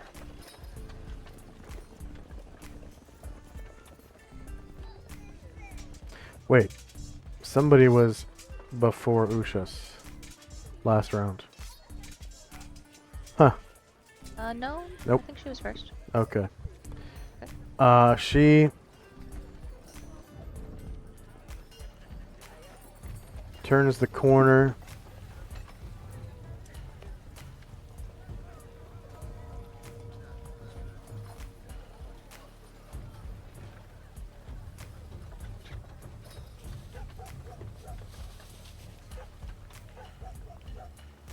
Next up is Asher.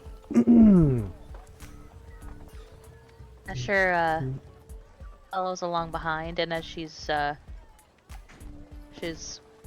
walking her horse, the horses that'll walk. She asks, it'll take a while before I memorize his name. Lausu.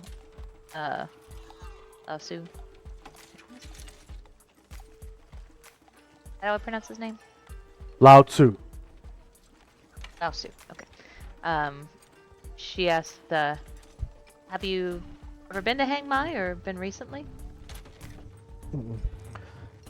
Not recently, but I have been here many a time when visiting my water temple.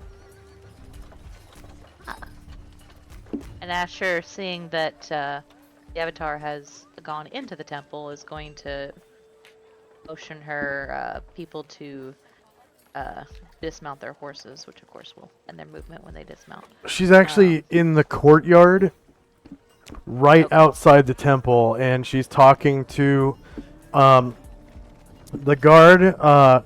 You probably don't remember him, but he's one of the retainers. Uh-huh. His name is Amemishi Ishigita. And as soon as he sees her, he immediately like gets down on all fours and grovels at her feet. Like, just, he puts his head all the way to the ground, palms down, butt up, and kisses her feet. And she kind of like stands there for a moment and doesn't say anything, and walks in to the temple, and the door is wide open, and she passes in right to about there. Anything else for Asher and company? Now her people are just going to keep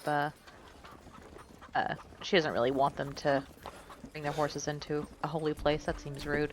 So yeah, she's just gonna motion them to their horses and dismount, and we'll follow after. All right. Lao Tzu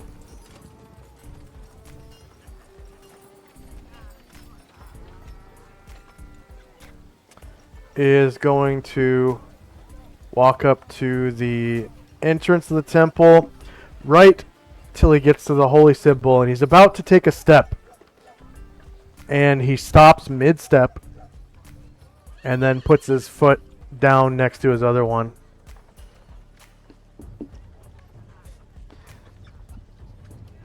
And he backs up and comes over to this wall right here.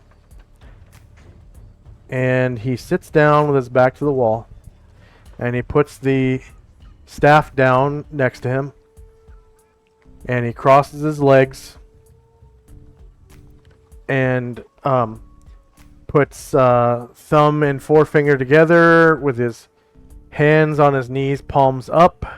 And begins to chant, Aum.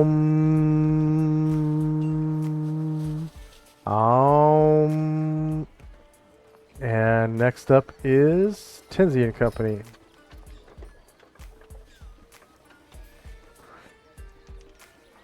We'll continue to ride up, hopefully.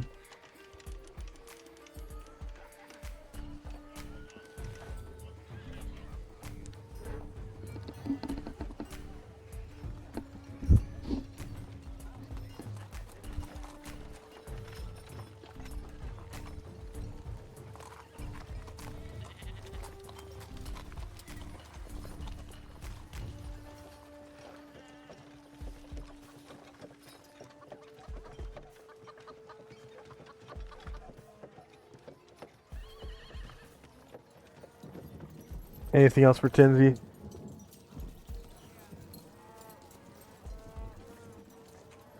Alright, next up is Shandrak.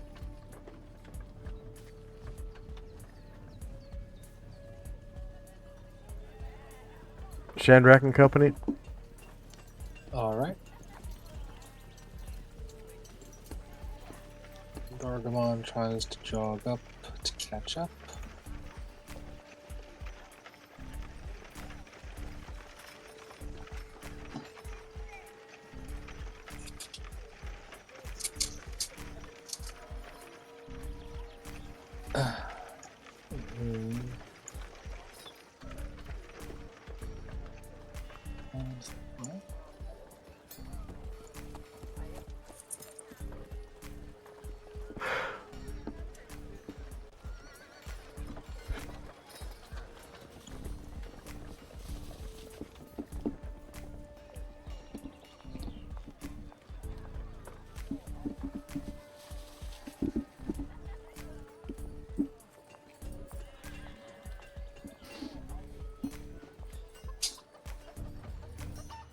And then, once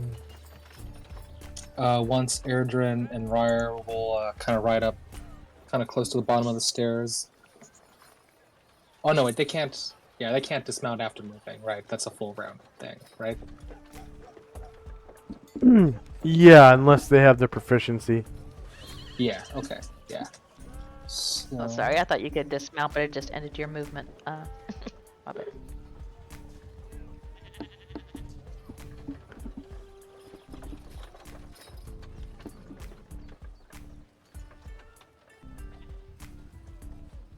Shandrok will kind of come up and will kind of stop and watch Lao Tzu as he's meditating again.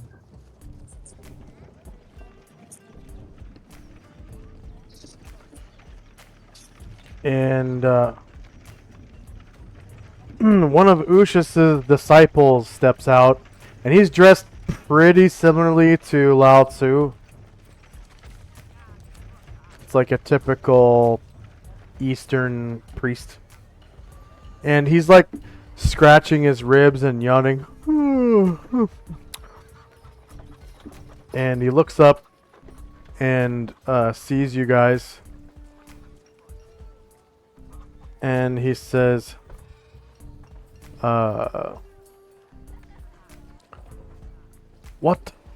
What is this? Oh, sorry for disturbing you at this hour. You know, we lose track of times going through dungeons, but we had just finished clearing out that water temple to the south of the Yuan Ti, and we've brought your power Ushis back here. And Ishigita runs up and says, "It is true.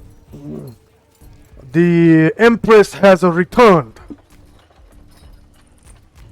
And the priest kind of says, "Oh, we shall welcome her." And he kind of runs in, and there's like a sound of like someone yelling. And then he runs across the courtyard over here.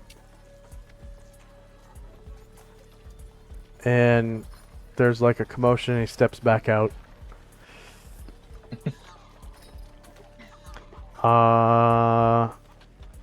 Anything else for Shandrak? That's all.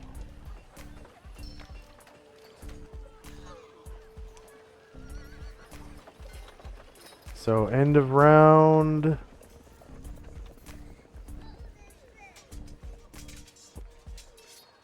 And Ushas goes further inside.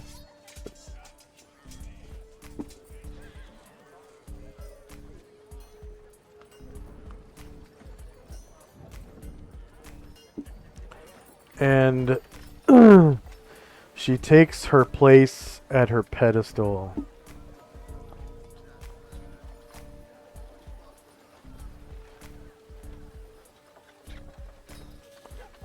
So she doesn't sit on a throne, she just kind of sits on a pedestal. Asher and Company. Okay. Now they're going to dismount because I didn't realize they could do that. So everyone's just gonna dismount, and next round we'll start heading in. We'll say they dismounted last round at the end of the horse's movement, so you can take their Oh, okay. So, everyone's so I full can move. do that. All right. Yeah, you can move your horse and then dismount. Okay, that's But not move the character. Yep. Okay. Cool. So this round you'd be able to move the characters.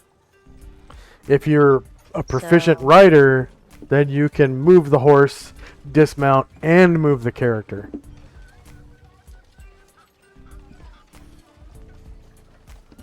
So she'll get that far and signal her to follow.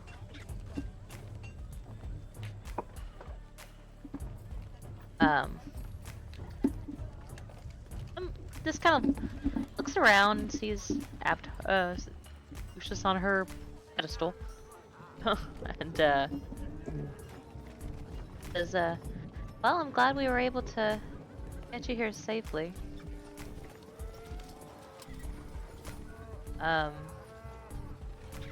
It sounds like you'll be as safe here as anywhere. I'm still a little bit nervous. And she looks over at the priest and says, make sure all the guards are doing their drills and their morning exercises and stuff.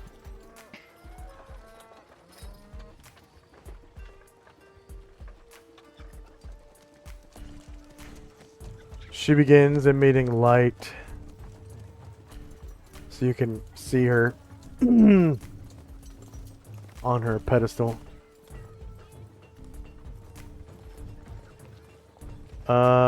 She's way over here. And oh, okay, I didn't see. Yeah. there are these priests standing around her in a circle. And they all sit down and begin praying.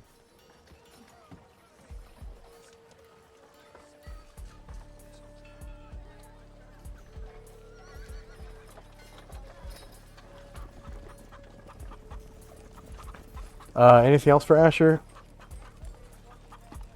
No, she kind of looks around and just kind of takes a little bit of satisfaction, but this isn't kind of place isn't her vibe, so she's just gonna chill. Yeah. Tenzi.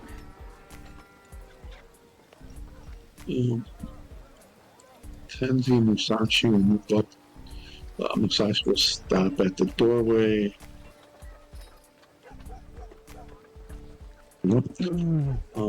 We'll come into the chamber. He'll kneel down before her and ask if there's anything else this humble servant can do for her.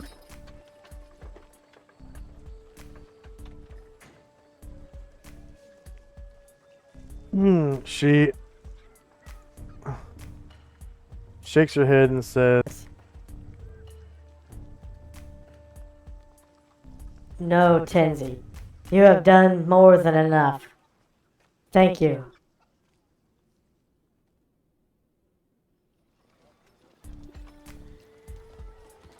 He nods and then says, well, we have other evil to defeat, so we will be on our way. If you ever need me, call. Once you have defeated the Shogun, return here, and our forces will take the city. Very well.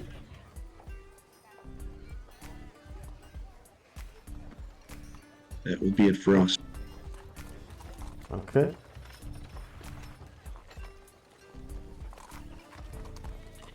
Shandrak and Company. Shandrak will also enter the chamber. Okay. So there's this first circle, and then the inner circle up a super steep set of stairs. And at the top of the inner circle, Ushas is sitting on a pedestal, surrounded by priests. And they're sitting like Lao Tzu is outside. And they have their palms to each other in front of their chest, and they seem to be praying to the Empress, the God Empress, that is. And Shandrak, he will say, Ushas, I have a question for you, and hopefully you can help. It will be to our mutual benefit. Well, we'll be heading off soon to for Shida High to burn the Demonomicons in that city.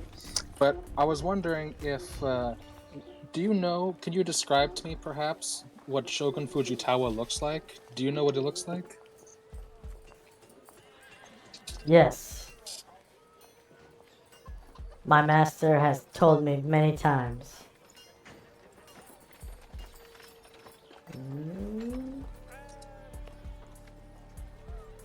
The goddess. Your master. The goddess.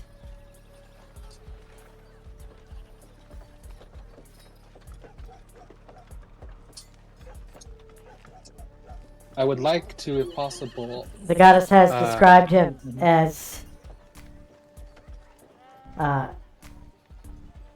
wearing a unique suit of Oyori armor. And like this.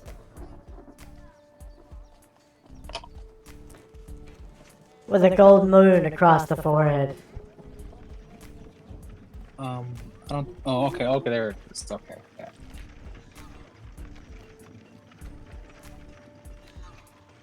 He is an elderly gentleman. In his early 60s. Early 40s. Early 40s. His hair is gray.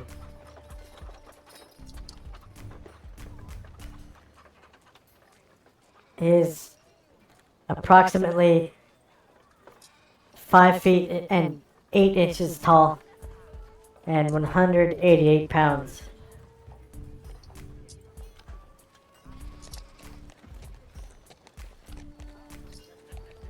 He carries a potion in his belt. A what? A potion. Okay. Mm-hmm. And a set of nunchaku. Along with his katana and wakizashi.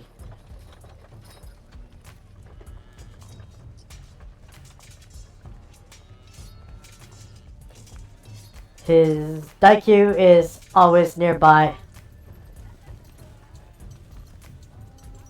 And he has special arrows blessed by the evil god Raiden. Ooh. You can tell which ones they are. The flights and the dowels are black.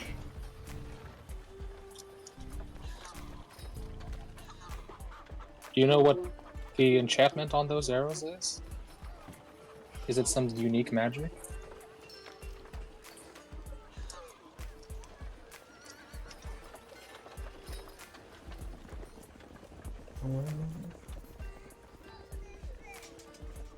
They're man-slaying arrows.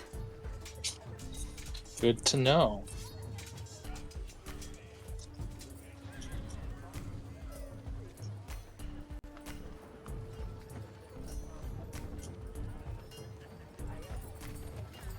Is there anything else you can tell me about him? That is all. Oh, thank you very much. I hope that'll be enough for me to send a message to him, maybe talk some sense into him. The goddess thanks you. Thank you. And Chandrak will kind of look over to Tenzi and then start to make his way out.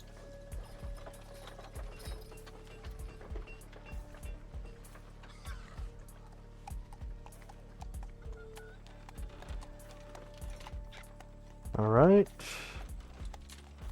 End of round. And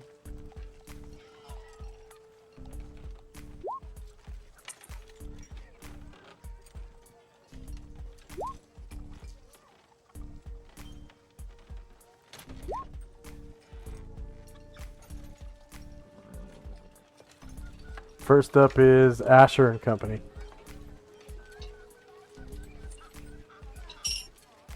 Asher, hearing her companions interact with the avatar, motions for people to stay where they are, but she'll kind of come in and hover by the door and listen a little bit more closely to Shandrak and Tenzi.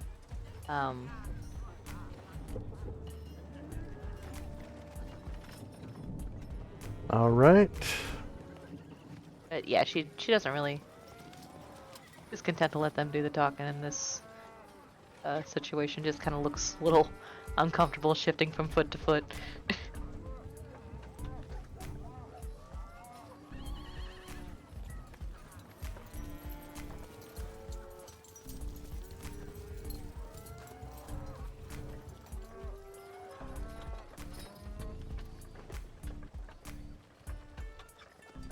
And Tenzi and company.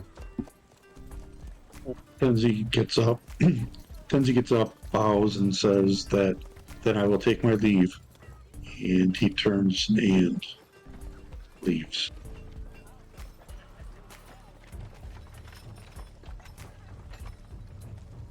All right.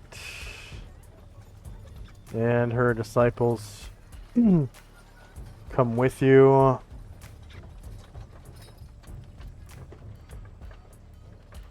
And Shandrak and company.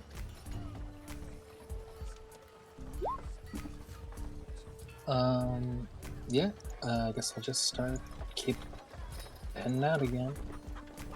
Down the stairs. The disciples start pouring out of their rooms.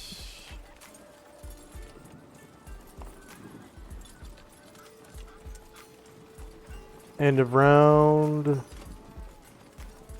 Asher and company.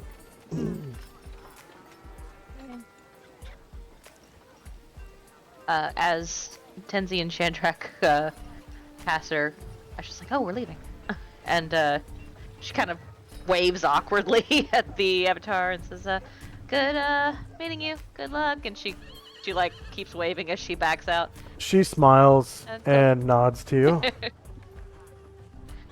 All right, be safe. And she Bye now. she puts her hands together, palm to palm, and crosses her legs atop the pedestal. Huh? And she kind of begins to pray while moving her head from side to side.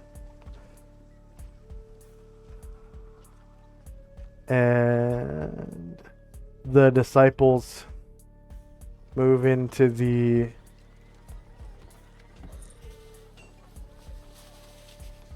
temple there.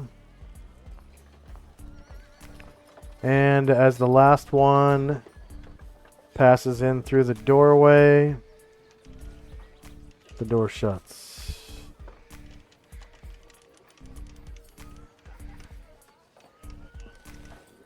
Asher kind of stands next to Tenzi and kind of like mimes dusting her hands off and says, "Another one for the good guys." And we'll end our session there.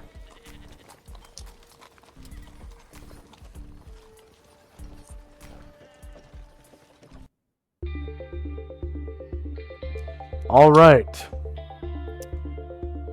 So now, with all that experience points totaled up, hopefully, did anyone gain a level? Salman. Asher. Nice. Nice. Nice.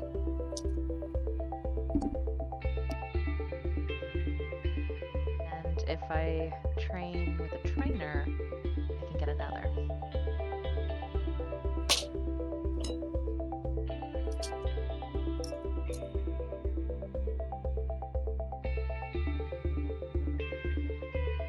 That would be an ideal time to read the book if we if we get any downtime.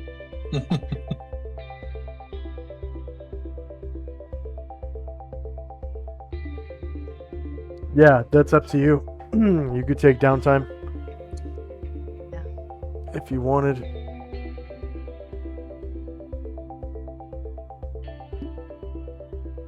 And I can mark that as a mission completed for Ashriel. Yeah, because that was the water temple. We didn't count the water temple yet, right? Yep, that's correct. Yeah. So that for him is Number 4. Nice. number 4. Is getting Lucius home does that count or no?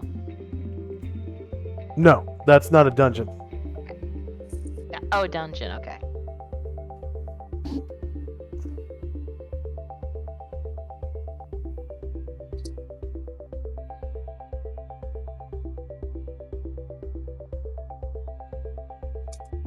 Anyone else?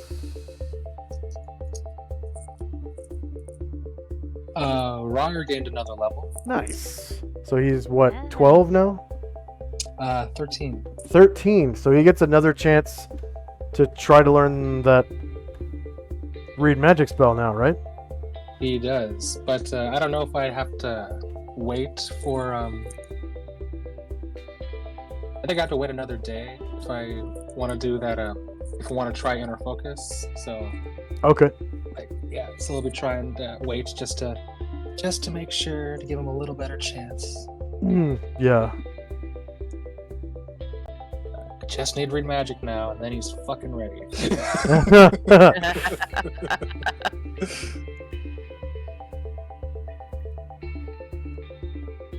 All right.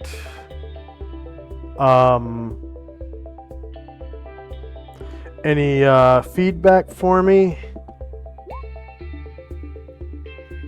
Thank you for helping us fast forward through the more tedious bits. That was very helpful. Yeah. Yeah. Yeah. So, No encounters, so it's like why do that the long way? Yeah. Okay. And so we got Zalman's level. He's what? level 9. Level 9. Oh yeah. So that's another weapon proficiency and non-weapon proficiency. Yes. And he gets a spell now, doesn't he? Yeah, I think so. It's one spell.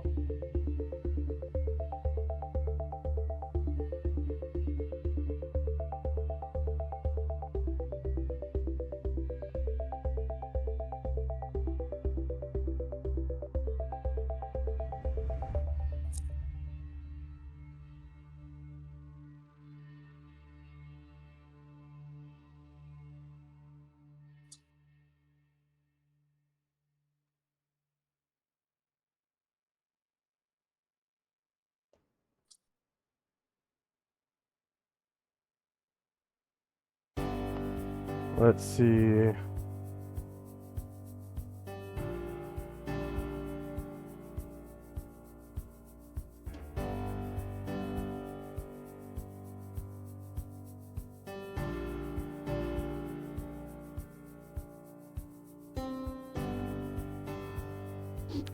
Paladins, player's handbook, player character classes, warrior, paladin spell progression.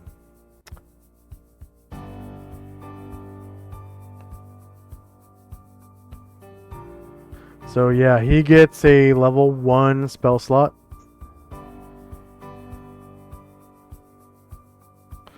And his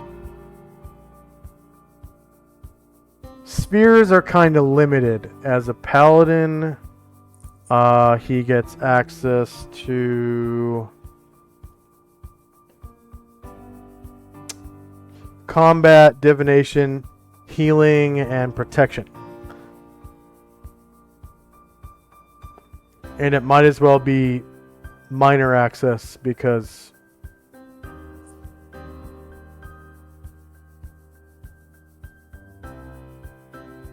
Well, actually, no. He can go up to level 4 spells. Once he reaches level 15, he gets a 1/4 level spell.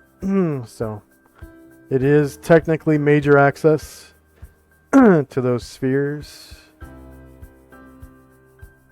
Then his casting level is it his level?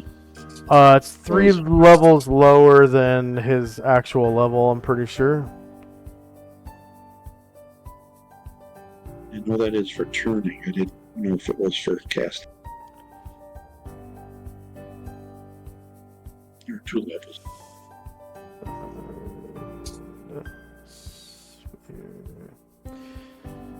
Once he reaches 9th level, he can cast only spells of the combat, divination, healing, and protective spheres. Spheres are explained in the priest section. The acquisition and casting of these spells abide by the rules given for priests. The spell progression and casting level are listed in table 17. So at level 9, he casts as a level 1 priest. Wow. So 8 levels lower.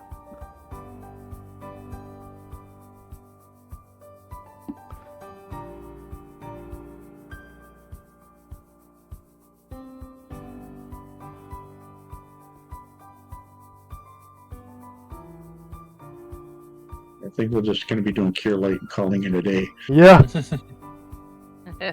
might as well.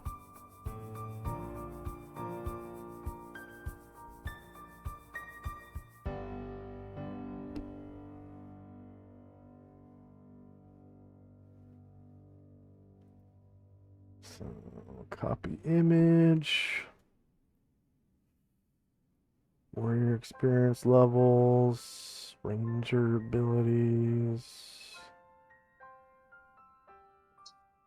Proficiency slots. Strength. So probably right after ranger abilities, I'll put this table.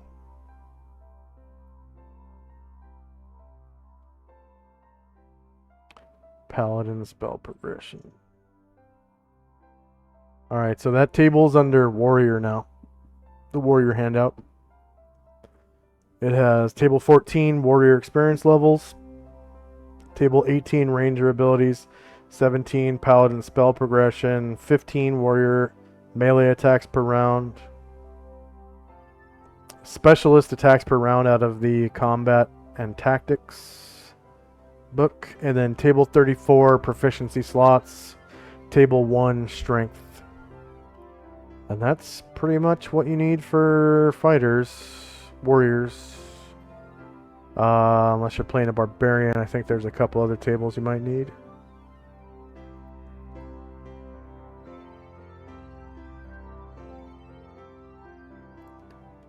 And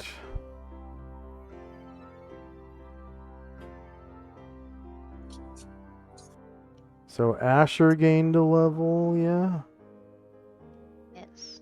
What is she, 17 now? 18. 18. And at 18,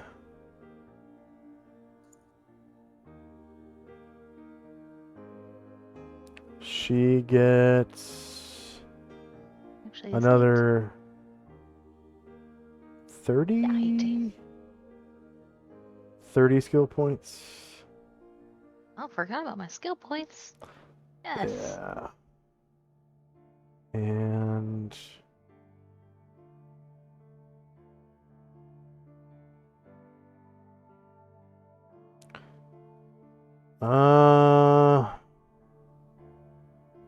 no proficiency slots. But I think if you have slots saved up, there might be some slots that are some skills that open up to her. Yeah, I'm gonna be checking that. Let's see. High level campaigns. High level characters. Rogues.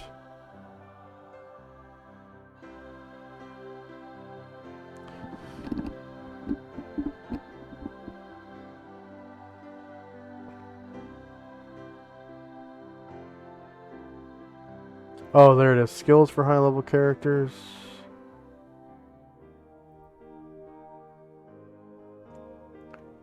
So rogue. It's a bunch of them at 16 plus, which you got a little while ago.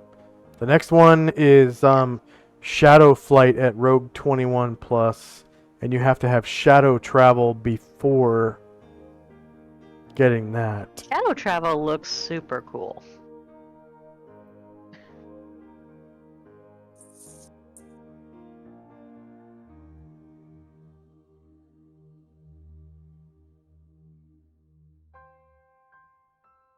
Yeah. This skill allows a rogue to move rapidly from one shadowy area to another, moving at Is seemingly that the one where you can take someone with you too? blinding speed. Use of this skill, the rogue. To use this skill, a rogue must first successfully hide in shadows, which is required to use the skill. After entering the area of shadow, the rogue can move into other shadows at increased speeds. The actual movement depends on the amount of shadow available, according to the table below. No shadows, weak shadows, strong shadows, and very shadowy. 24 movement. No shadows, the rogue is surrounded by multiple light sources within a magical light or darkness spell, or in the open on a bright, clear day. Weak shadows, outdoors at dawn or twilight, in a woods on a bright day, average indoor light, or outdoors on the moonless or overcast night are examples of these conditions. Strong shadows, the rogue is outdoors at night or in dim indoor light. And then very shadowy, most areas of near darkness apply for this condition, including in woods at twilight, in a windowless room with a single flickering light source such as a torch, candle, or fire. Outdoors at night along the edges of the circle of light thrown by an artificial light source. The rogue is visible when moving between shadows, but he remains hidden while within the shadows and able to move at an accelerated rate until the character attacks or the shadows get weaker. If the rogue leaves the shadows to attack, the character can enter them again and assume accelerated movement on any round when the rogue does not attack and there are shadows available. Shadow movement is not silent, but the rogue can attempt a move silently roll while moving through shadows and still move at the accelerated rate. Accelerated movement is subject to normal modifiers for terrain and encumbrance. So you already move at 18 with Featherfoot. So Yes. very shadowy conditions are the ones that would increase your movement to 24, which is areas of near darkness like most of a dungeon, unless the room is lit. In the woods at twilight, windowless room with a single fire source. You mean unless you gave half your party necklaces of continual light? Yeah. And then there's also Shadow Flight, which this ability is similar to Shadow Travel, except that a successful hide in shadows roll allows the character to fly silently from shadow to shadow. Like the shadowy travel skill, the rogue must begin with a successful hide in shadows roll. Once in the shadows, the character's movement rate and maneuverability class depend on the strength of the shadows. So no shadows, flight is not possible. And then very shadowy, once an hour the rogue can instantly move up to 360 yards as a dimension door spell. That's the one I was thinking of. That sounds super cool. And I Yeah. think you can take somebody with you on that. As long as the destination is at least as shadowy as the rogue's current position. While flying or traveling instantaneously, the rogue can be no more than lightly encumbered. The rogue can carry other creatures if their weight does not exceed the rogue's light encumbrance limit. So you literally have to carry them. That's fine. So, I mean, like, not for Asher. Like, Yeah. theoretically. If I did something about my strength, then yes. yeah. Or if I shrunk someone down, then you could carry them. Ooh. Ooh. Put them in my pocket. Well, The enlarge Extra reduce mass. spell doesn't do anything with weight though. It's only height. I'm pretty sure.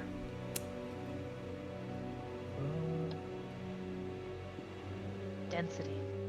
Super. Yeah, it says increases both size and weight. Okay. So the reduce will do opposite.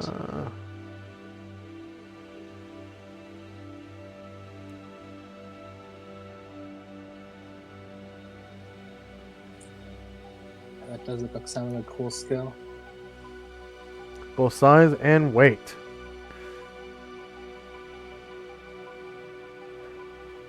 Weight, mass, and strength are affected though, thus...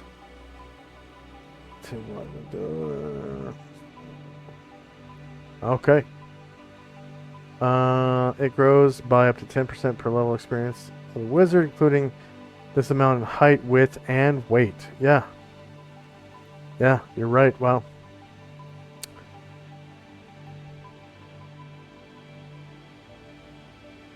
And then...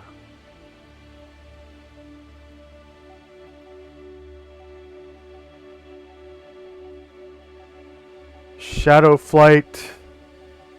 Very dark conditions give you maneuverability class B.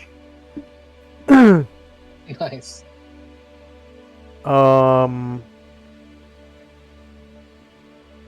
Yeah, that's really good.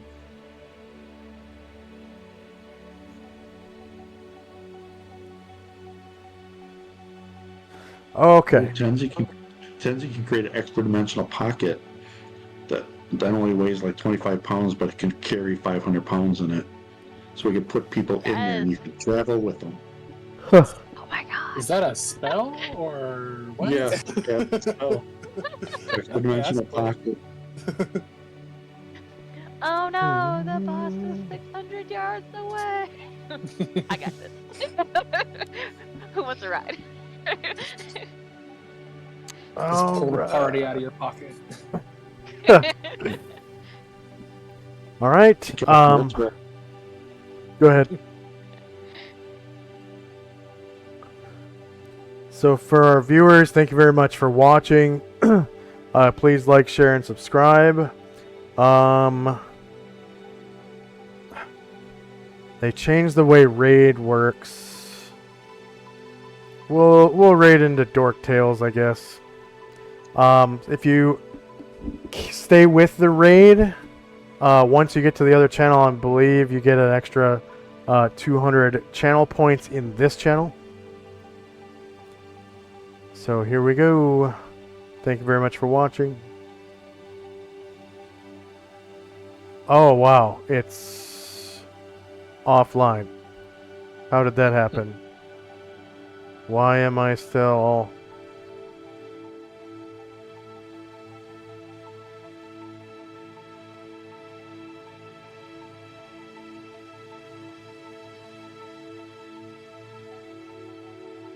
And nobody is playing D&D now, so never mind, we won't raid.